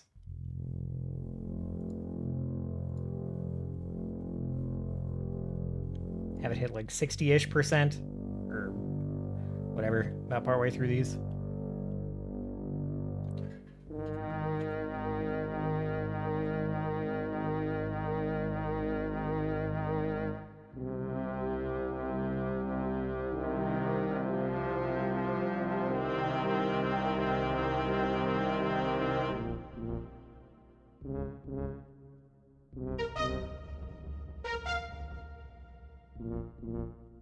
I was here, but was trying to explain my shield throw dilemma to friend. No worries at all.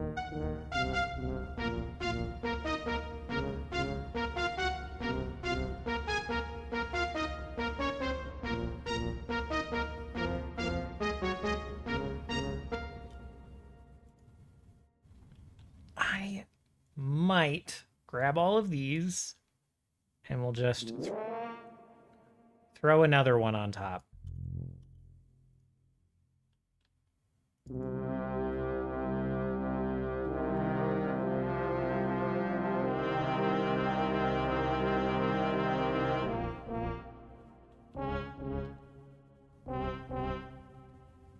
I don't know why that one got so quiet.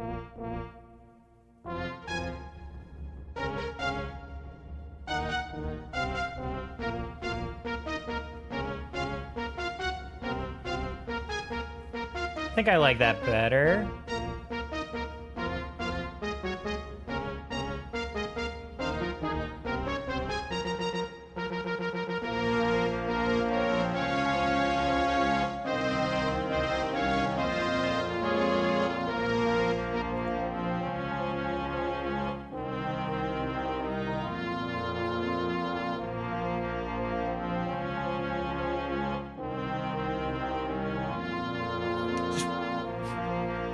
TLDR, I wanted to scale Shield Throw and go Void Knight for the Echo, but there was like basically no other skills in Void Knight if I wanted to use Shield Throw as main damage skill. Oh, no, yeah. I just wanted to use Echoes with a throwing skill. Sounded cool. Yeah. Huh. Huh.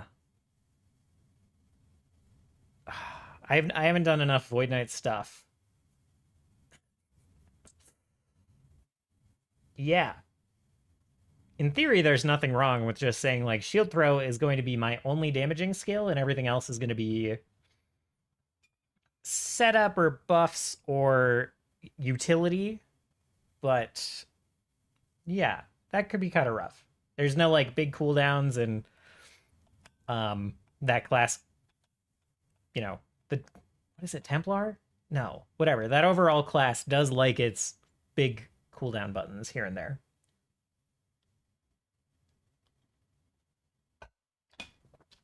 Okay, onward.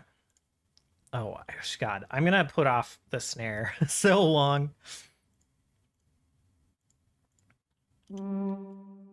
Okay, French horn. Whoa. We got some weird volume stuff going on immediately. Cause there's some weird volume stuff going on.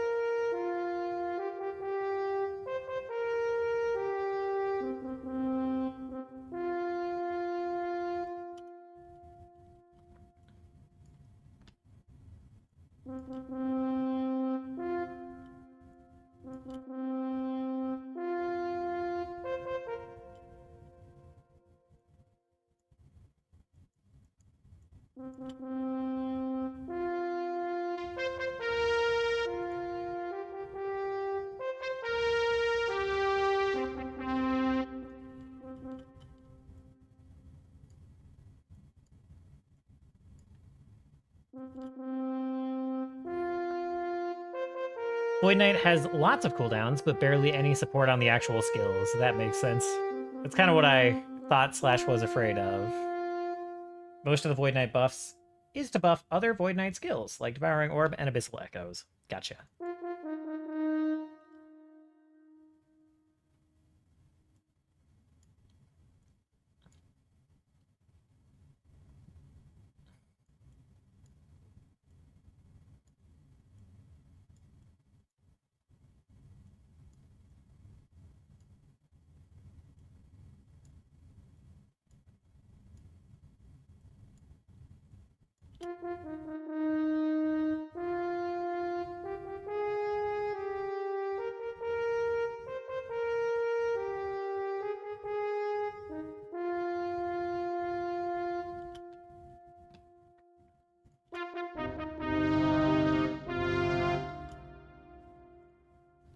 Stand by.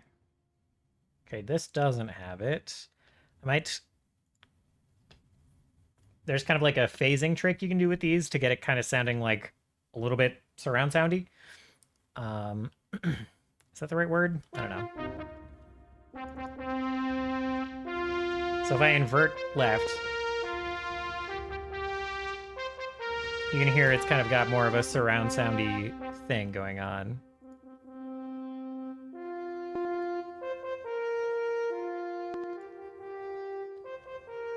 Although it's panned so far to the left, it's a little hard to tell.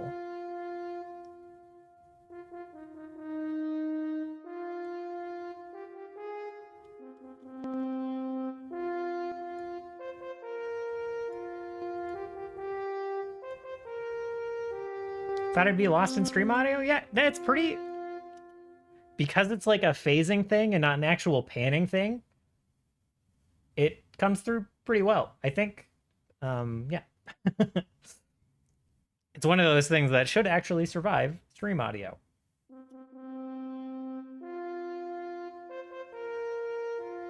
Freaks me out when I listen to it too much at a time.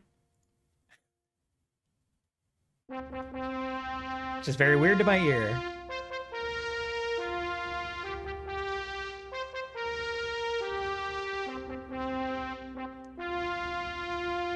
Like when I listen to it in isolation, I mean.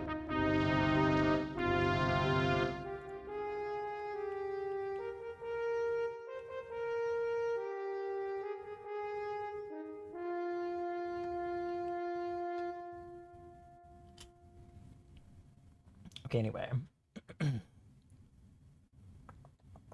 Yes. I assume it's possible if you go full time rot. Yeah. Again, I should play Void Knight at some point, but I do think now that I have...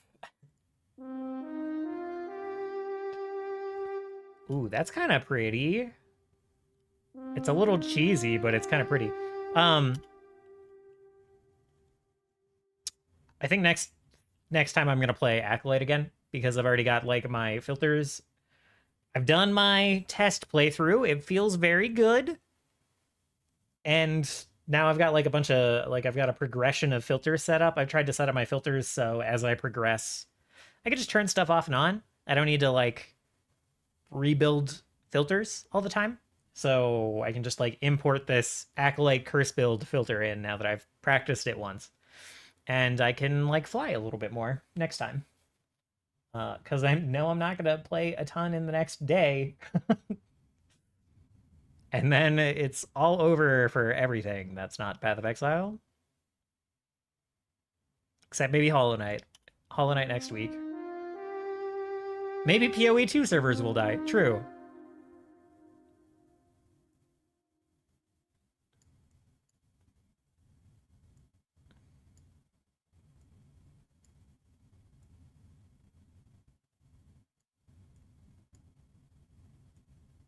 Oh, that should click.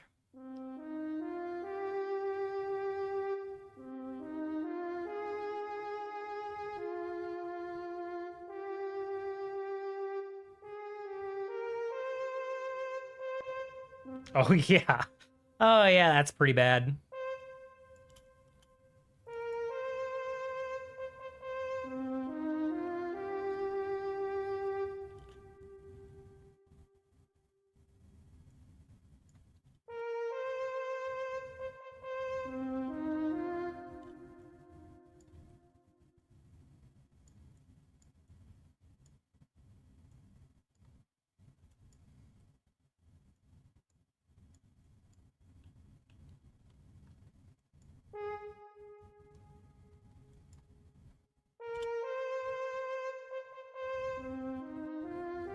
I don't think it'll be that big outside of returning players, but yeah, I really don't know.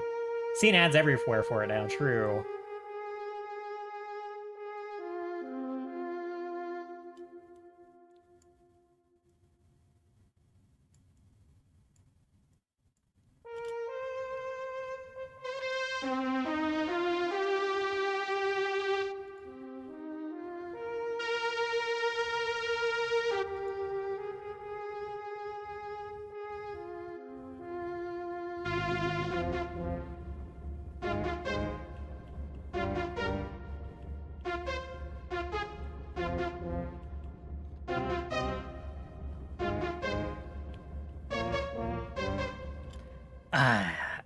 I convinced myself for 3 seconds that I didn't need to go through here and like manually set all of the velocities, and then I was like, oh, but it would sound better.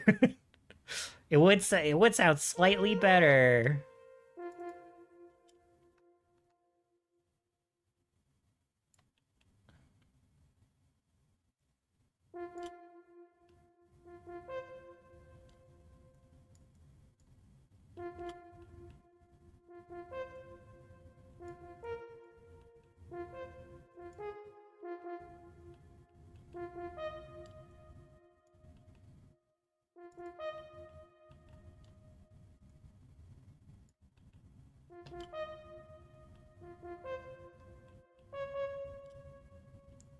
Just to show that I'm not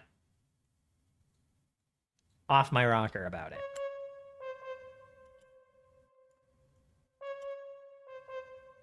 Isn't that better? Isn't that better?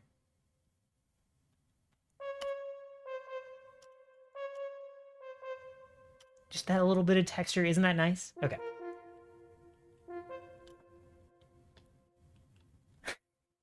I do have no self-control when it comes to trying to make it better, yeah. Are you gonna hear it in the mix? Abso-fucking-lutely not.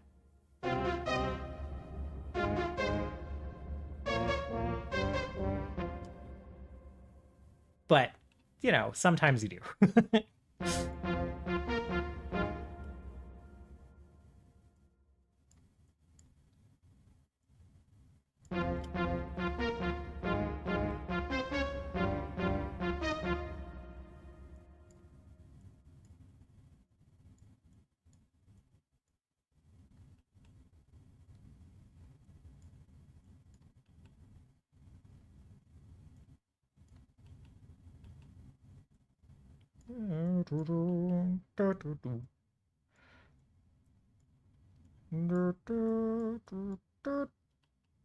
Yeah.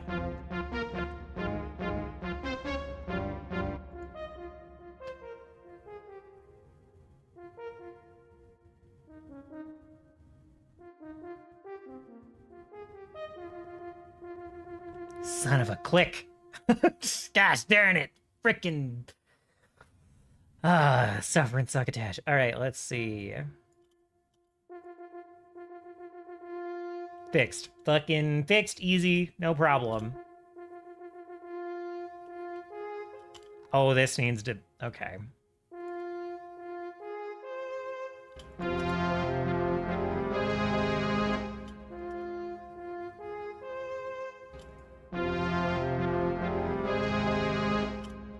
Okay, I was like, maybe I should shorten these notes.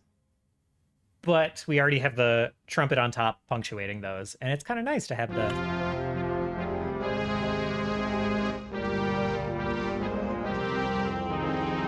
longer notes underneath.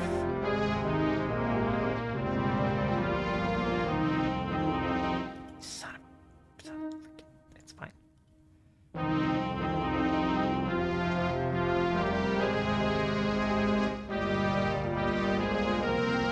I love that little bit of... There's some harmony in this that I really, really like.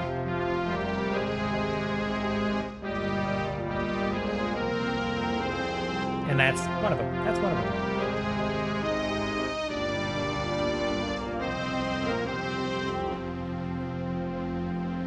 And then the synthy ass horns come in. I'm still not sold on those. We'll get to them.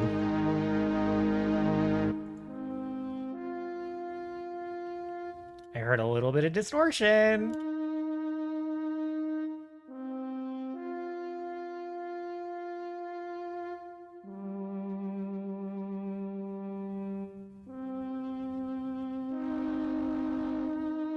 Gets a little bit buzzy there. Hello, Secret Lunchbox. Hello.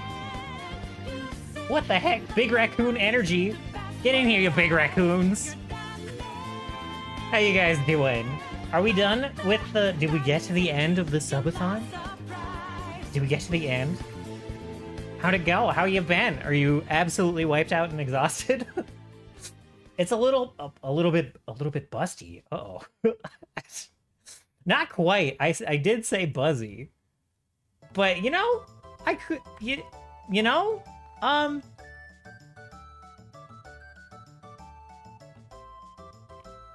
Now I'm having a little bit of trouble finding anything that could look too busty. It is a little busted in places.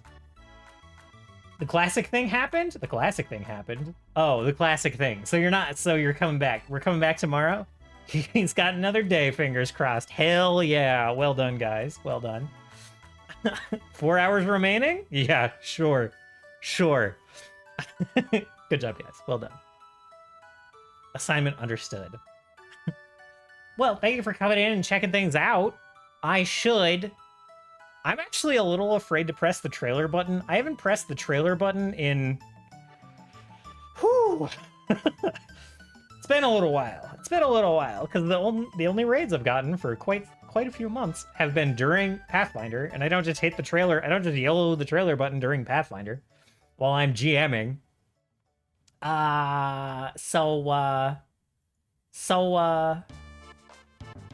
Let's hit it. Let's see what happens. I'm sorry if it breaks everything. Hello. It's me. The devil you know. I'm not a Nazi. I'm glad that more balls fit my hands.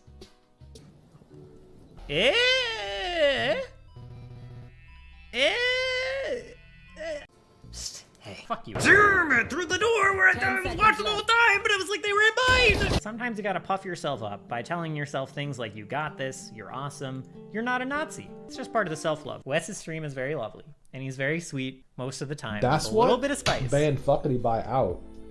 Like that I said, was it. That was very all. sweet. Like, Varys is out. Varys is definitely out. Oh, Varys is taking a shot. He's awake! Oh my god. That looks explicit.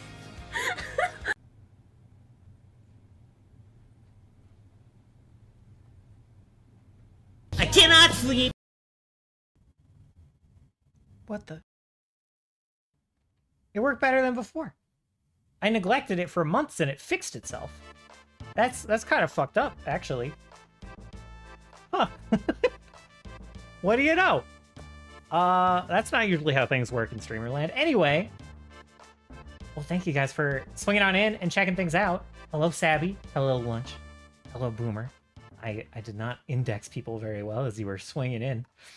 Hello, Hoppidad Drink. Lovely to see you. Hello, Ketchup Ramen. I hope y'all are having a wonderful day. I did not. Lunch, I did not. It's all over there. It's a bit different though. I'm in the other corner. I got rid of the chair and like the coffee table that were down here. I think we managed to sell those. Maybe? So those are gone. Yeah, on camera it looks great. Yeah, so like I switched where my bed was. It is cleaner than it was. It's actually pretty good right now. Except for the fact that I gave my dog a pup cup recently, and he tore the shit out of the paper, and it's all over the floor. Other than that, it's not bad. Not bad down here. So yeah, it's kind of a different angle, and my bed is now where the like futon was laying, and the futon is still behind me, obviously. So we have been in the middle of converting a song. Also, if you guys are here and you don't follow Secret Lunchbox, you should go do that. You should go do that right now. And if possible, extend his stream tomorrow. Hello, Rhino. Hi. How you doing? Yes? Yes, right? It is lovely to see you. How can I help? Also, we are converting a song over from like an orchestral thing. That's gonna be fucking loud. That's real loud right now. It's very kablammy. Very marchy, kind of supposed to be like a gladiator town. So lots of...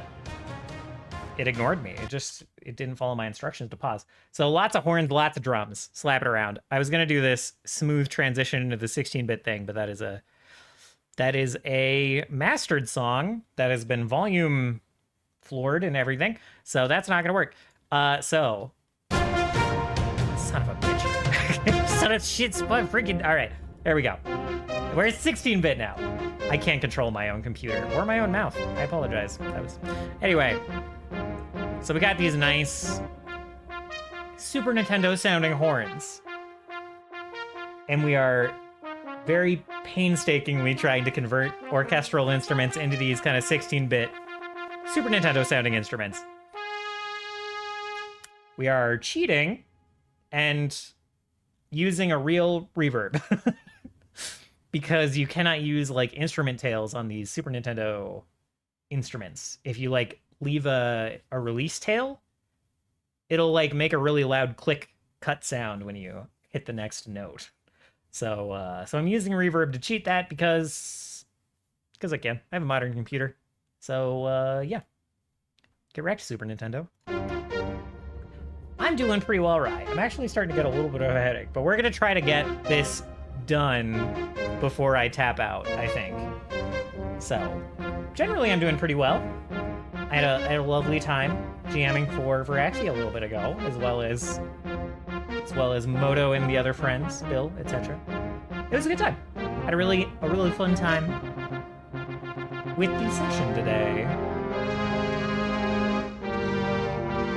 Turn this down a touch.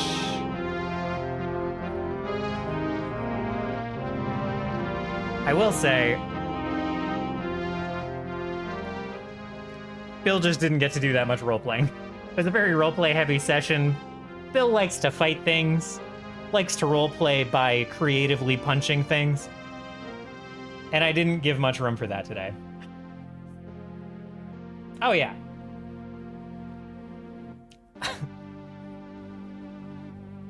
Yeah, nothing from any of that really got in the way of anything. Bill and I are very similar. There were a lot of shenanigans that year, but it was all good. I had to, you know.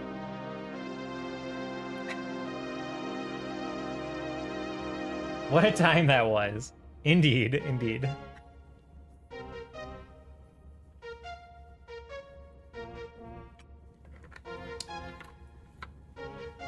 So yeah.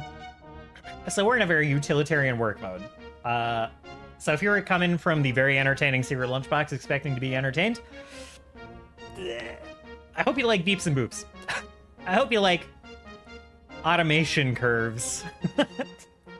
Because that's what we're doing. We're on sound design mode. And that's kind of what we're doing.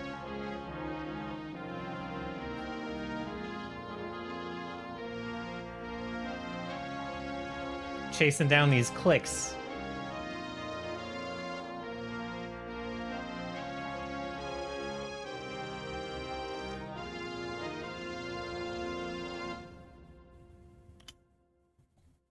But I'm having a good time.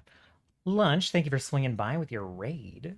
If you got to go grab dinner, do some aftercare business, I totally understand and appreciate you both being here and taking care of yourself. I was just talking about how I want to start working on music stuff again. So this is a perfect stream for everyone to come into. Yes, baby. I am so slow. I am so slow and content to just like listen to the same thing 70 times. But you know, I'm just about to help Cherry with food. Excellent. Excellent. Enjoy. I'm going to be helping myself with food before too long, but we're going to get some of this done before we do that. My ass is the same way. I prefer bings and bongs. Not a lot of bings and bongs in this song, I would say. I would say the usual orchestra has more bings and bongs. This is definitely more beeps and boops, but we'll try to cater to you anyway. Yeah, it's kind of hard to do music production in a fast, entertaining way. The looper was good. The looping stuff you were doing was good. It's not quite the same, but that's I've been thinking about kind of a way to build stuff up a bit. Well, what software is this, by the way? I was thinking about either booting up Cubase or maybe grabbing FL. I've betrayed FL Studio, as you can tell. This is Bitwig Studio, and I just like Bitwig more than FL. It is like all of the workflow stuff I like from FL Studio combined with like the live playing stuff that I like in Ableton. So it's quite nice. You still have this kind of like clip view. I can like move things around and reuse things in kind of the same way. Oh, thanks Juicebox. You would think it would be a good pairing with the lunchbox, the juice box, but no, that juice box was bad manners. Expired juice box.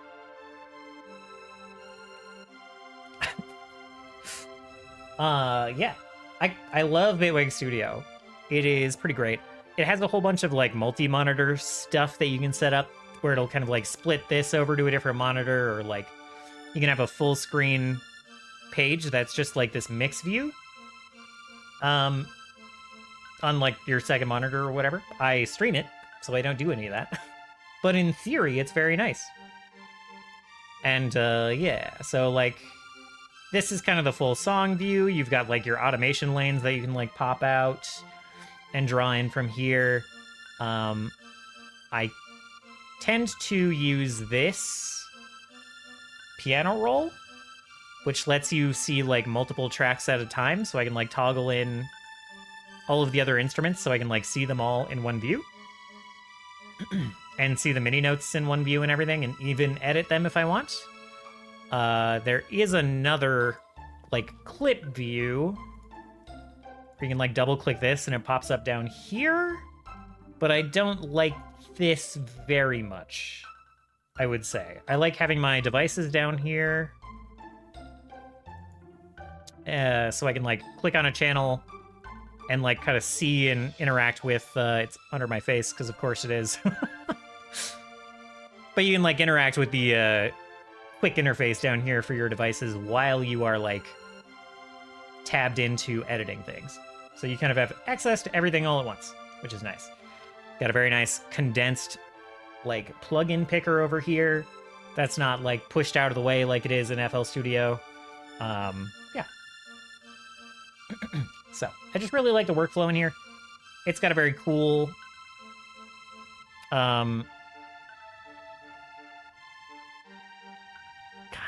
like, you know how FL Studio has the... You probably don't, actually. FL Studio has, like, a panel where you can combine instruments and effects in the same thing to make, like, a kind of, like... Kind of build your own instrument. You're like, I'm using this as a sound generator, this is going to this effect, this is going to this effect, it's all coming over here and going into a reverb. It's got something like that that I don't really know how to get to very easily. I haven't practiced with it very much, but it's a very nice replacement for that kind of thing. I'm so bad at the not put notes on the page stuff. I definitely used to be. I've been taking up projects that force me to get a little bit better at, like, the sound design stuff and, like, the effects flow stuff. Yeah. So I've been learning very slowly over the course of the last couple of years how to interface with the rest of it. Oh, man. Including this. This project that we're working on right now. I've been, like, setting up effects matrices and stuff in this chip synth. This is like a Super Nintendo sound chip emulator, is what it is. And that is where we were getting these kind of lovely-ish. I say lovely. I'm still working on making them sound lovely, but the Super Nintendo-y horns.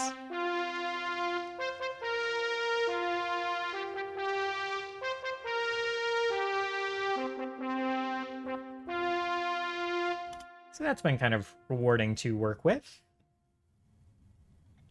For the most part. A little bit frustrating, a little bit rewarding. Let's see. I have full ass forgotten where I was in the song. I know we were finishing up our sort of fake French horn automation stuff. I think we were done with this, actually. The busty part. Right. Hey, I think we were over here, and I was like, something's buzzing.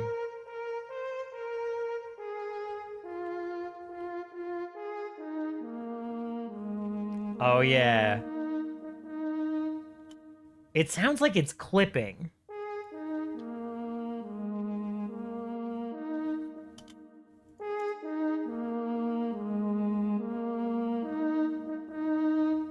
It's the reverb again. Something about this reverb tends to buzz. We're on a knit. BRB doing food stuff now? Sounds good. Enjoy the food. I'm actually just full jealous. I'm so hungry. But we'll get there. We'll get there.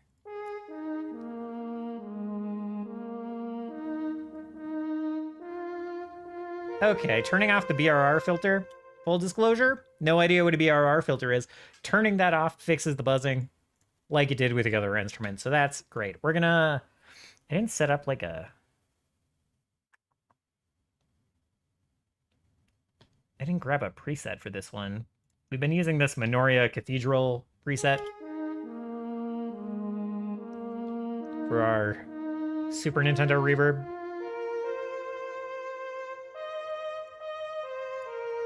Yeah, I'm not sure why this filter, like, buzzes when we get to the lower notes. It's kind of interesting.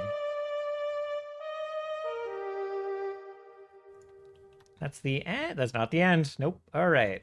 Over here.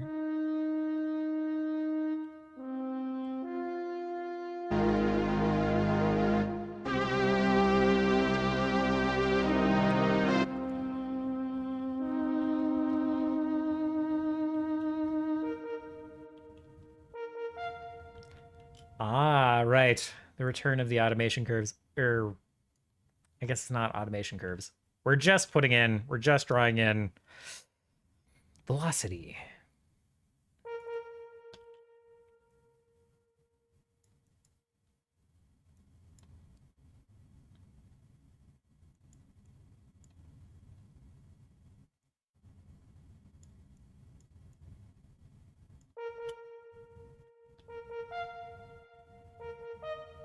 Do you see what I mean? About the extremely riveting song play here? Try to draw these in real quick once I get a feel for it.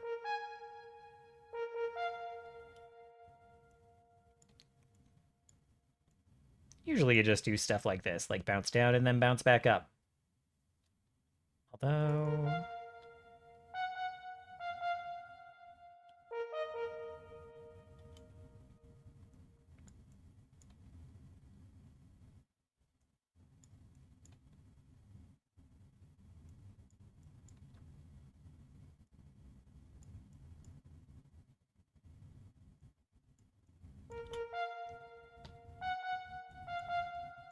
see if we can make some good guesses.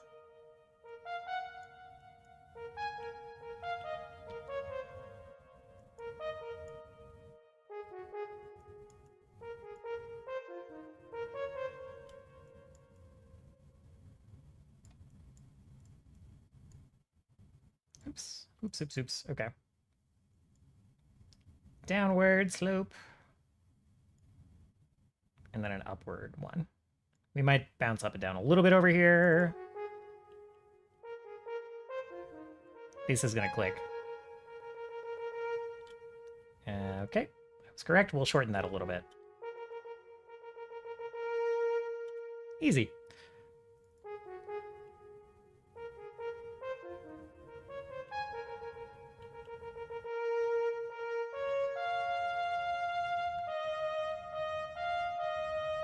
Here, the whole song is kind of going.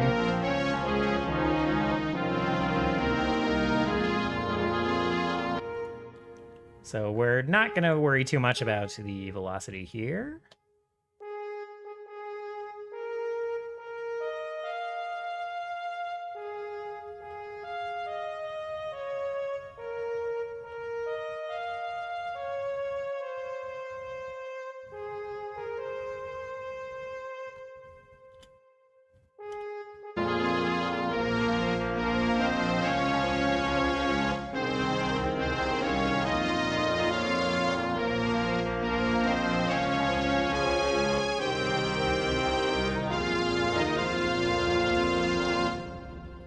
Cool. One more horn to go through and do that all for. And then the drums. The dreaded snare drums are going to take some work.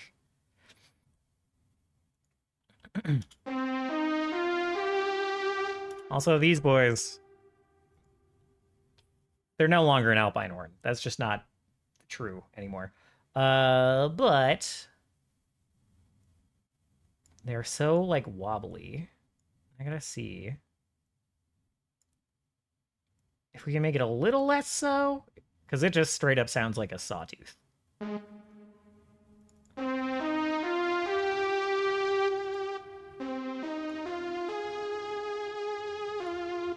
Am I bothered by that? Do I dislike that? I think so.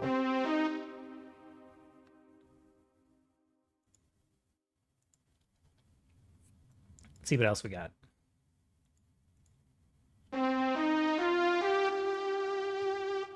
So this is called pressure brass. We have not tried sharp brass. Oh, look. It's exactly the same. Okay. Basses? Do we have like a... I assume this means bass guitar. Kind of that and like electric or like techno basses.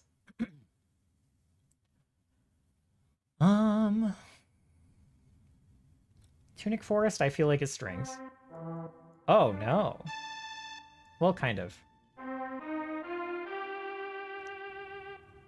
That is a classic sound, holy.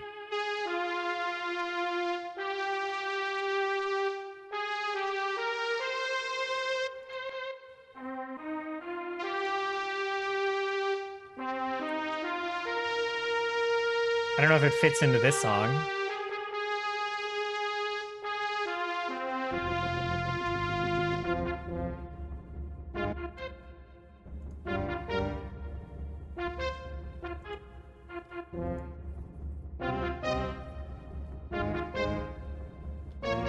It is supposed to be a little more smooth.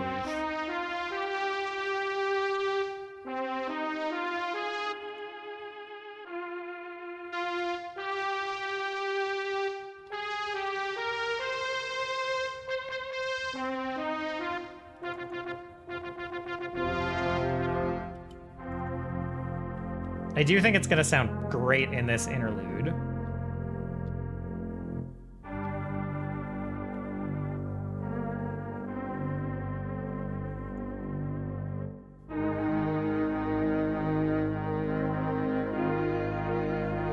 Which is kind of its main job.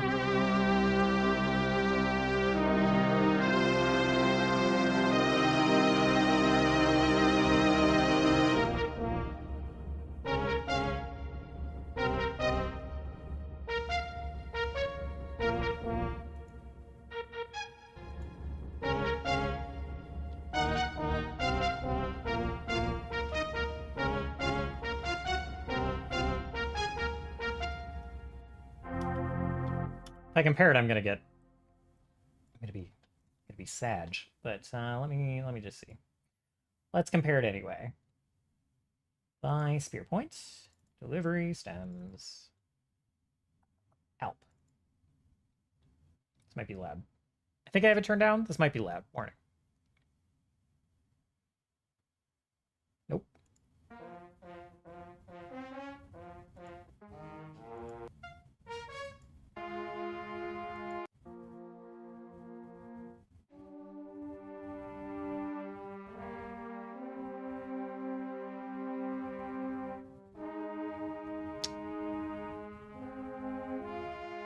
Definitely different.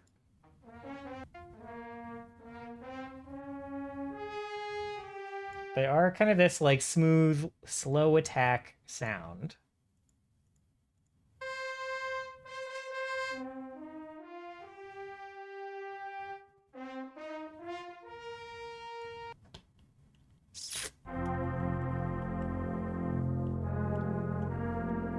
I think it's worth keeping in just for this slow part.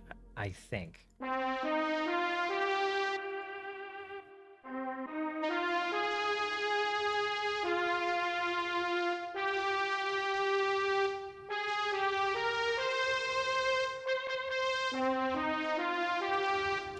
Let's just see. It's easy to come back to this. Let's just see if the polytimbral has... The polytimbral has some interesting stuff, but I don't think it has anything for us. I do think their RPG battle stuff was more...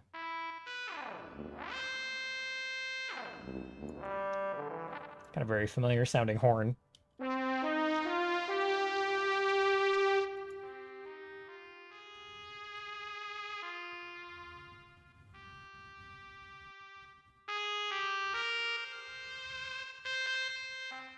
Oh, it's actually listening to the expression curve.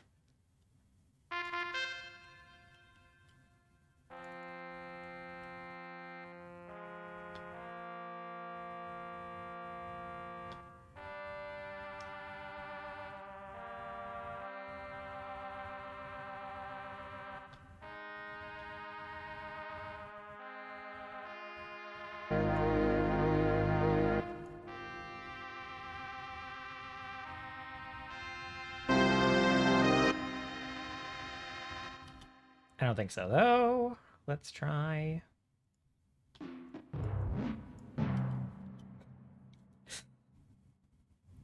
So not that one.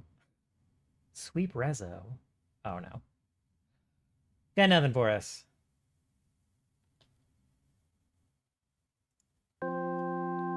Ooh. I don't think so for this song, but good to know that's there.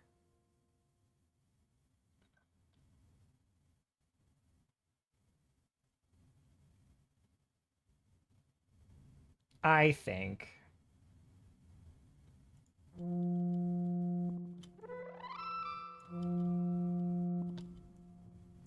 I think we're just going to go back to the other one.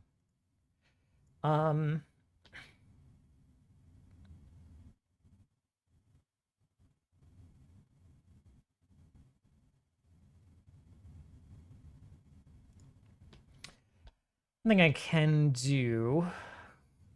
Let's see. Jazzy section. Synth brass, trombone. I'll try some of these sounds real quick.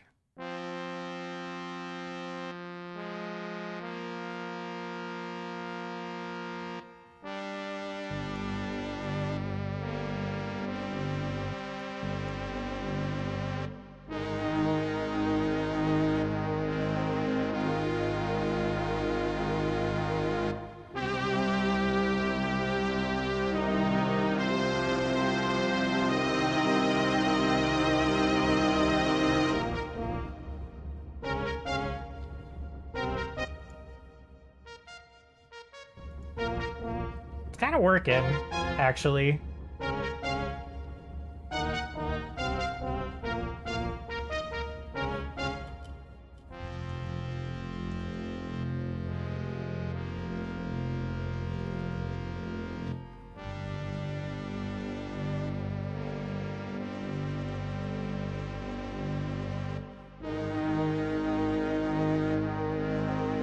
The other one. I think we gotta get rid of the extra modulation artifact from the original version of the song.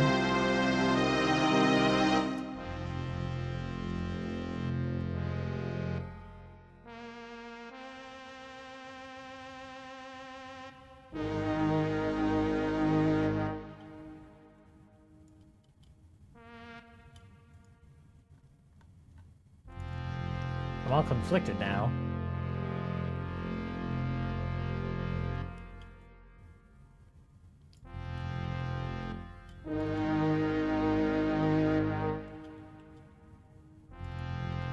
This might sound bad.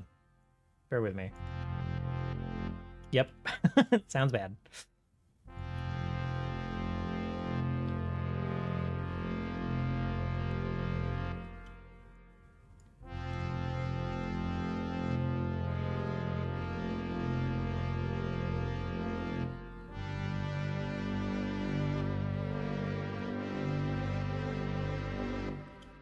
I don't really like how that one sounds. Nope. No way. Also no way.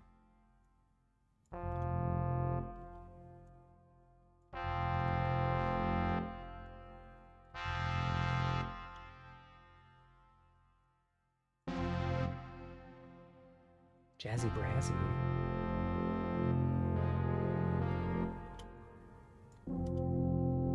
Oh, shoot.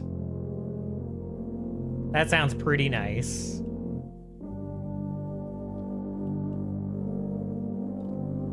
That sounds pretty nice. And pretty appropriate to the original sound.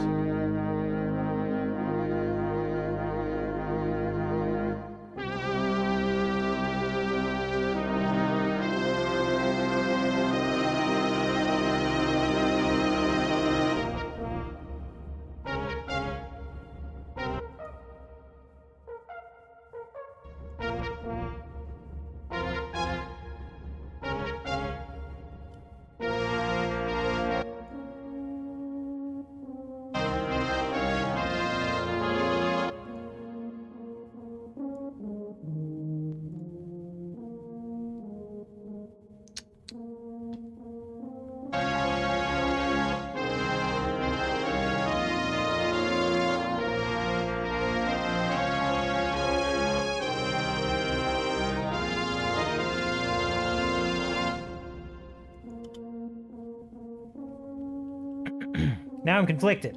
Now I'm conflicted. It is a lot of horns, you know?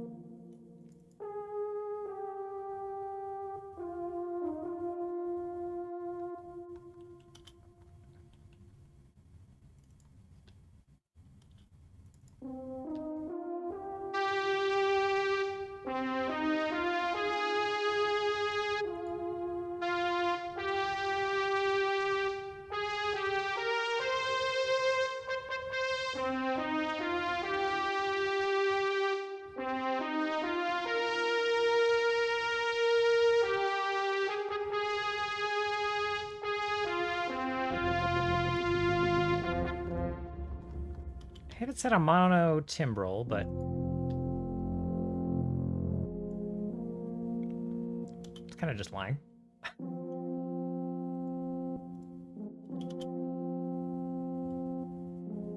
I guess it has. Oh, I understand. Sorry, it didn't mean what I thought it meant.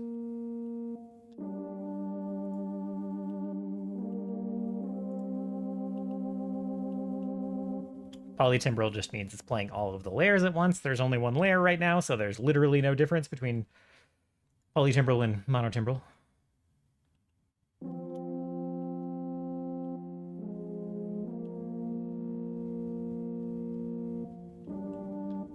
Okay.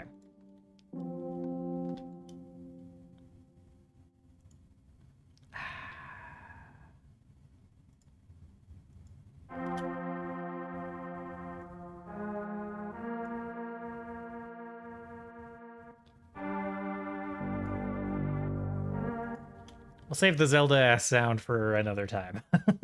We will bring back that sample. It was horn section. And we turned on invert left channel for that kind of surround sound effect again. Wait, hold on. So this is kind of paired with the low brass. The low brass also has that on, so maybe we don't want the surround sound thing going on. I heard a little bit of buzzing there again. A little bit of busting. A little bit of bustiness. Let's see. Oh, gosh. Stand by. Okay, we'll come back to that. We'll come back to that.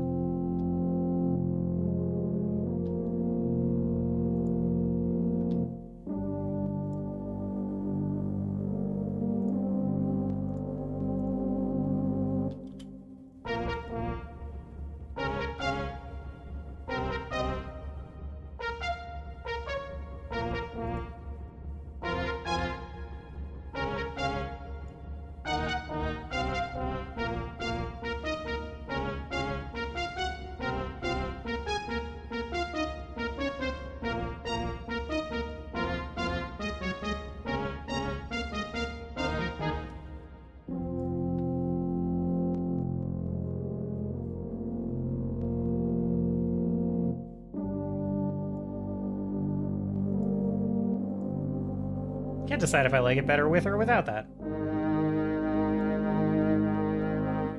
That kind of surround sound effect.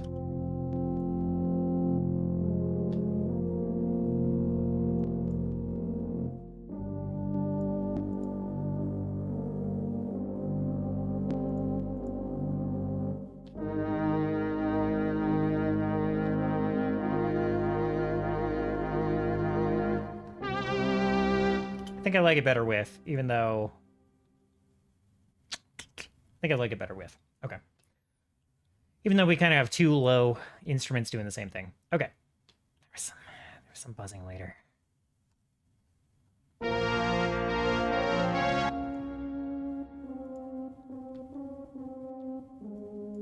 bet we can fix it by turning the filter off on the reverb.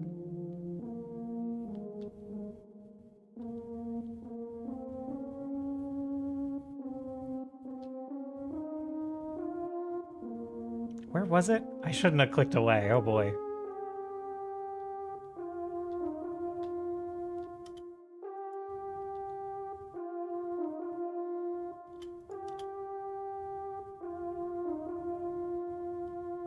Well, that got rid of it there. Good enough for me.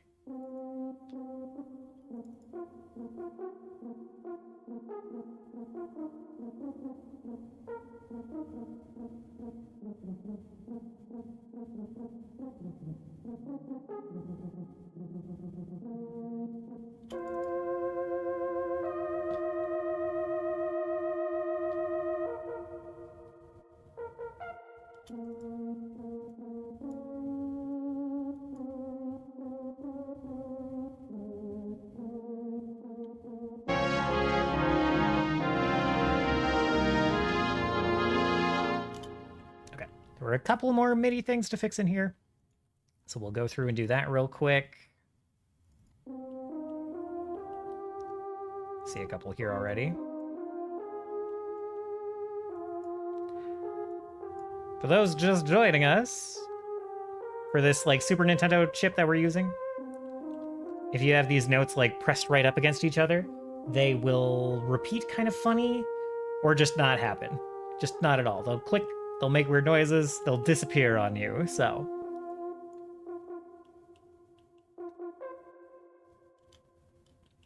So that is why we need to make a little air to breathe.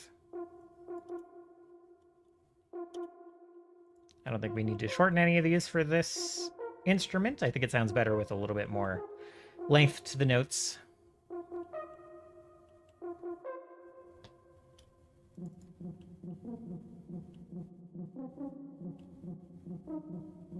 It's also so quiet, I don't think we need to worry about like messing with the velocity anywhere too much.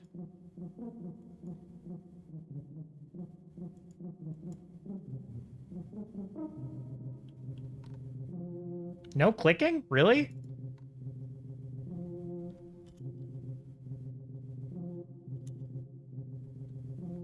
Wow. Okay, sick.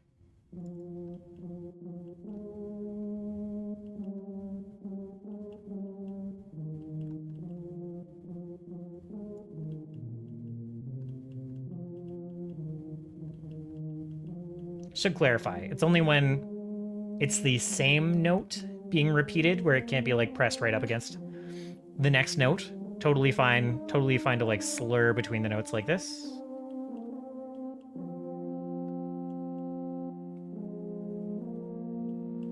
And we listen to this 75 times, there's no problems here. Okay.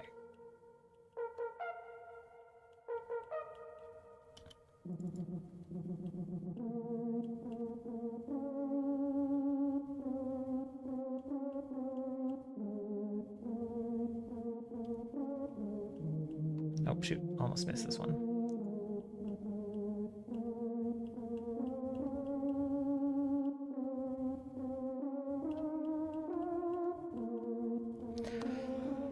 All right.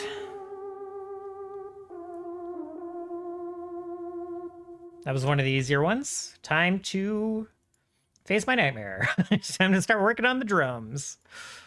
Okay, so soloing this is going to be...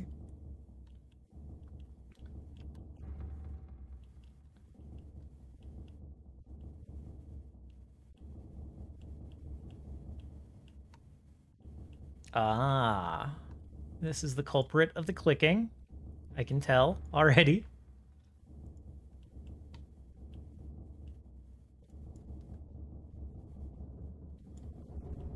Oh my good lord.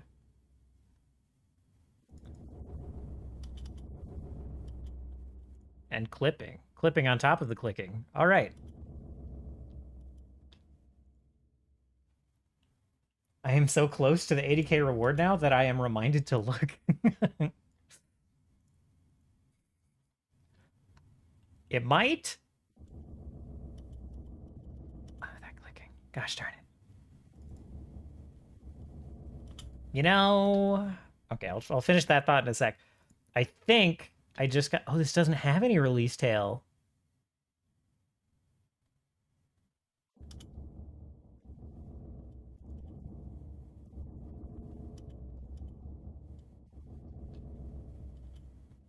Boy. Huh. Anyway, I'm so close to the 80k reward now. Yeah. If you do request it, I will warn you that it might take me a while to get to it at present. But also, I keep forgetting to up it. To up that reward number. So probably not a bad idea to get it in before I remember to do that, because it's going up to like 120 or something. Because I was like drowning in these rewards a while ago, and it was tricky to keep on top of them, only because of the number of like stream days that I have. but at this point, it's good to get me to do more songs. They'll like go up on my Patreon and stuff, so really it just helps me when people reward that at this point, or redeem that, whatever. Okay, so oops. Let me try something.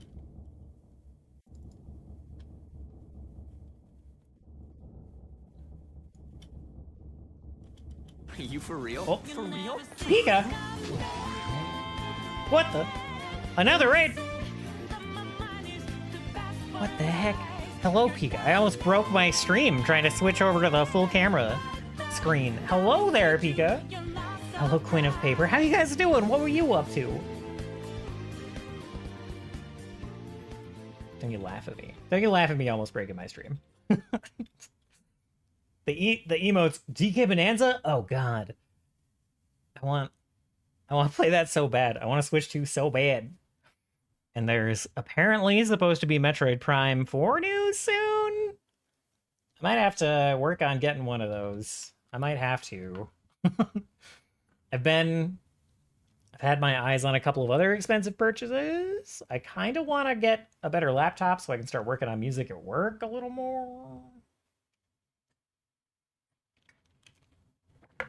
And I probably can't do that and get a Switch 2. I don't know.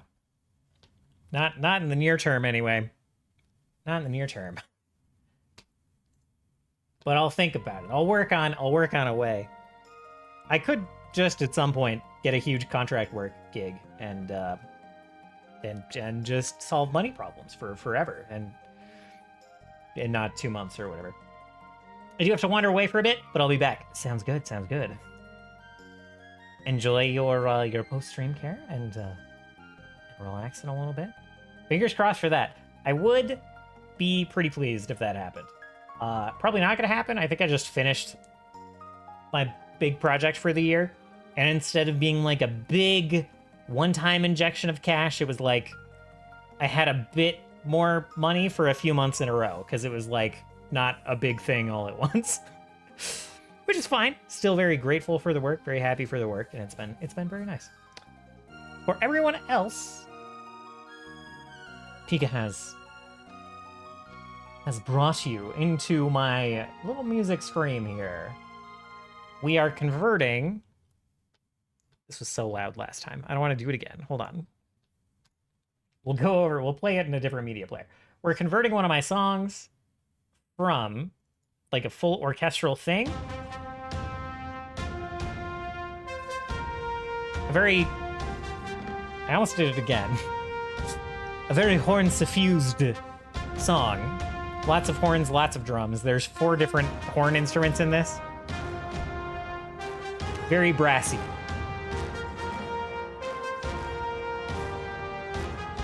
So that has made it interesting to convert to 16-bit. We're converting them to 16-bit jRPG songs. My whole last album of things that I put together. So I can give it away for free. So I can just like toss it all around the internet and be like, hey, here's some music. If you like this music, I've got some stuff that sounds a bit more orchestral. We'll jump on towards the end of it. So lots of very like punchy brass stuff. That's how that sounds right now. I'm working on the drums. The drums are clicking on me. The drums are making some noise. But this is what it sounds like in 16-bit.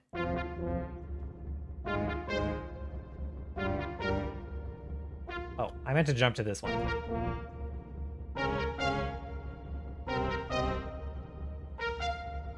The direct comparison also always makes me a little anxious.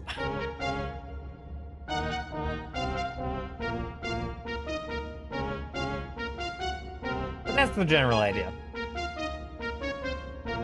I am less practiced with the 16-bit stuff, so we're learning a lot as we go.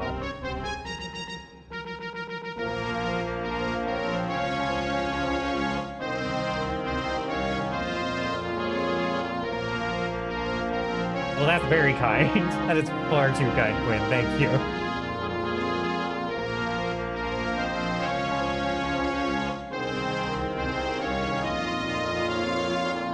That bass drum clipping is making me mad.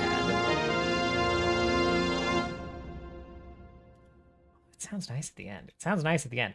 I meant to give Pika a shout out while he was still here, but we're going to go ahead and do that now. So if you guys are here and you're following me, you should go follow Pika. They're great. I love Pika. They do a lot of like retro games. It didn't work. Why didn't it work? That's weird. This one will. But we're not going to get a clip today because, I don't know, my bot is broken. So, if you like some of the retro game stuff we do sometimes, if you like Metroidvanias, if you think it's cool that we're going to play some Hollow Knight next week, go follow Pika. Pika plays. We play a lot of the same games. You know, a lot of that vein of game. We share that. We have a Venn diagram there. That's very comfy and very nice. So, go give them a follow. It was awesome. Thank you. I do generally like how it sounds. This part with the short notes, it's tough to match like a full blasting horn section. Especially, I'm using a pretty thick reverb on that. And I'm trying not to rely on that big epic reverb for the Super Nintendo Wii jRPG sounding one. I am a little bit.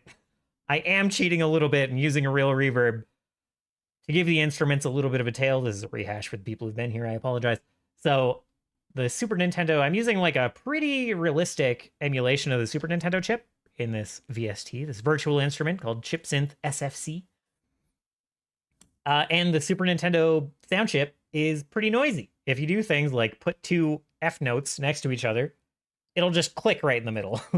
So, and that goes for like if you have a long note tail, like instruments don't just go like duh, and they're done. They go like duh, and they kind of like trail off.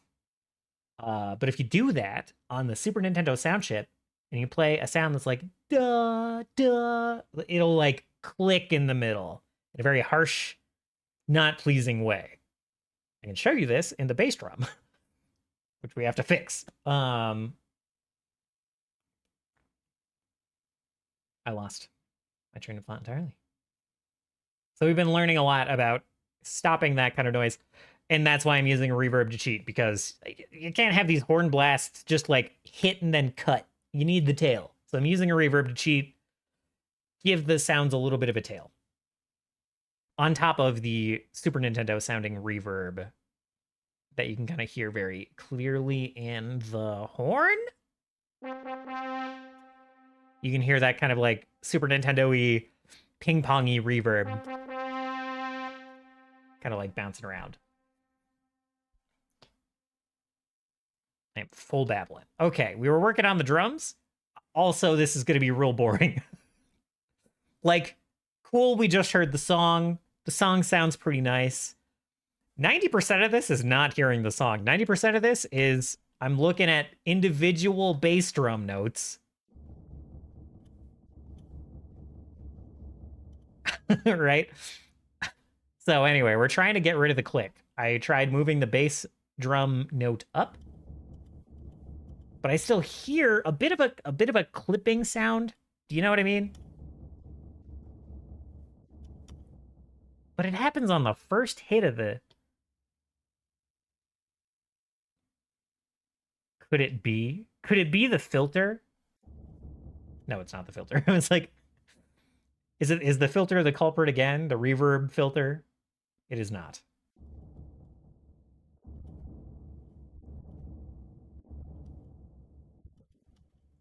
It's just in the bass drum. Oh,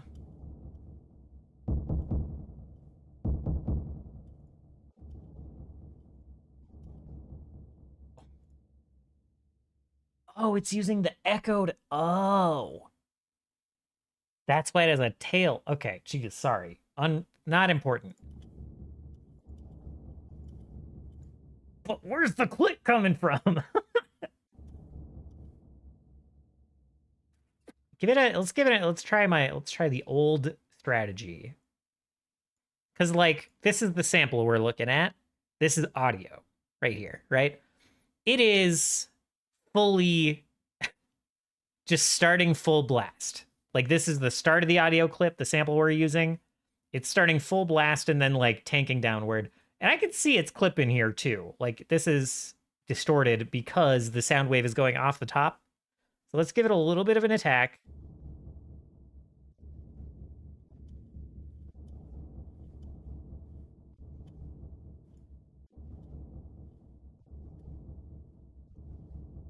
That does get rid of a lot of it.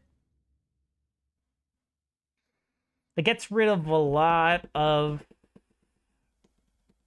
the click sound without getting rid of too much of the hit.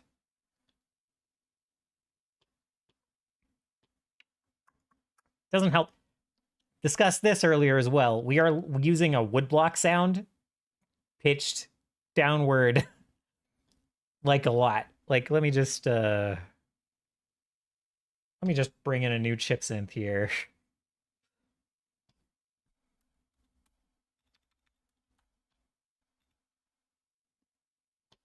I don't know if this is a preset. Percussion. Drum misc? Drum basic? Where'd I find it? Not there.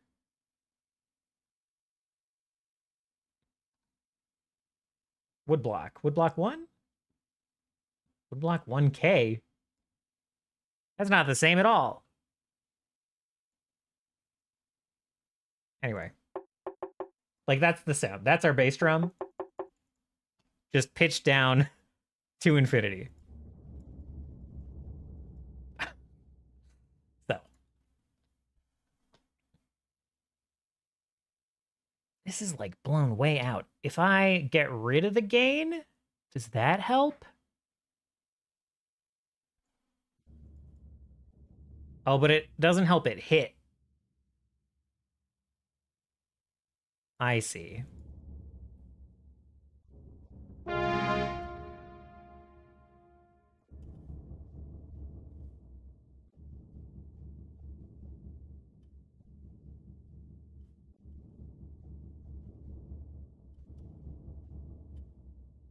That's so...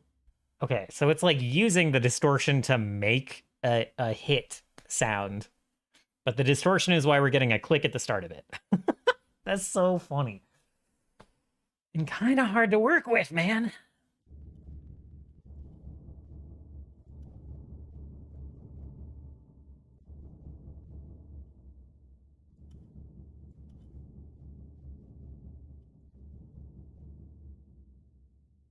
What's adjust do? I'm afraid of this button. Oh, it's adjusting the pitch. So we're just learning how to use all this stuff at the same time. Crossfade.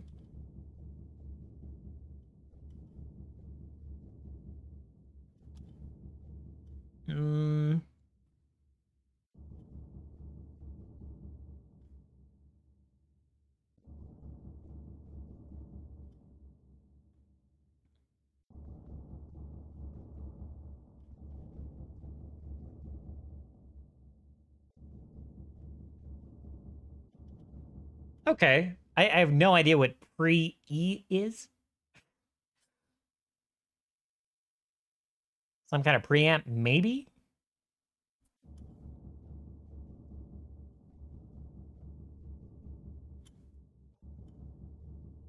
But all right, so the combination of things. We turn down the gain a bit to get rid of a little bit of the distortion, bring back most of the sound wave onto the page. We turned on pre-E, which is some kind of pre-gain. I don't know what it is, to being totally honest. And then we turned up the attack a little bit. And that has allowed us to mostly keep the same volume, mostly keep the same hit intensity, while getting rid of the click. God. Okay. So there's that. That was wonderful.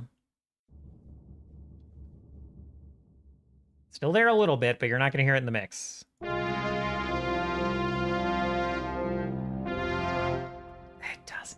It doesn't quite have the same hit. It's not quite as... Okay.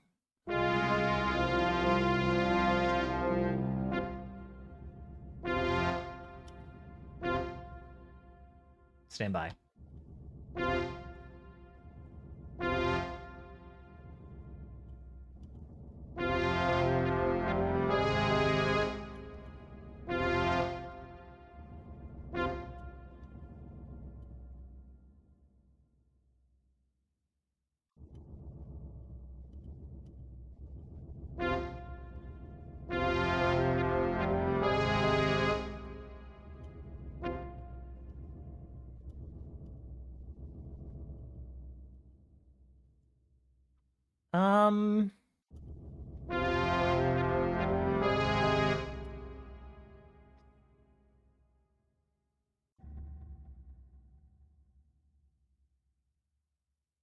What even is that?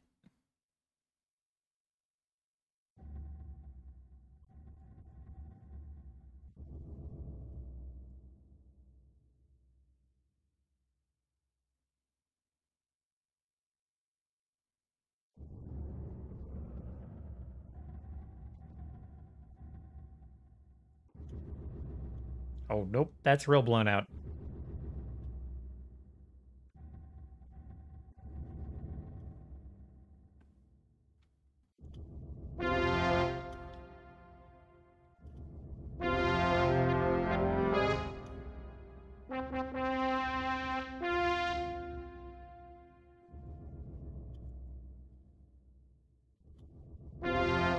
That's a little better.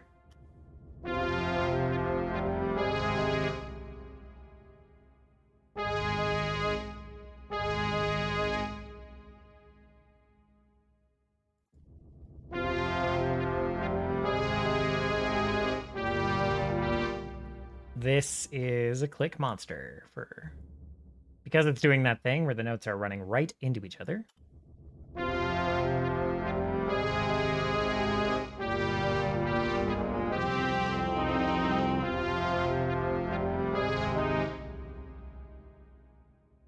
I'm pretty satisfied with how that sounds. You don't really notice the click in the mix. Doing this kind of ramp up prevents it from being too obvious.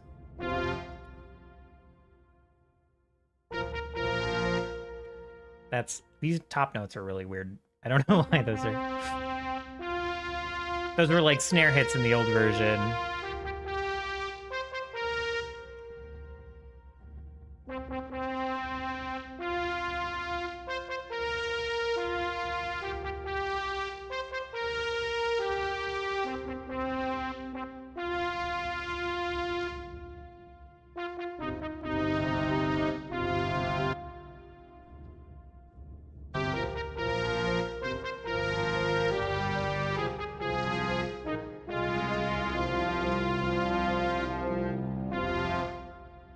I shouldn't really worry about the intensity of it too much because we're going to add snare in.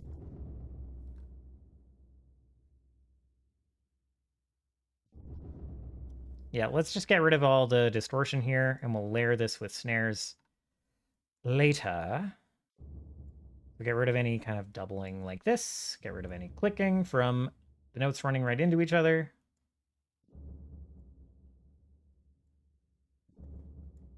And we can speed it along a little bit.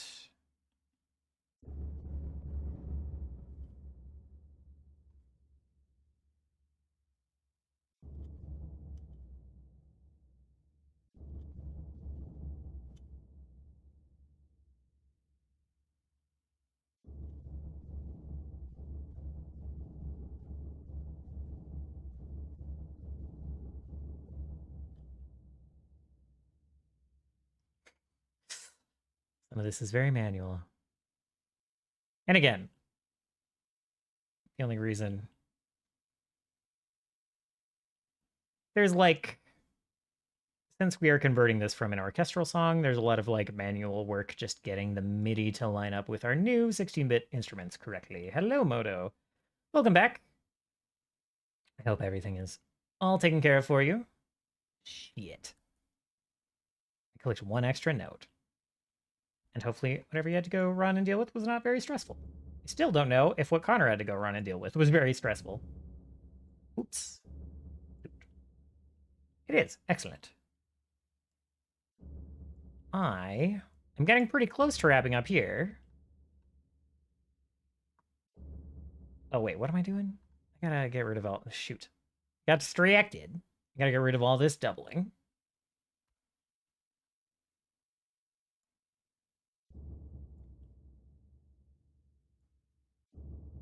Chid. There we go.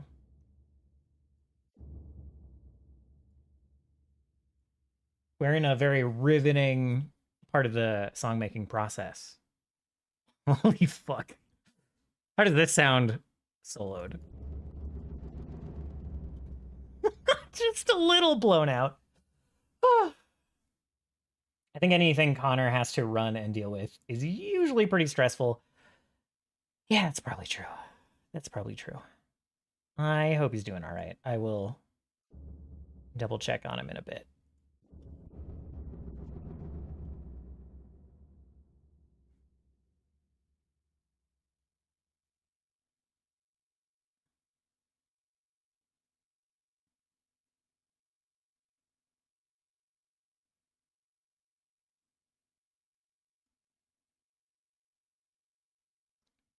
Gosh darn it. When we put the snare in, we can do a little bit more work of like getting that layering back in. The way that this kind of Super Nintendo bass drum works. Layering just leads to a lot of distortion, as we have already heard. Sarah asked me what the royal family's connection to Scala was, and I was like, I don't know if I know the answer to that question. It definitely wasn't totally cleared up. I hope it's obvious that there is a connection at this point, but it is not something you guys have explicitly investigated. I feel like there was enough information there to put some strings onto the little theory board.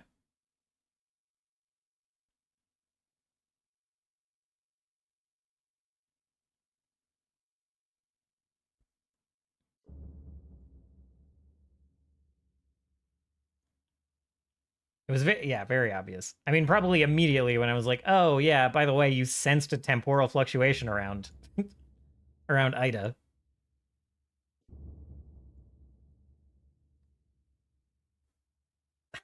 God.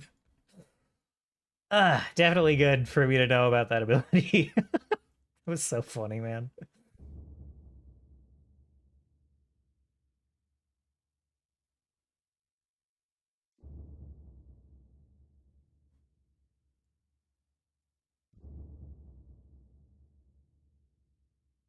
Okay, again, I gotta make all of this shorter so it doesn't click. I gotta get rid of overlapping. Maybe we keep the high ones this time. And not just because it's easier. Certainly a little because it's easier.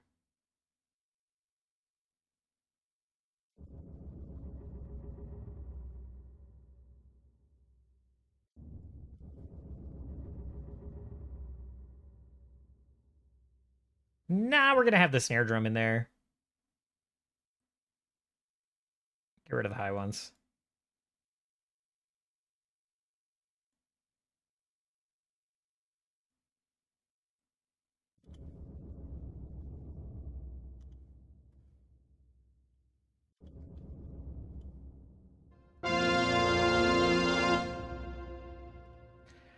Okay, and now to do the exact same thing with the snare drum.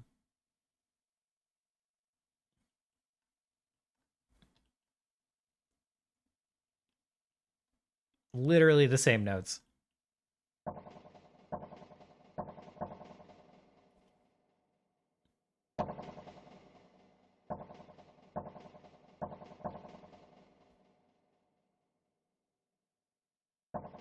I think.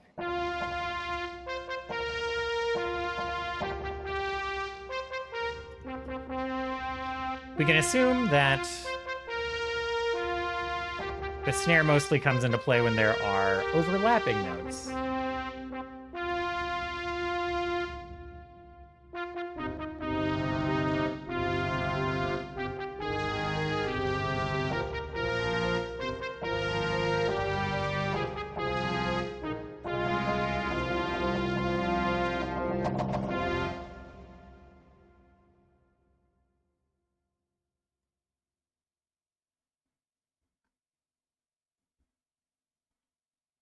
I assume this...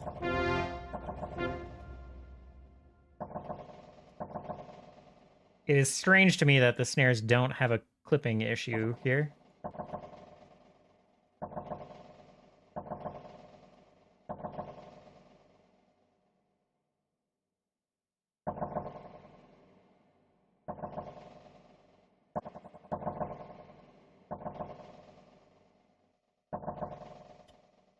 Well, I'm not going to question it. That's fine.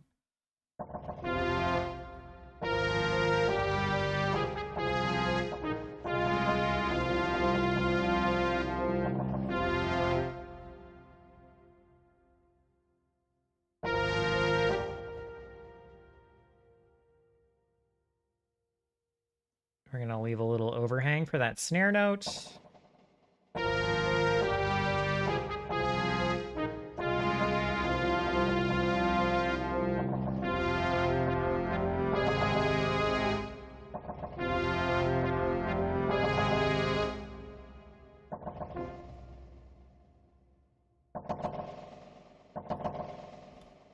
Somehow this one just doesn't distort with overlapped notes. So we can use 2 overlapped notes as a little bit of intensity for the snare where we can't for the bass. So that's nice.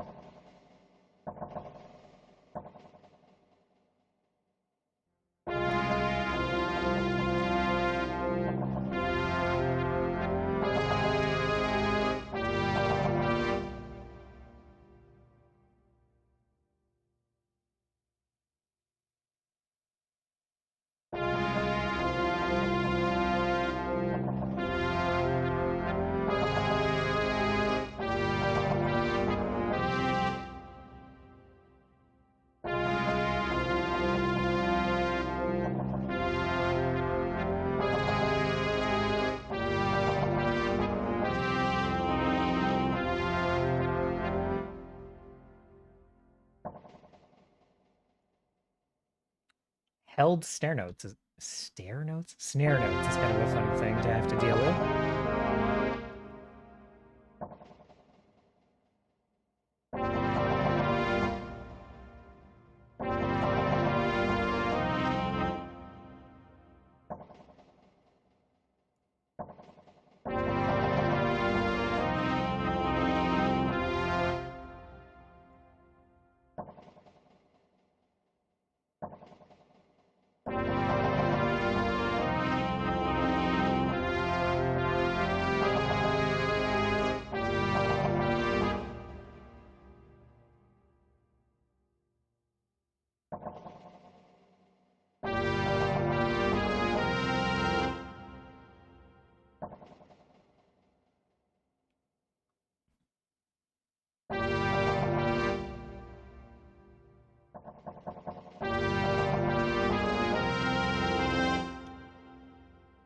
I knew this snare would be a whole thing.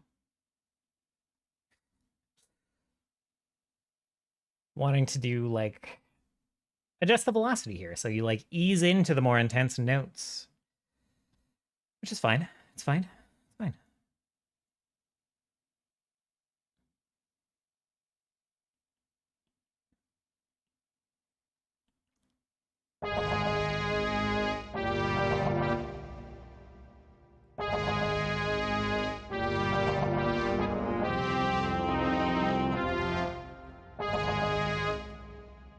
I also have not paid enough attention.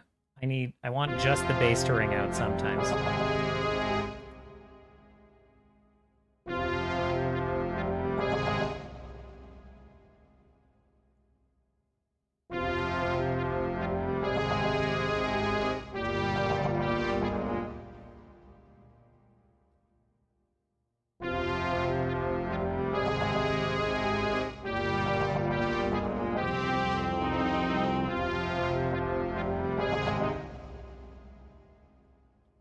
Okay, I think I'm starting to get the pattern that I want here, so this should be a little bit faster to put together.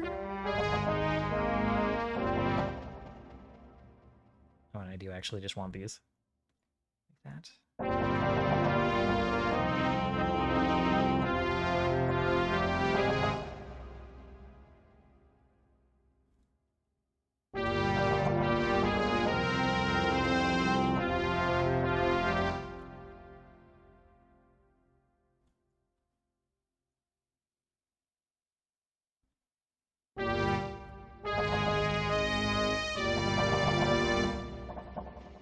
Shit.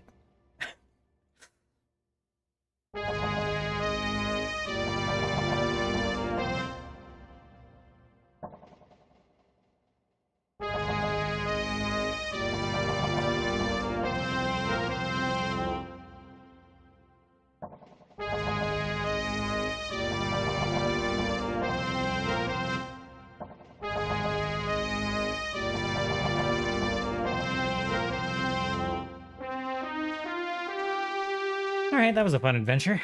And now over here.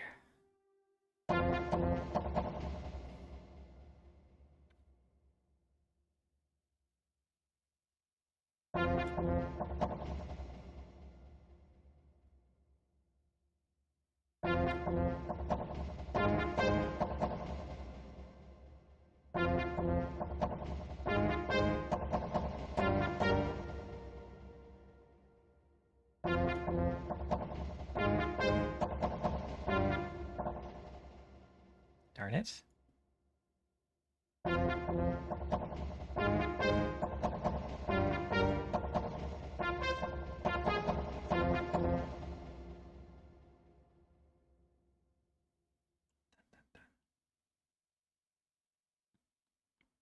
Boy, oh boy. Okay.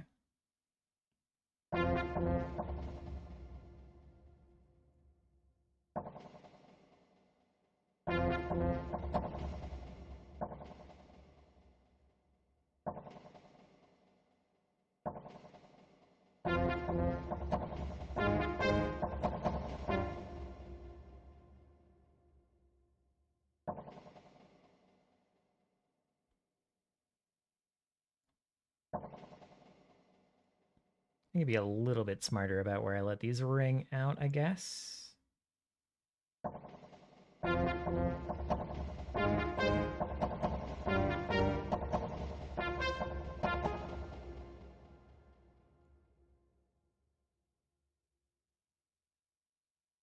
Just grab all of these higher notes.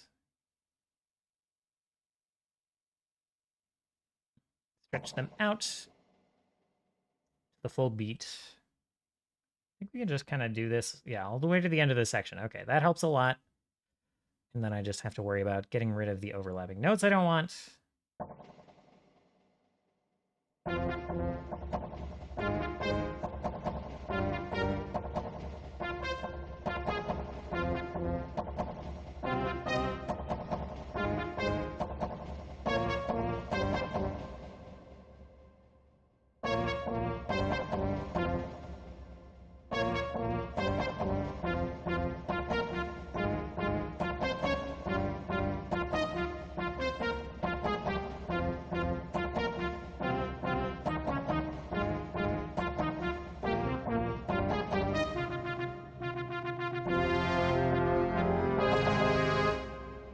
This again. Okay.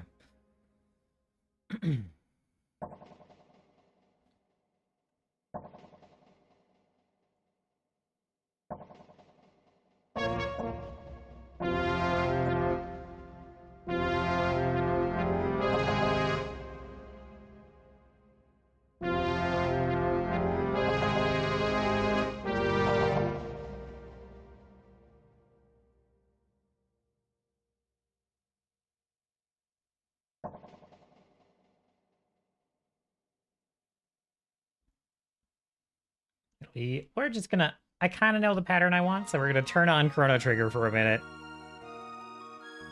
Just to absolutely embarrass me in comparison while I draw in some of this mini stuff.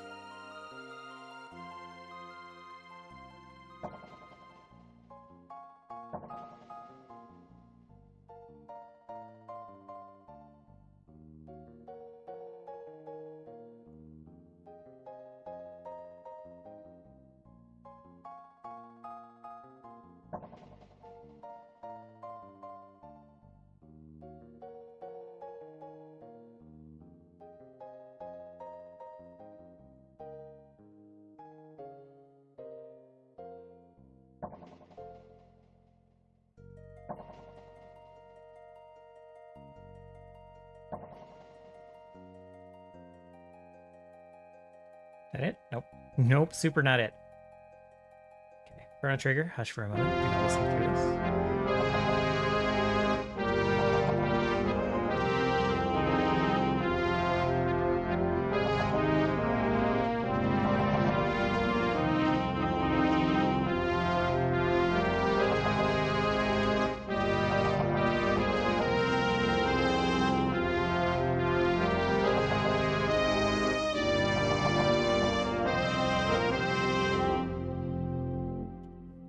Oh boy. Yeah. Yeah. This is something. All right. 1, 2, 3, bap.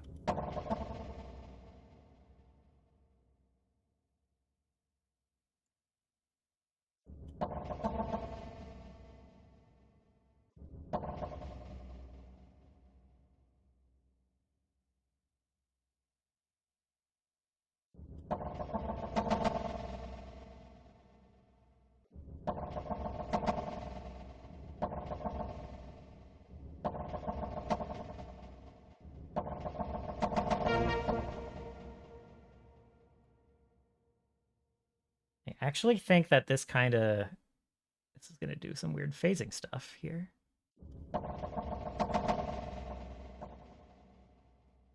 That wouldn't happen with a normal instrument.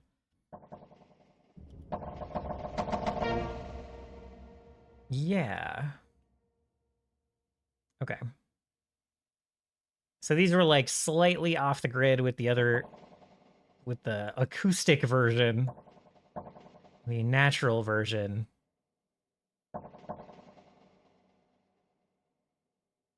But it causes problems with this weird synthy version.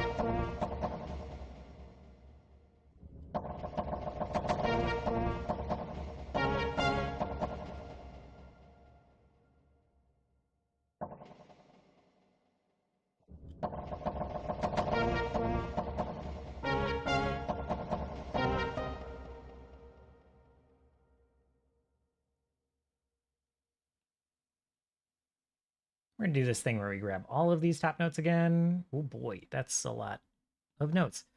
We are so zoomed in. Okay.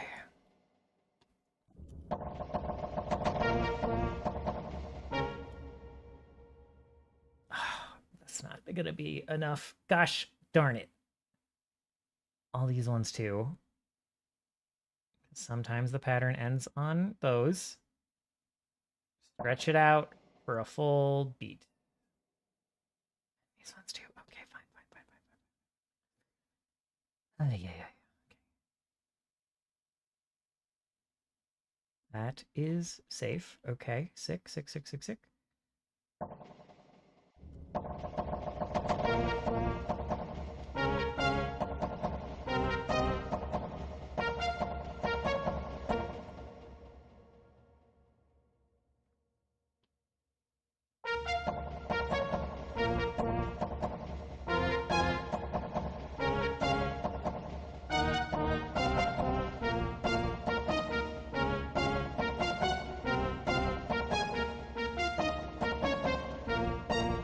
There we go.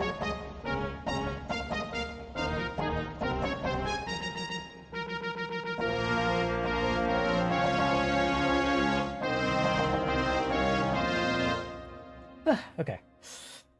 How you feel about the support gems not being unique changes? I think I'm still on the side that would prefer them to be unique per skill. I had lots of ideas for support gems, but they would need to add a lot more for sure, so that the choice is more per type of skill rather than just all just damage skills. So I think I mostly agree with you that I liked the other way. There's some exceptions, like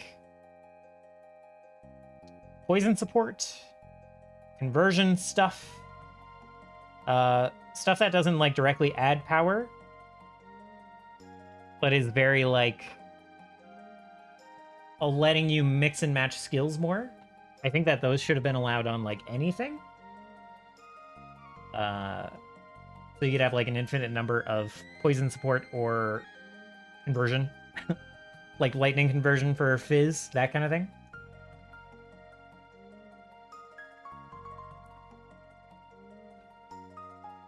So like, yeah, I think my perfect world unlocks those for as many as you want, and then every other support gem type is locked down to like one per build, if that makes sense. But I generally agree with them with this change. I like their stated goal before of like increasing build diversity, increasing use of like different support gems. They definitely didn't have enough support gems to make it work at the time. And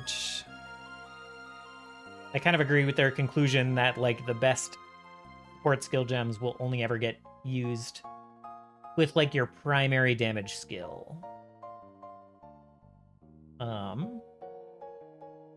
Yeah. I don't know. A little on the fence, I would say.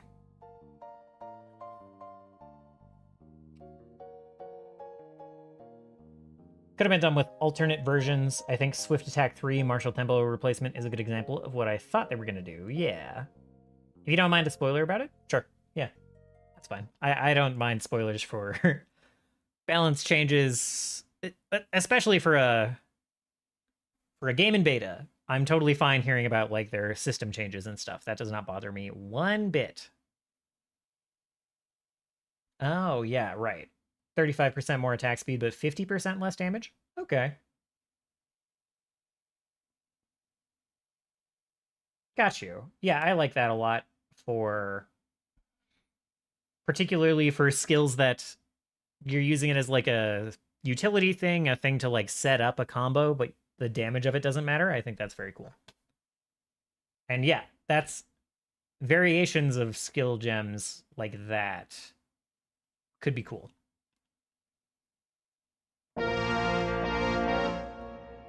Okay.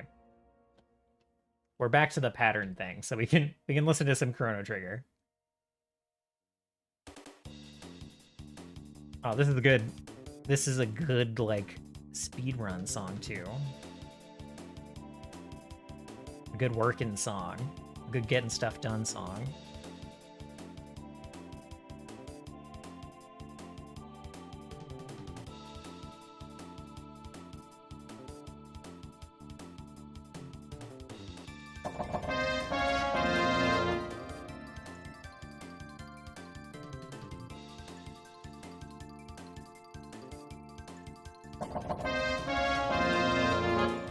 Okay, sorry.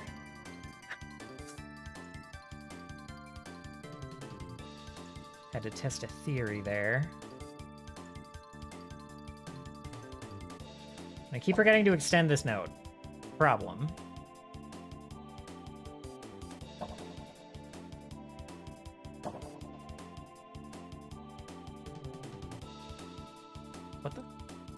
What hotkey was I pressing to... What was I doing?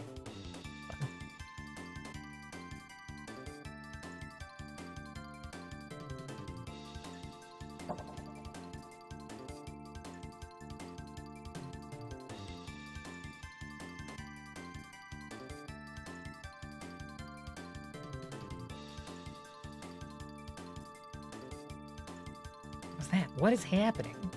I'm like getting lost in hotkey land in my brain. Okay.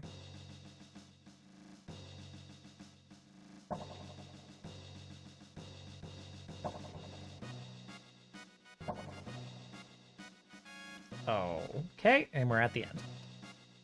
Gotta pause chrono. Let's see.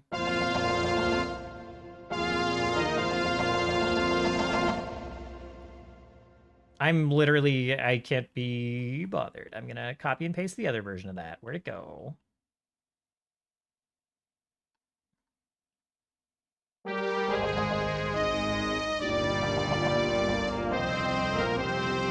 Shouldn't it be, where was it? It is so enormously stacked up.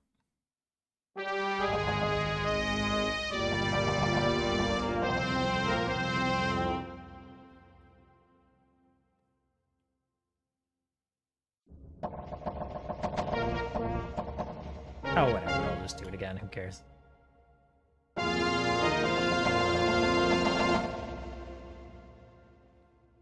One, two, three, bap, but, okay.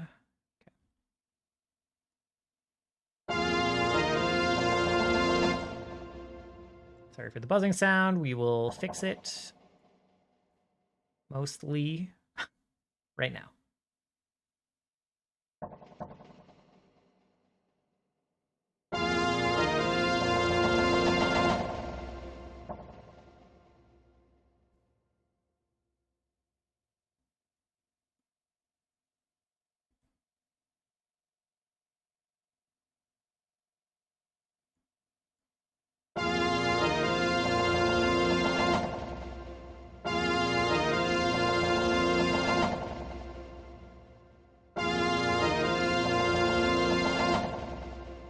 Something in there is unpleasant.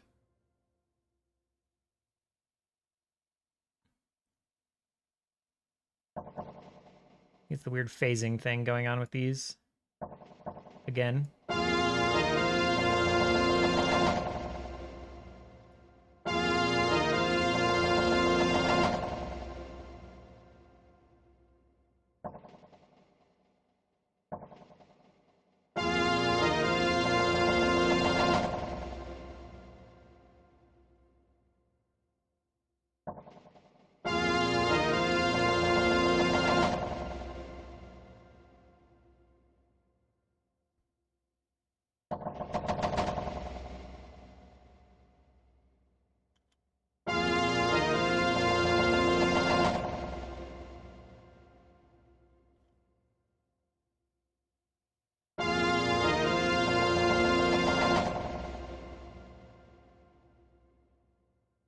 Oops. How do I transport them?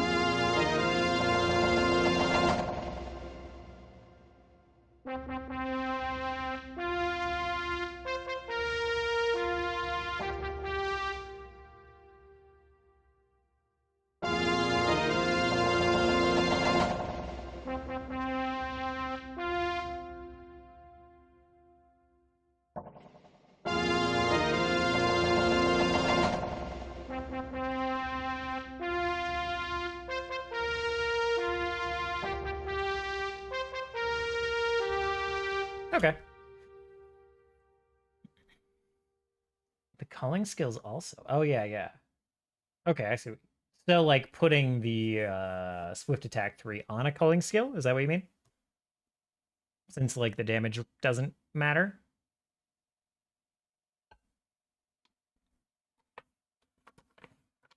That makes sense to me.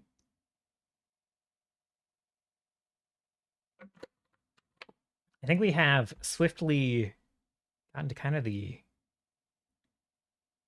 end of what we needed to do here. Let's take a listen through. See if we hear anything horrible that needs to be addressed.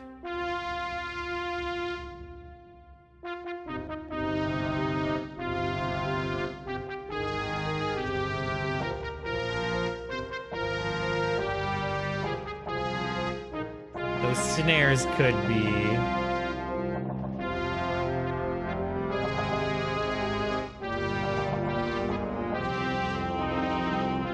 Same there.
Hearing a lot of the song in my left earphone right now.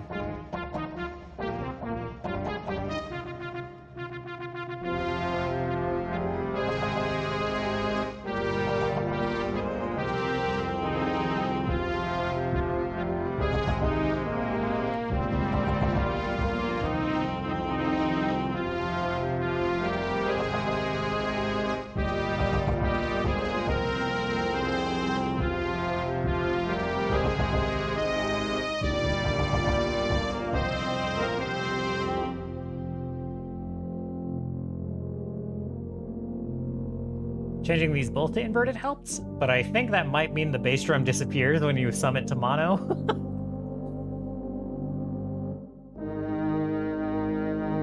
Which is probably not ideal.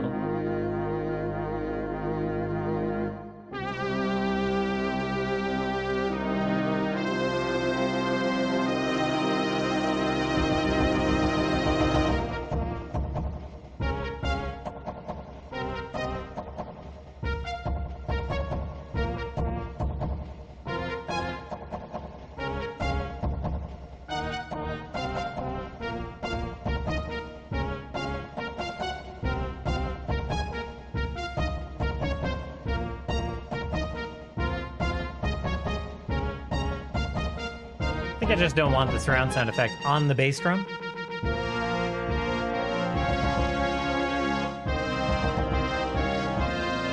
It was just like pumping in the left ear too much for whatever reason.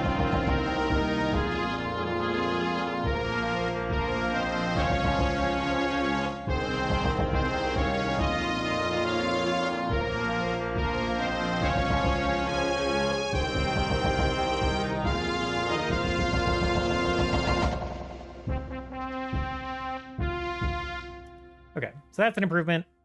Snare drum, there's a couple of things I noticed that we can take care of real quick. I'll make it sound a little less clumsy early on.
I think that's it.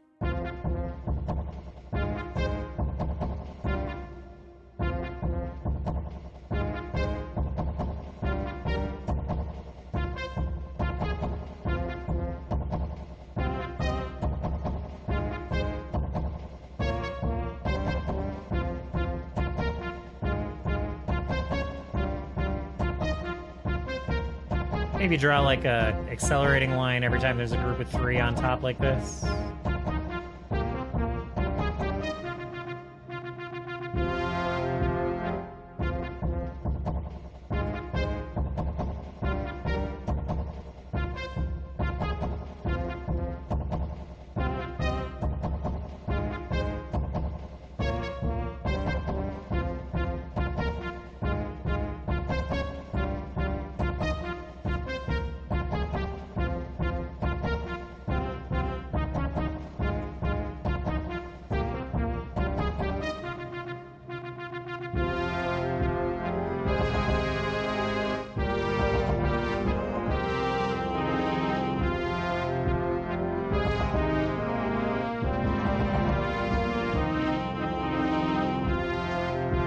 Couple of other missed spots.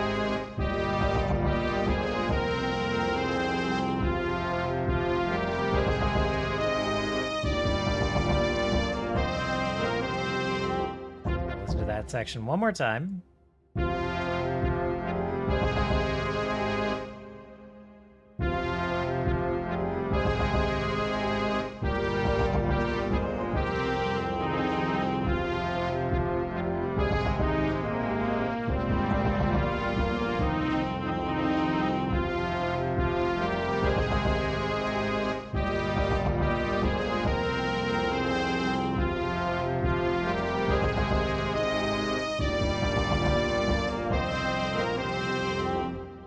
Acceleration on that first snare note matters quite a bit. Otherwise, it sounds like the snare drum is like stumbling into view.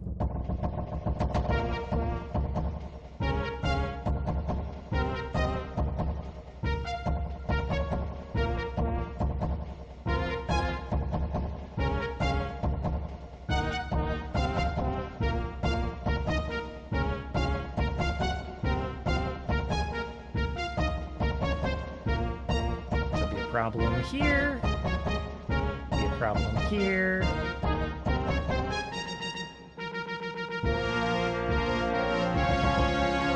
And these look good. All right.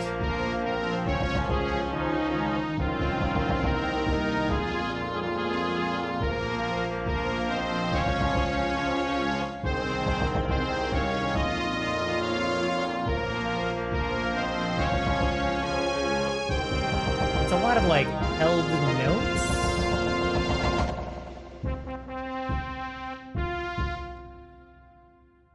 So I think I might come back and draw in some automation curves, but I don't want to do it right now. But yeah, I might go in and draw some, make some brass swells. It's like, especially here at the end, it's just like full blast the whole time. This is though I'm walking in the main city of the game, or I'm fighting on a castle wall. It does kind of have a lot of that very regal sound to it.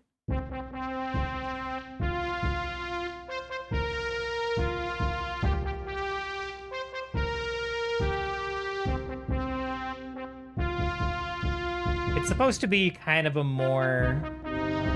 That's about appropriate. It's supposed to be like a gladiator city. And not a totally good and grand one.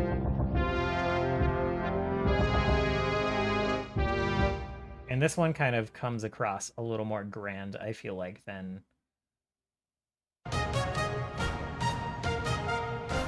Like, the horn blasts in the orchestral version are, like, a little bit more ominous, you know?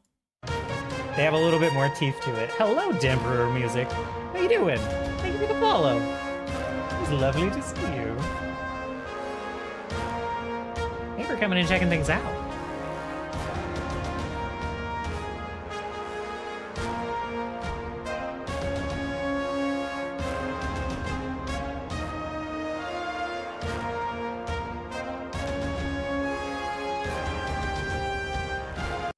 More showy, yeah. The like high notes on the horns have a bit more like tooth to them.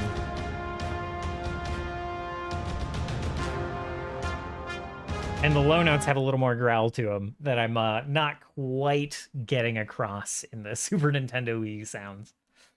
Yeah, I converted to Bitwig almost a year ago? Not quite a year ago. I converted to Bitwig over Christmas last year, yeah. Loving it. I came from FL Studio.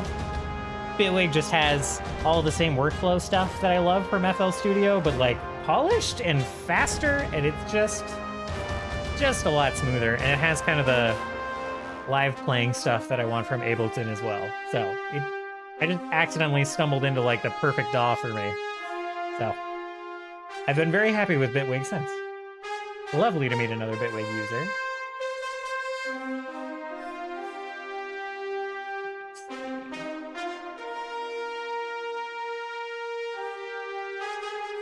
Do you ever stream any music making on your side?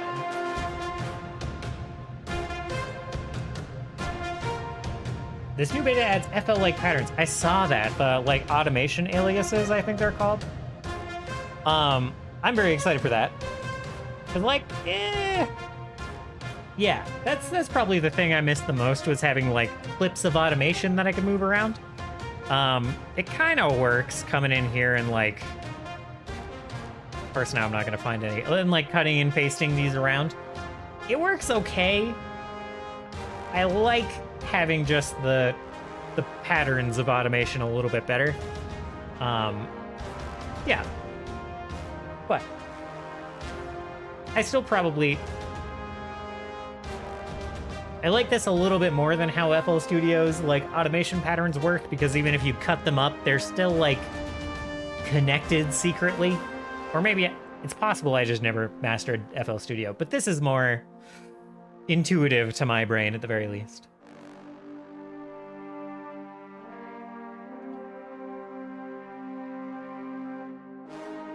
So yeah. It doesn't quite match the tone of the original song.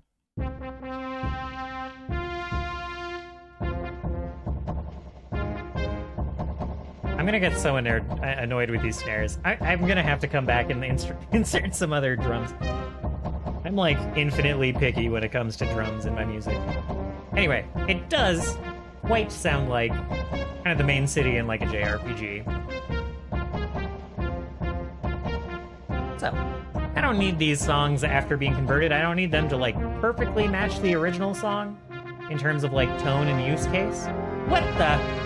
Braxy's playing Vintage Story? Son of a gun. I love Vintage Story. Playing without me?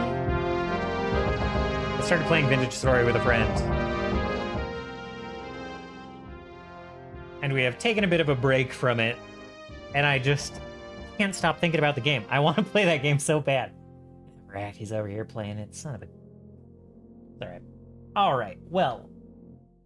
You guys have been lovely. We're going to pause this song. We've listened to this song enough. That's fine. We're going to save that. We're going to put on Chrono Trigger again. I am going to wrap up and go find some dinner. Play it. Why are you streaming music? I might go invade. I might do that. I'm going to queue up the raid right now. I'm going to go find dinner. Thank you guys for hanging out for the music and for the Pathfinder earlier. That was lovely. Thank you, Pepper. I hope you have a lovely night. We will be back on Friday. Just to switch it up even more, we're going to be playing Path of Exile 2 on Friday. So, you know, between GM prep for the tabletop RPG, between playing it earlier, between the music, between Path of Exile on Friday, where could you find more variety? I know that's not what people actually want from their streamers, variety. People tend to dislike variety in their streamers, but you know what? It's what you get here. So, we'll be back playing our action RPG, feeding our action RPG addiction on Friday. I will be, I think, back doing some music, some more of this converting stuff on Monday. But we also have a commission song to work on now. Working with the lovely fellow that we worked with to put together the very album we are converting right now through Dark and Danger. So, expect to see some of that soon, and more Pathfinder next week as well. Until then, I hope you have a lovely rest of your week and a lovely start of your weekend, and I'll see you guys on Friday. Go say hello to Barakti, go harass him for playing Vintage Story without me, and I hope you have a wonderful night. Goodbye!